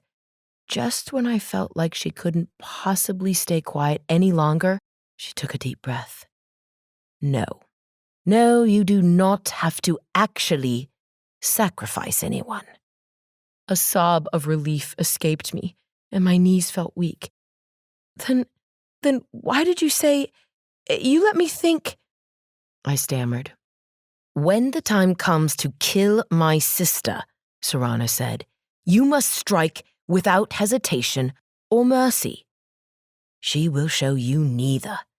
If you aren't willing to consider taking a life in order to get to Alaria in the first place, how can I be sure you won't hesitate when facing her. You will not have to possess actual blood magic in order to pretend to be an initiate and gain access to the castle. But if, at some point, you are asked to perform the ritual, you must choose between maintaining your cover as a blood witch or failure and death. She trailed off and narrowed her eyes at me. I nodded, as if I was agreeing, while silently swearing that I would never use blood magic. I'd find a way around it, no matter what. Now, Skal van Resh, Serana said, as if the conversation had never happened. I swallowed hard. Skal van Resh, she said impatiently. With a deep breath, I repeated it in a whisper. Then you draw out your own blood. Once again, she mimed cutting open her palm. I nodded weakly. Then you must say, Skal van Resh, Eir van Resh. I repeated it. The silence that fell when I was done seemed suffocating. She raised a hand and brought it down. You stab the sacrifice, not to kill, but to draw out their essence. Then you speak the words again. She gestured, and I meekly muttered the spell again. Serana nodded in satisfaction, then slashed her hand through the air. Chant once more, and then a fatal blow. The neck is most efficient. The death passes the essence from the wand to you. Blood magic is yours to wield until the effect wears off. I forced myself to nod again. You will, of course, need the proper wand, Serana added. They will know if your wand does not contain the correct components, especially if you are expected to use blood magic. Where am I supposed to get one? I asked, trying to ignore the terrible possibility. No way. I would not sacrifice anybody. Procuring the wand is your problem, not mine. But I started to protest as she held up a hand to stop me. If you cannot even obtain the necessary wand for the task, then this entire conversation has been for nothing. How on earth do you even expect to take on an Arcanist if you can't even collect the materials for a simple wand? I hated to admit it, but she kind of had a point. In addition, she said, to the iron blade portion, your wand will also need to contain a special object, which must be incorporated. This, she smiled darkly, will be quite a bit harder to find, I suspect, than an iron blade, especially if you do not wish to sacrifice anyone. What is it? I asked nervously. It is a stone forged by blood magic, using the blood of a sacrifice. My jaw dropped, and I gasped. What? She snapped. Another opposition to blood magic? I have one, I said, stunned. You have one what? The stone. My heart was pounding. Fletcher, the blood wizard, he told me I'd make a good blood witch, I stammered. He said if I wanted to be one, that I need to go to Mystic Key and tell them he sent me. He gave me a little rock. I could hardly believe it. Could it be the stone she was talking about? Describe it. Serana leaned toward me, eyes wide. It's little, sort of shaped like a tear and red, blood red, and it's always warm. She burst into laughter. You do have one, she cried gleefully. Incredible! What do I do with it? You must drop it into molten iron before it is turned into the blade I mentioned. Then you will incorporate them into your wand, as if they were another type of wood. You have done that before? I nodded. Good. Do that. You will use the same process for the iron blade, and then you will possess a working bloodcaster's wand. I glanced down at my wand and swallowed nervously. I knew in the life of an immortal that having a wand for 5 years was hardly a blink. Yet I had a special attachment to this wand. It wasn't my first, but it was sentimental, and I hated the idea of perverting it with the stone from Fletcher. It doesn't have to be your wand, she said reluctantly, noticing my reaction. You can get another, just as long as it works well enough for you to convince them that it is your real wand. Well, that was good at least. But, Serana added, instantly making the situation worse again, you will need to give up your wand while you are in the castle. You can't risk them finding you have a second. Yeah, I said reluctantly. Unfortunately, that made sense too. Now, she went on, with the correct wand and the spell I have just taught you, a bloodcaster can sacrifice anyone and then gain blood magic. Duenos theorized that with further modification, the blood magic could be turned from simply taking the essence of a sacrifice to actually taking their magical abilities. He worked tirelessly for centuries and eventually developed the basis of Arcanism, which my sister continues to experiment with. I thought it was all figured out, I said, surprised. I had seen Alaria kill the air elemental and then use his magic. It is still a work in progress, Serana said. One of the reasons she is using the fights at the castle to find the strongest magics is because she has determined that there are different results in what power she is given, depending on the conditions at the time of the sacrifice. She gets particularly good results, Serana smiled darkly, through torture. A chill went up my spine, and I swallowed hard. Serana took a deep breath. Now, I told you that you will need a bloodcaster's wand in order to fit in. I nodded reluctantly. That is not entirely true. You need an Arcanist's wand. What? I said incredulously. Oh, it's very similar to a bloodcaster's wand, she said, as if that was my biggest problem with the declaration. Alaria will never know the difference until it's too late. Wait, why do I need an Arcanist's wand? I asked, confused. Oh, Serana let out an honest-to-God cackle that sounded way too much like Alaria for my comfort. She fixed me with a predatory smile. Because the only spell that can kill an Arcanist must be cast using an Arcanist's wand. My eyes widened in alarm. What does that mean? I cried in horror. What is the spell exactly?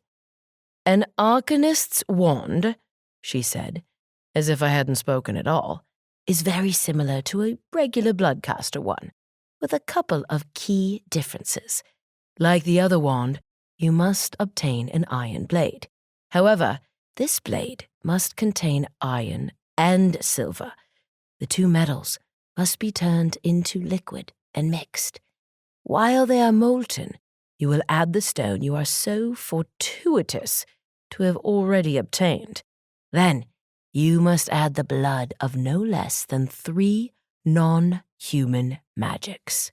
So I do have to sacrifice people, I gasped. I can't. A few drops will be sufficient, she spat, as if my reluctance to kill people was somehow offensive. Your victims can be alive. Then you can have mine, Shannon said instantly. The words were hardly out of her mouth when Ember and Mariana both volunteered as well. There, Ember said in satisfaction. That's 3 right there. Now you've got the stone, the blood, and the blade, all taken care of. Serana huffed, and I honestly couldn't tell if she was pleased I already had the components or not. You still need the iron to be molten to add to the blood. I am a fire elemental, Ember said indignantly. I can melt iron in my sleep. That may be, said Serana, but unless you want to try and incorporate a big chunk of iron into your wand, you're still going to need a way to shape it into a blade. The word you're looking for is forge, Ember said. It needs to be forged into a blade. And seeing as I've been blacksmithing since before I could walk, she crossed her arms over her chest and fixed Serana with a challenging stare, eyes flaring. Like I said, the blade is taken care of. Serana laughed. You certainly have surrounded yourself with the right people. What disgustingly loyal friends. I considered saying something in their defense, but decided against further irritating her. In addition to their blood, you must add some of your own. Lastly, you will need... Serana pulled out a small notebook and swiftly began to write. A potion. I have written the ingredients and how to prepare them. The potion must be... What? I cleared my throat nervously. I can't make potions? Serana looked at me in disdain. You haven't learned how to make potions? No, I confessed. For a moment, she looked like she was too irritated to even speak. Then she threw up her hands and said, Well, fortunately for you, as long as the ingredients are properly prepared, you merely need to stir them into the molten iron. I hesitated. I don't know how to prepare potions ingredients either. Why the hell not? She snapped. The sudden loss of her composure made me jump and clench my fingers around my wand. Because I'm not... I swallowed nervously. That was something I hadn't really wanted to tell her. Not what? Her eyes widened suddenly, then narrowed at me. How old are you? She growled. I shrugged one shoulder and her eyes narrowed further. Tell me, she snapped. I cleared my throat and admitted, 28? Serana actually pinched the bridge of her nose, as if my answer had given her an instant headache. 28, she repeated with a groan. No wonder you're willing to risk everything to rescue your boyfriend. You're foolish and young. I bristled at the insult. Well, so far I seem to be the only witch you've spoken to who's actually willing to try. Maybe I'm the one who should walk away. If you're going to keep insulting me, I bluffed. To my relief, she laughed and almost smirked. You are spunky, she said dryly. I'll give you that. Fine. She held out the piece of paper. Procure these ingredients. Someone at the apothecary will prepare them properly for you, if you ask. She shook the paper impatiently at me. I warily stepped forward, and staying as far from her as possible, reached out and took the piece of paper. I almost tore it, trying to snatch it away from her, but she didn't release it, instead fixing me with a stern look. I suggest you split it up and take it to several different apothecaries. No one but you should see this list in its entirety. If a bloodcaster just happens to be working at the apothecary... Okay, I agreed. Burn it when you're done. I nodded, and she released the paper. I stepped back quickly, and she smiled as if knowing I didn't want to be too close to her. Then she bent and wrote something else on her notepad, then tore off another piece of paper. These are the specifications for the blade. Here, imp. Ember nervously inched across the room and took it, wrinkling her nose at the insulting tone. Now, Serana continued, you will add the blood, the stone, and the potion to the molten iron, and then make the blade. After that, you can incorporate it into your wand. And then what? I asked nervously. My chest felt tight with dread, and my legs were heavy. I wanted to sit, but I didn't want to do it now and seem weak. I wanted to know this spell she kept refusing to tell me, but at the same time, I didn't want to know. Do you remember the first part of the blood magic spell for sacrificing? Say it. I swallowed nervously and nodded, wondering just why it was so important to her that I remembered it. Skal Van Resh, I said softly. And? Heart pounding, I mimed slicing my palm with my wand. Then Skal Van Resh, Iyer Van Resh, and stab the sacrifice. Yes, Serana said, but her tongue suggested there was more. I waited, feeling sick from trepidation. Unless one is an Arcanist. Then the spell is Skal Van Resh, Iyer Grosh Kren. She fixed me with a look that clearly said she wanted me to repeat it.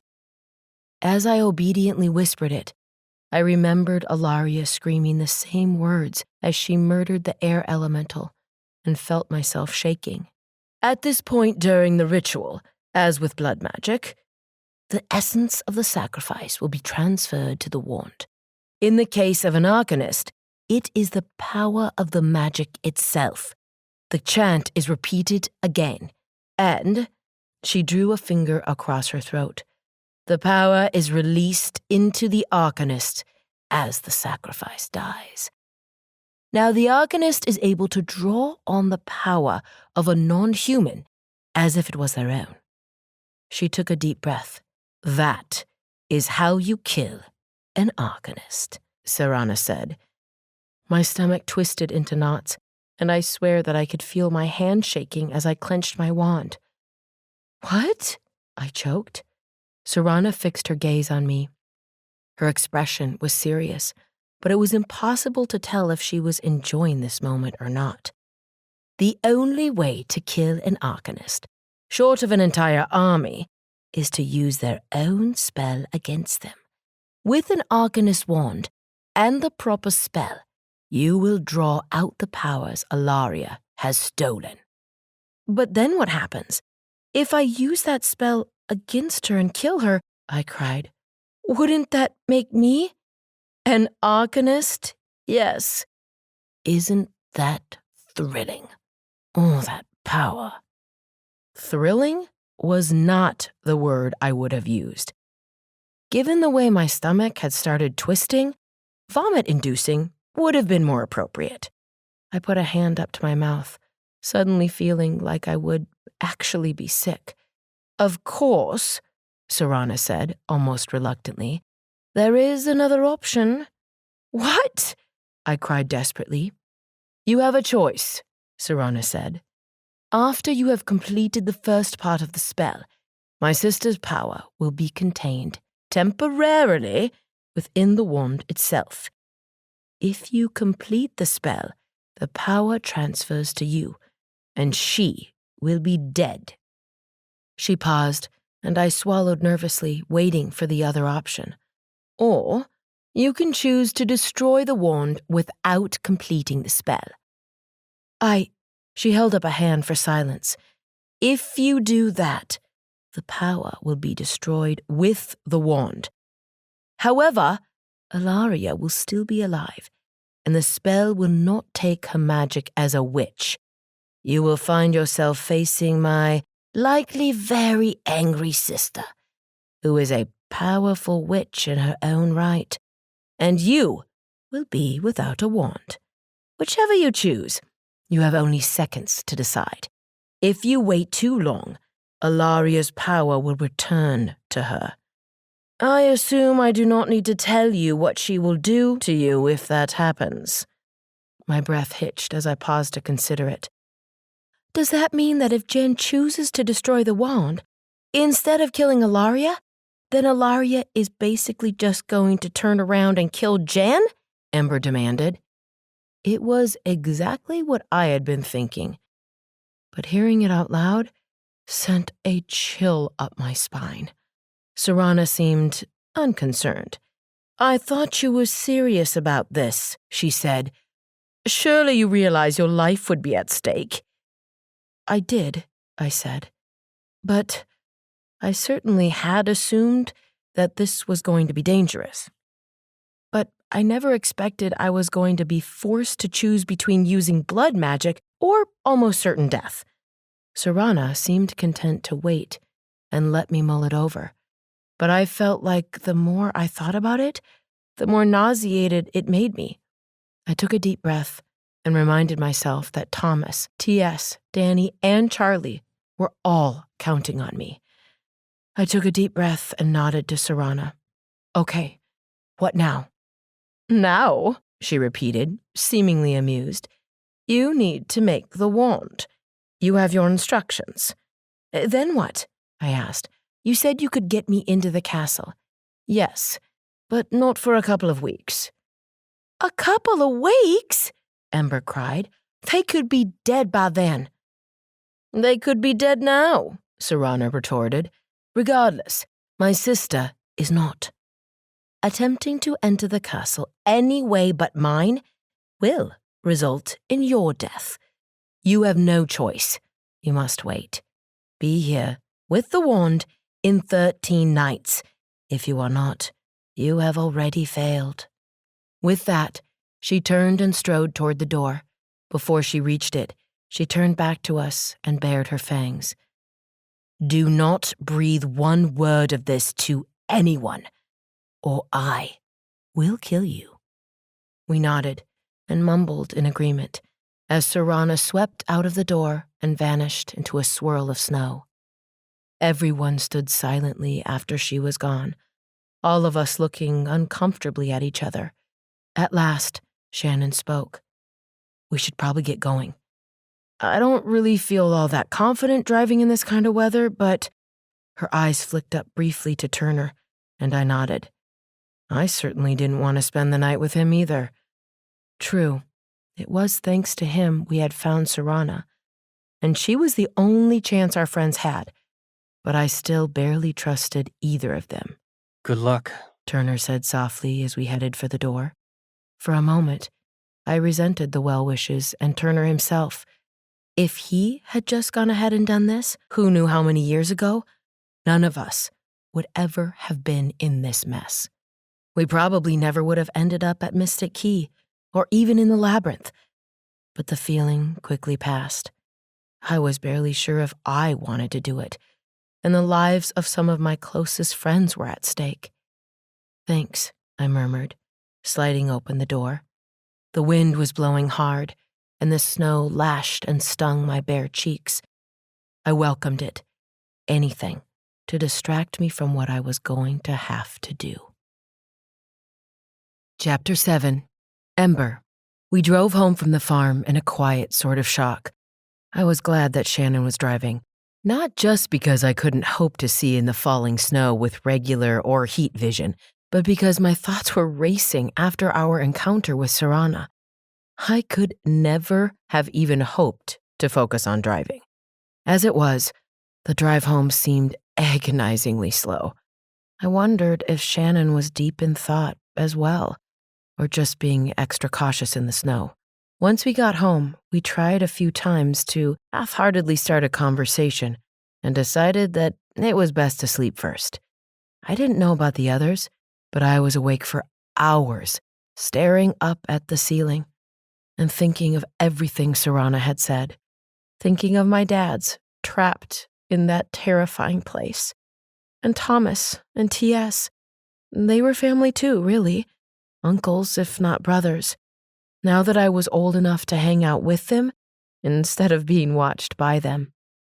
Yet, as frustrated as I was at the fact that going into the castle after them myself was impossible, I felt relief too.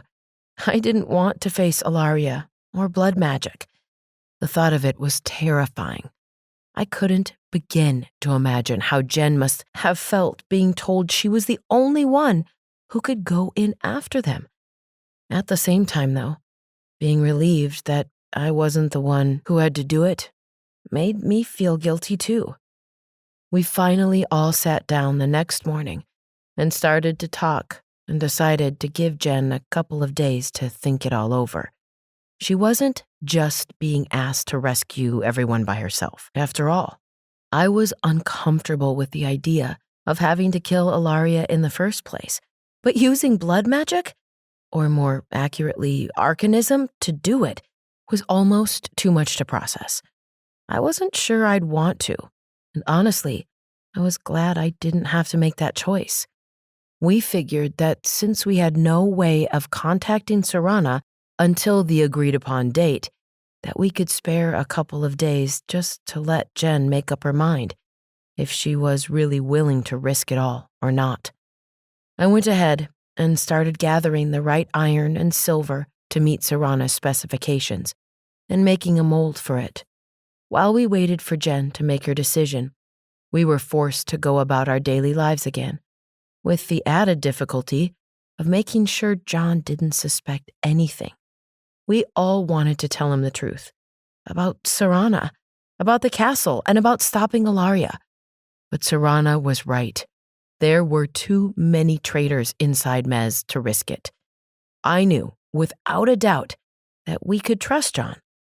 But unless he was planning on infiltrating the castle in place of Jen, there was really no point in telling him. He'd tell us not to do it. And as Jen herself pointed out, if the worst came to pass, she was technically more expendable than John.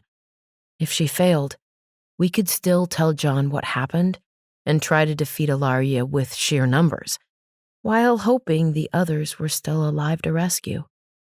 But if John went in and failed, I doubted anyone else in Mez with enough rank to gather a literal army would believe us. That was without taking into account the fact that one of Alaria's people within Mez would find out about a large-scale attack and warn her. Given what Alaria had done to Mystic Key, we were afraid that if she felt threatened, she'd destroy the entire damn castle and vanish again. The only way our plan had a hope of succeeding was keeping it to as small a number of people as possible, even if that meant just Jen would be going to the castle. "I'm going to do it," Jen announced a couple of nights later. We were all sitting in the living room once again, surrounded by the stacks of research we had been doing for months, picking half-heartedly at our dinners. There was no question what she was talking about. Somehow, even though we were already sitting in silence, the lack of noise became oppressive as we all looked at Jen. The only one who didn't look surprised was Rack. Not that his expressions were always easy to read. He was sitting next to her on the couch and did nothing except lift his head to look at her as she spoke, without even a telltale twitch of emotion from his tail or ears. "I thought you would," Shannon said softly. "I just don't think I have a choice," Jen said. "I'm the only one who has any chance of getting in there without risking Alaria finding out." "What if you have to use blood magic?" Mariana said. Jen bowed her head and murmured softly, "I don't know. I won't. I just won't." We all glanced at each other, and it was clear that everyone knew there was a possibility she would be forced to use it. "Every bloodcaster we've spoken with says, once you start..." Mariana let it hang. "I know." Jen flashed us an obviously forced smile. "But we've met some who have stopped." I nodded, but actually wasn't sure if that was true. Aside from Serana, who couldn't use blood magic anymore, I didn't think any of the bloodcasters we encountered had actually stopped using blood magic. They were just against Alaria's methods. I bit my tongue so hard I tasted blood, forcing myself not to blurt out my concern. It wouldn't do any good to worry everyone. Jen's mind was already made up, and an admittedly selfish part of me didn't want to give the only chance my dad's had at rescue a reason not to go. "Besides," Jen added with another fake smile, "as long as I can just get close to Alaria, all I have to do is use the spell one time and then destroy the wand." She shrugged. "Then I'd have to go to the effort of getting another wand if I wanted to use blood magic. I don't even think it would really affect me if I don't follow through with the spell." "That's true," Shannon said. "So all I have to do is get close to her." Jen didn't sound very confident. Not that I blamed her. "Ember," she asked softly, "you said you can make the blade?" "Yeah," I said. "Thanks. I guess now we just need the potion's ingredients." Jen went to her purse and pulled out the papers from Serana and held them up. I figured that we should divide this up between the four of us and all go to a different apothecary to get it taken care of. Her brow furrowed. Then I just need a new wand. I excused myself and raided a couple cupboards in the kitchen. I returned with a small crate full of short branches and set it down in front of Jen. "What is this?" she asked. "It's wandwood," I told her. "We usually have a little on hand for special treats. I thought if you can find some that works for you." She looked up at me in surprise and gratitude. "Thank you, Ember," she laughed weakly. "I've been wondering how I was going to get a new wand." Jen pulled out a handful of branches and started testing them with air spells. While she did that, Shannon separated the list of ingredients into 4, and I sat down and started looking up the addresses of local apothecaries. Jen had a few pieces of wood left in front of her when she leaned back with a yawn and declared that she was too tired to make a final decision. We decided to take a break for the night. The next day happened to be my day off, so I took advantage and went to the apothecary. The witch at the counter frowned when I handed her my list and asked me what sort of potion they were for. I didn't know much about potions, but I assumed it was a strange list of ingredients, made stranger still by the fact a fire elemental was buying them. I smiled and told her it was for a class project. She still looked somewhat skeptical, but let it go. I suppose that on their own, the strange ingredients weren't very incriminating. Much to our dismay, one of the ingredients on Mariana's list took 2 days to prepare. By the time it was done, with about a week to spare, we had everything. It was a quiet, freezing cold night when we gathered at last in my blacksmith shed. The snow was coming down so hard, I felt like I was going to get lost between the house and the shed. I never really understood the whole non-magic thing about being scared of the dark. But if ever there had been a dark and spooky night, this was it. I looked around outside of my little smithy at a world that was nothing but black and dark blue. I could hardly make out anything, and it was cold. Next to me, the other girls were bundled into huge jackets, stomping their feet and huddling together to keep warm. Rack didn't take long to jump into Jen's arms and curl up inside her jacket. "You can wait inside until I'm done," I offered. They stubbornly shook their heads, and I smiled weakly. I didn't really want to be alone for this anyway. I pulled out an old mold made for casting cauldrons and put my iron and silver ingots in, then pressed my hand on top of them. Everyone watched quietly as they slowly melted into liquid. I stirred them with my finger, although they didn't seem to be mixing well.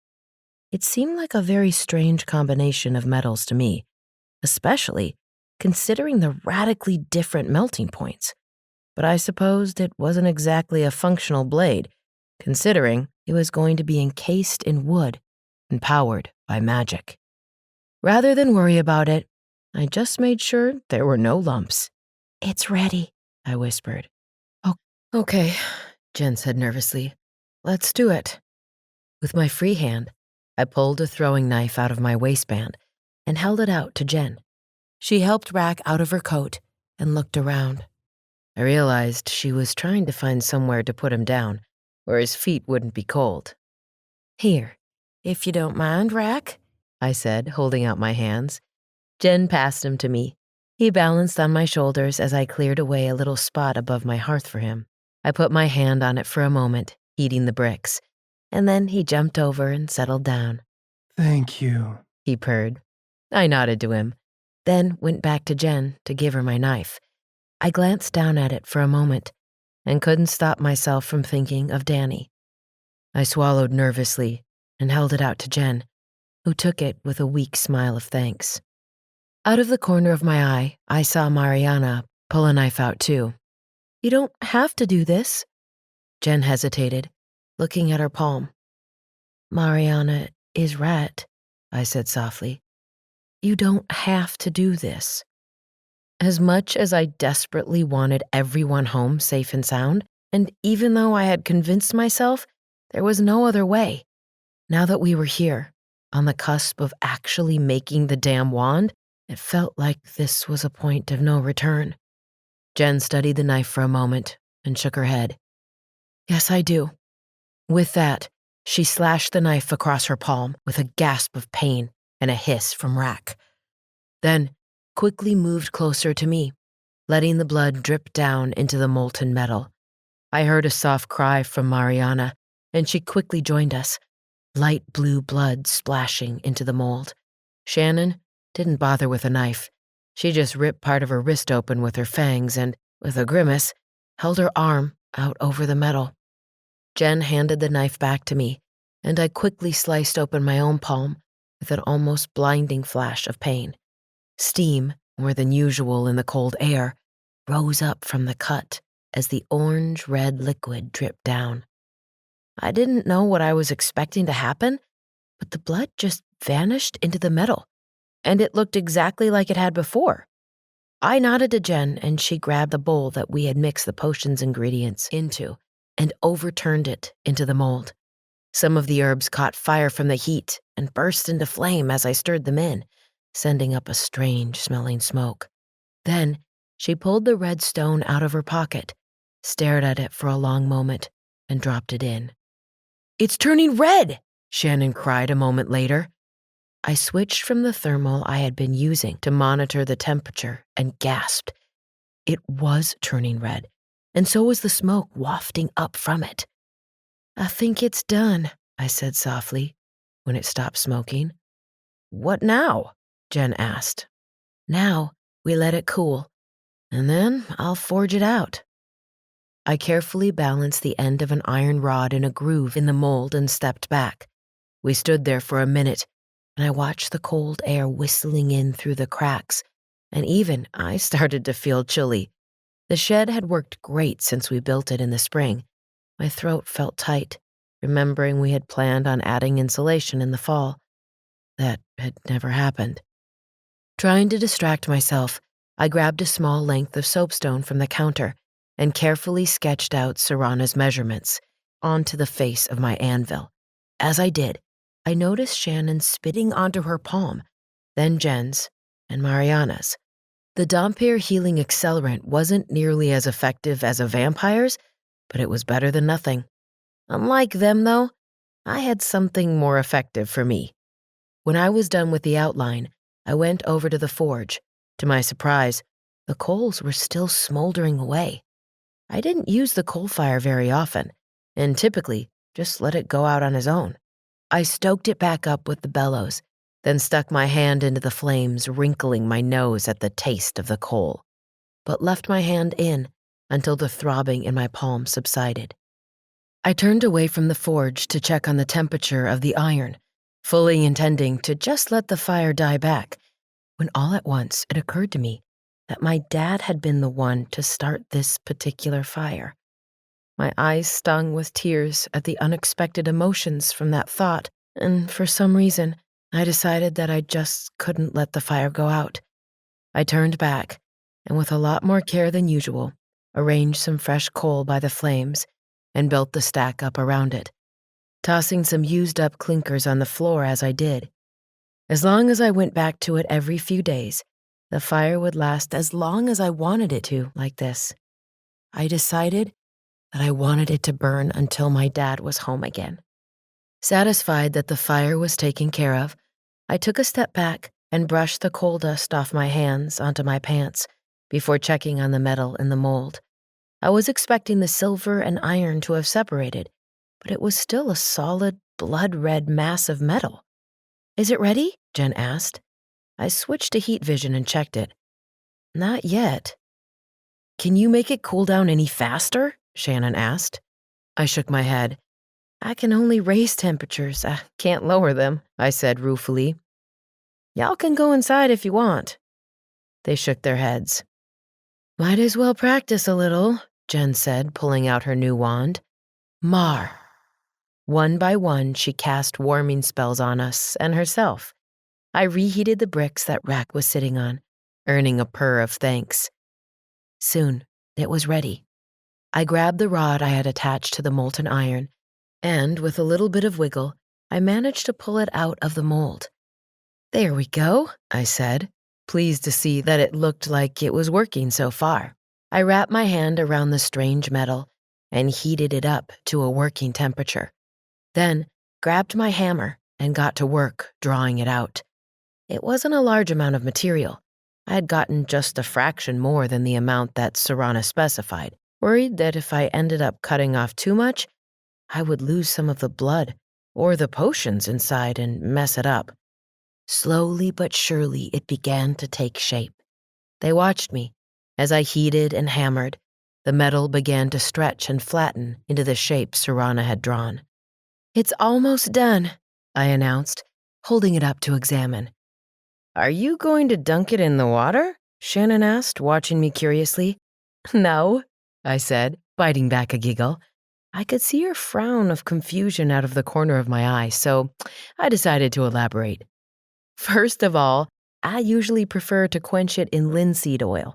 It doesn't cool the steel down as fast as water, and I like the smell." I laughed and added, "I also kind of like how it bursts into flames." As I spoke, I pulled out my cutting tool and dropped it into the hardy hole on the anvil, then started heating up the spot where the rod I was holding attached to the end of the blade. "What are you doing now?" Jen asked. "You'll see." I wasn't used to smithing with an audience. When the metal was hot enough, I carefully lined it up on the cutting tool and brought my hammer down on it. It easily sliced almost totally through the rod. I flipped it over and gave it another solid whack, totally severing it to ooze of approval and surprise. The blade tumbled down to the ground and landed in the scattered scale and clinkers. "Oh no, I've got it," Jen said, obviously not realizing that I had let it fall on purpose. She took a step forward and started to bend down to reach for it. "Stop!" I cried. "It'll burn you!" "Right." Jen stepped back again with an embarrassed laugh. "I wasn't thinking. I guess I've got other stuff on my mind." "Honestly, I forgot it was hot too," said Shannon. "Watching you do that without gloves." "Actually," I said, bending down and picking up the blade to examine my cut, "most people don't smith with gloves anyway. There's too much you need to feel. Of course, most smiths have tongs," I added. "I just need to clean this up a little." In just a few minutes, I had the cut part smoothed out, and the blade was shaped exactly to Serana's specifications. I set it on the anvil and stepped back, brushing the flakes of metal scale off my hands. Now, we let it cool. Luckily, the blade was small, and it cooled down quickly in the cold air. Soon, it was cool enough, in my opinion, for a human to touch. I picked it up and held it toward Jen. "Here you go," I said, suddenly choked up. The act of making the blade had been a nice reprieve from thinking about what it was actually for. But now that it was done, and I was handing it over to Jen, I felt a nervous lump forming in my throat. Jen hesitated as she looked at the blade in my hand, and I knew it wasn't because she was worried about the temperature. "Thanks, Ember," she finally said softly. She took it from me and held up her new wand. "Okay, here I go."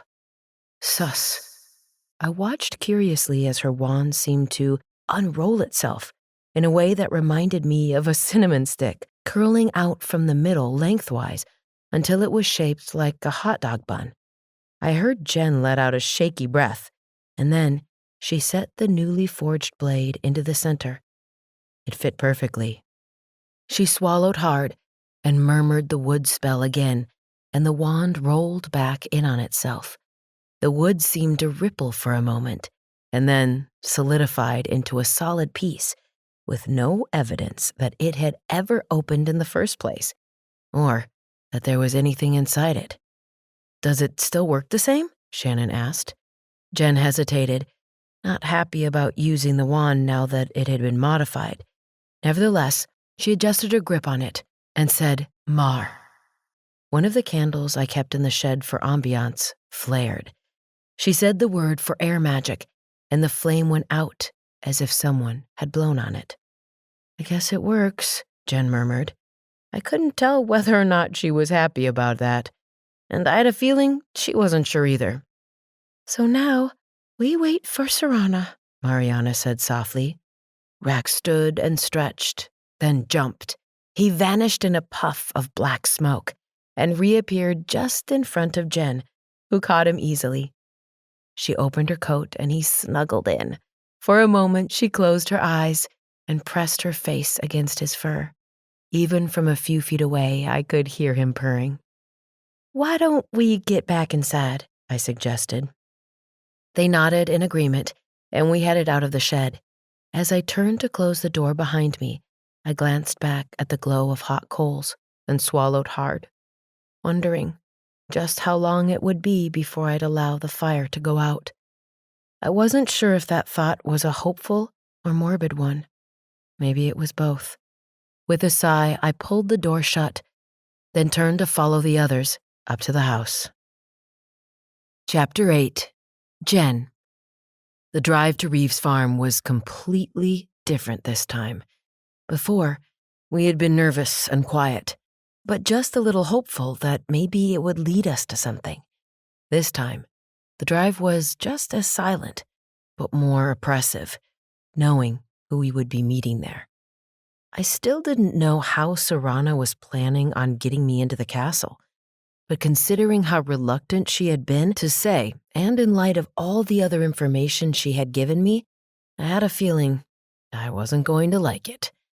All too soon, we were pulling up to the driveway toward the old green barn. As we got out of the car, I looked around at the others with a nervous twist in my stomach, knowing that we were about to find out what Serana's plan was, and soon it would be just me. I wondered how long it would be before I saw the three of them again, if I ever did. Well, I glanced down at Rack and smiled as he looked up, sensing the turn in my mood. I'd always have Rack. The thought gave me a little rush of confidence, and I walked into the barn with the others, feeling for the first time since meeting Serana like maybe I could actually do this after all. The feeling didn't last for long. "Do you have the wand?" Serana said without preamble. I pulled it out. "Show me," she commanded. I held it up a little higher, and she actually rolled her eyes at me.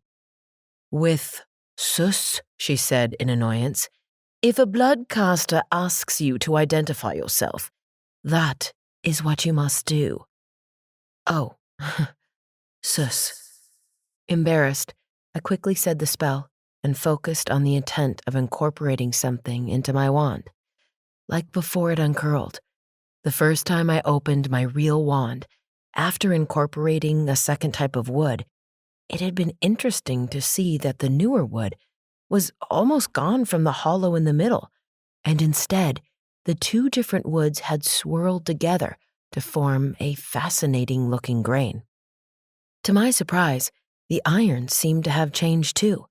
There were tendrils of wood coiled around it like roots, and the iron itself seemed to be bending around the wood. "Good," Serana said in satisfaction. "You've been using it." "Will they be able to tell how new it is?" I asked in alarm. "It shouldn't matter. Alaria accepts blood witches of all skill levels. You'll just have to make sure you don't lie to her." I nodded and sealed my wand around the iron again, then cleared my throat nervously. "So, what do I do now? You said you'd tell me how to get into the castle?" "Indeed." Serana produced a piece of paper and held it out. "Tomorrow night, at this address, there will be a gathering." She paused, and one of her unnerving smiles crossed her face. "A gathering of bloodcasters who are interested in becoming initiates." My mouth went dry. She had said before I would have to pretend to be an initiate, but I was so focused on what I'd have to do after getting into the castle, I hadn't put any thought into how I'd actually get there. "You will attend, and you will hope that you are accepted. After that, you will travel to the castle. Once there, Serana smiled again. You will kill my sister. And when she is dead, you can rescue your friends. I swallowed hard and nodded. How am I supposed to convince them? I want to be an initiate. I can't just show up there, can I? Information about meetings like this is spread by word of mouth, carefully passed between bloodcasters. Tell them Fletcher told you. I haven't seen him in months, I protested. That's not my concern. Oh, I think it is, Ember said suddenly. Considering that Jen is the only person who's going to be able to kill your sister, it would be nice if you would give her a little more direction. Serana snorted in annoyance, but then inclined her head as if Ember had made a good point. Tell them, Serana said, that Fletcher told you about Alaria, and that you are interested in becoming a disciple. What if they don't take me? They most likely will. Alaria has ways of weeding out people who are not serious. She's not picky about who she accepts initially. What do you mean by that? I asked nervously. She sighed, as if me being concerned about my own safety was off-putting. You will be brought to the castle, under the agreement that you will pretend you have given up your wand and wish to be turned into a vampire, and as a show of good faith to Victor, you will act as a servant to the non-humans for 6 months. 6 months? I cried. Wait! Serana hissed at me, and I fell silent as the bone-chilling vampire magic made my breath hitch. I wasn't finished, she snarled. I nodded, and she glared at me for a moment before moving on. In reality, of course, you are not proving yourself to the vampires. You are showing Alaria what you are willing to do in exchange for becoming a disciple. As far as she's concerned, anyone unwilling or unable to commit to this 6-month hell is unworthy of joining her. That is how she determines her followers. It was the same on Mystic Key. Stay for 6 months and work at the resort. Or fail. Fail? If Alaria decides you don't have what it takes, well, she'll kill you. My chest felt tight as I tried to make sense of it. So, are you saying I have to stay there for 6 months before I swallowed hard, still coming to terms with what I was going to have to do. Before I kill her? No, she sneered. My relief was short-lived. It means you have only 6 months to kill her. Otherwise, she will expect you to complete the ritual and pass from initiate to disciple. On one hand, I had been expecting to face Alaria considerably sooner. On the other, the fact that it could take 6 months was even a possibility was horrific. That would mean Thomas and Dani would have been trapped there for a year. Could they even survive another 6 months of the horrible-sounding weekly fights? Serana watched me, expression unreadable. Rack rubbed against my leg and purred softly. I gasped in horror. What about Rack? I cried. If she's testing people just like on Mystic Key... Serana nodded once. You must leave your familiar here, if you do not wish him dead. My knees felt weak, but with no other choice, I nodded in agreement. I opened my mouth to agree verbally too, but couldn't make myself speak. Instead, I nodded a second time. You expect her to do this alone? Ember cried, unknowingly saying exactly what I was feeling. She won't be alone, Mariana said firmly. Thomas and the others are there. An unexpected surge of joy struck me at her words. I wouldn't be alone. Sure, I'd be on my own for going to this meeting and actually going to the castle. But once there, I would be with Thomas and T.S., Dani and Charlie. I'd know for sure that they were safe. and I'd be able to tell them the plan, and they'd help me with Alaria. Together, we could beat her. No, said Serana. What? I managed to say. It is critical that no one know you are in the castle, not even your boyfriend. I didn't think she could say the word without sneering. What? I started. She expected me to do this completely alone?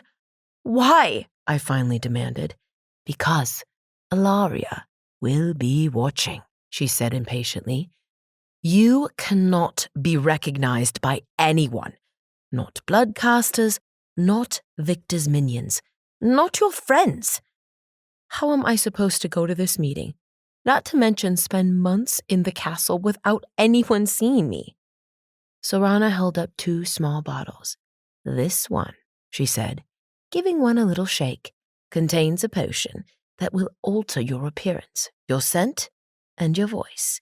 You will be completely unrecognizable. Even more despair flooded me at the thought of the others not even recognizing me. None of the bloodcasters know what I look like, I began. Are you certain? You were on Mystic Key after all. Serana pointed to Turner, who had been sitting so quietly on the other side of the barn. I had forgotten he was there.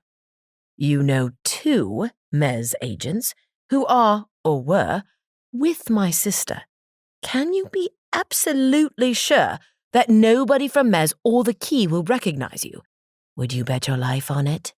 Your friends' lives? I bit my lower lip and turned away.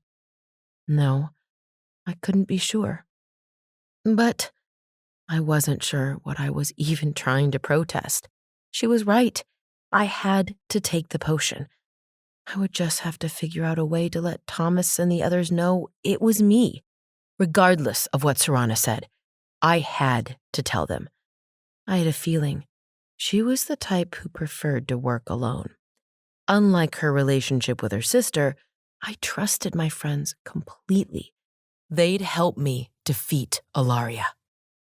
As if reading my mind, Serana added sternly, and you will not give your friends even the slightest hint that you are not who you appear to be.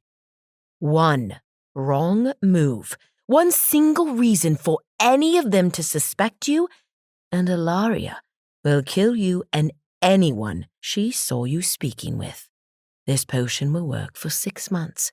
By design, of course, continued Serana without pausing, as if she hadn't just completely shaken me. If you do not kill Alaria by then, either the potion will wear off, and she will kill you, or you will fail her test to become a disciple, and she will kill you anyway. And if you are foolish enough to risk everything for the sake of letting your friends know you're there to save them, then you will likely all die. I blew out a weak breath and tried desperately to think of something to say, a way to insist I could tell them without being caught. But Serana was right about that too. It was one thing to assume they could all be close to each other without being suspicious, but a witch couldn't be seen with any of the non-humans without raising some eyebrows. It wasn't an issue of me trusting them. It was a concern about everyone else in the castle. One mistake, and what does the other potion do? I asked, after what felt like hours, feeling oddly defeated. It will turn you back, should you succeed early. I forced a weak smile as I took them from her. At least Serana thought I had enough of a chance to bother getting me a counter potion. Funny enough, it helped me feel just a tiny bit better. Do you remember the spell to take Alaria's power? Serana asked. I nodded, and when it became clear she was waiting, recited it. Good. Now, go. Take the potion at least an hour before you arrive. Leave your familiar far away if you value its life. Once you are in the castle, do what you can to earn my sister's trust. Or at least try to stay on a good side. As soon as you get the chance, kill her. That's it? Go. she repeated. I have already put myself at risk meeting you a second time. I looked at the others. They all looked as stunned as I felt. But with that, Serana swept away. She paused in the open doorway, cold air blasting in around her, and said so quietly I almost missed it. Good luck.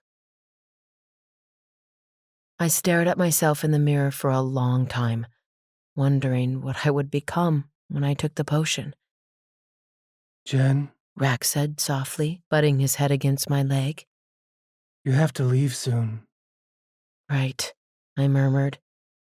I took a deep breath and drank the potion. It felt like it was burning as it went down. I gasped and sank to my knees, wrapping my arms around me as the pain spread. As quickly as it had begun, it stopped. I sensed Rack's shock and slowly stood. I gasped as I caught sight of myself in the mirror. I was completely different. My hair was still brown, but several shades lighter and a totally different length. It even looked wavier than usual, almost curly. My eyes had gone from blue to brown, and my skin looked like it was a different shade as well. As I examined my arm, I realized that a little trio of beauty marks had vanished, replaced by a single one. I laughed breathlessly, because if I didn't, I would probably have cried. Even my freckles had changed. I looked back up at the mirror. The entire shape of my face was different. My nose, my forehead, my chin, even my eyebrows were shaped differently. I ran a hand over one cheek, honestly surprised that I could feel it, as if it were my own, considering the stranger in the mirror. You smell funny. Rack said. Bad? Just not like yourself. I turned to face this way and that, trying in vain to spot something I recognized. With a sigh, I pulled out my phone and snapped a picture, and quickly texted it to Ember. I was still staring at my reflection when she replied. Abigail York, I read, as I looked at the texted picture of my new Mez ID. I turned my attention back to my reflection and pulled out my new wand. My name is Abigail York, I said. I'm a blood witch. The words were strange and difficult to say. I wrinkled my nose as I spoke them, but repeated the phrase a few more times, until I felt like I could say it convincingly. I want to become one of Mistress Alaria's initiates, I said, remembering the title she had seemed to favor on the island. You ready, Jen? Mariana called. Yeah. No. Rek, Shannon, Mariana, and I drove wordlessly to Mez, where Ember met us with my new fake credentials. Okay, you're in the system, she said as we headed off. I kept your real age and birthday, though. The more of the truth you tell, the fewer lies you'll have to remember. Thanks, Ember.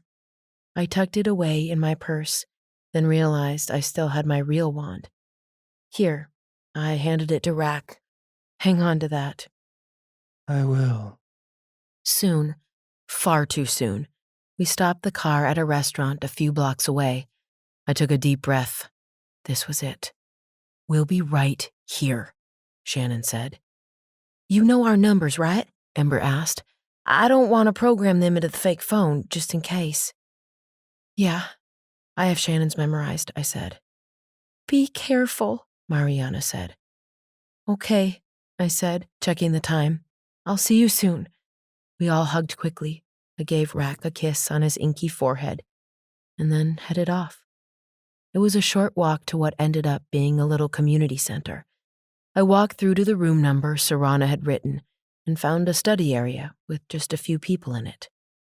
Can I help you? A woman asked, coming over to me quickly, almost suspiciously quickly.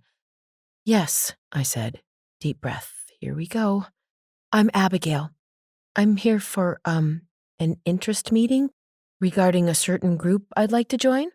She smiled at me. Most of our members are referred. Do you have a name? Morgan Fletcher, I said nervously. He said he thought this would be a good fit for me. Her eyes narrowed as she mouthed the name. One moment. She strode away and spoke with a man across the room. They cast a few suspicious glances at me, and I felt my heart pounding, even though I wasn't even sure these were bloodcasters. The woman returned, and I watched her warily. "When exactly did you last speak with Morgan Fletcher?"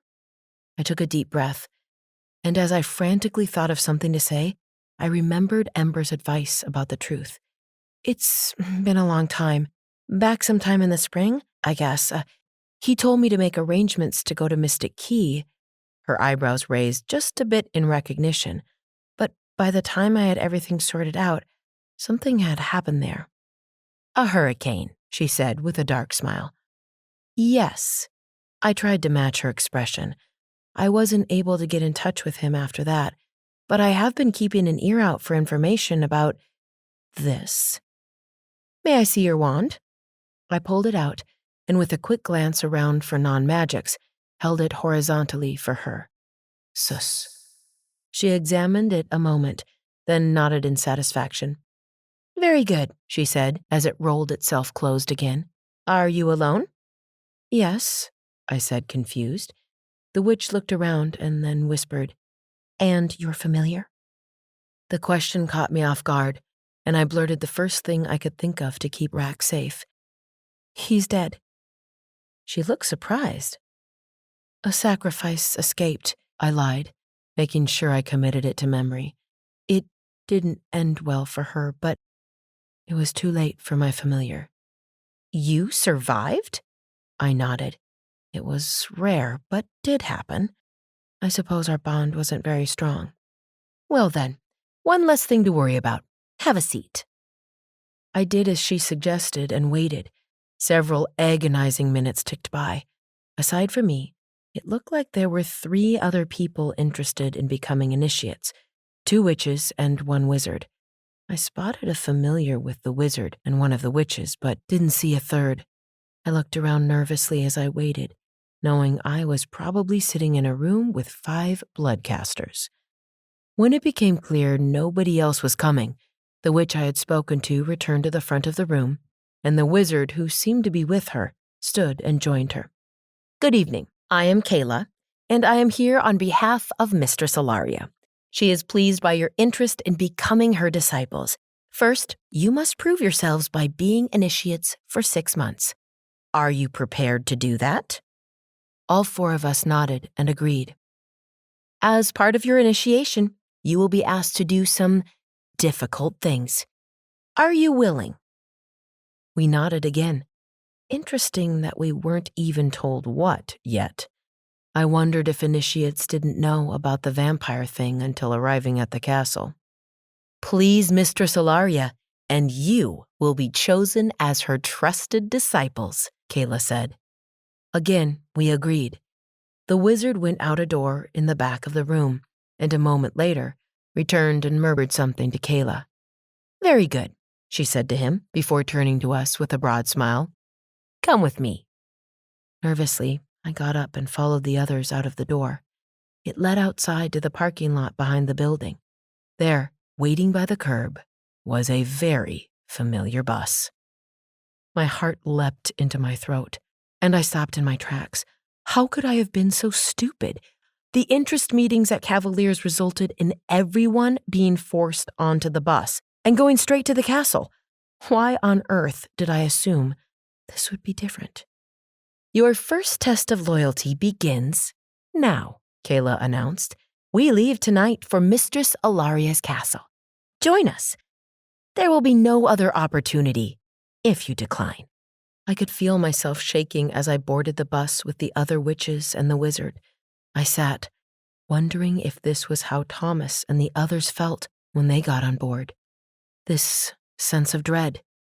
I wondered, too, if one of them had sat right here where I was now. I turned to the window and almost jumped at the strange reflection gazing back at me. I heaved a sigh as the bus rumbled to life. At last, I was on my way to the castle, but once there, I wouldn't even be able to let them know it was me. A whirl of emotions flew from Rack as the bus began to drive. Confusion, alarm, fear, and then understanding as he realized what was happening. It was followed by a gentle poke on my tongue. I closed my eyes and tried to feel as calm and peaceful as I could, hoping he could feel my love and know that I was ready to do this. The emotion came back to me, and I smiled a little. Rack knew. He'd tell the others. It was all, technically, still going according to plan, just a bit faster than I expected. I yawned and wondered just why I felt so tired all of a sudden. Of course, I realized when I heard other yawns, the sleeping potion. So, they were using it on us, too. With a sigh, I shifted my weight and gazed at the window, spotting my reflection again. I'm Abigail York, I mouthed to myself. If I forgot that, we were all dead. Abigail York, Blood Witch. This has been Magic Unveiled. Rise of the Arcanist. The More Than Magic series. Book 8. Written by Elizabeth Kirke. Narrated by Amanda Day. With additional vocal performances by Cain. This audiobook is a Mercs with Mics production.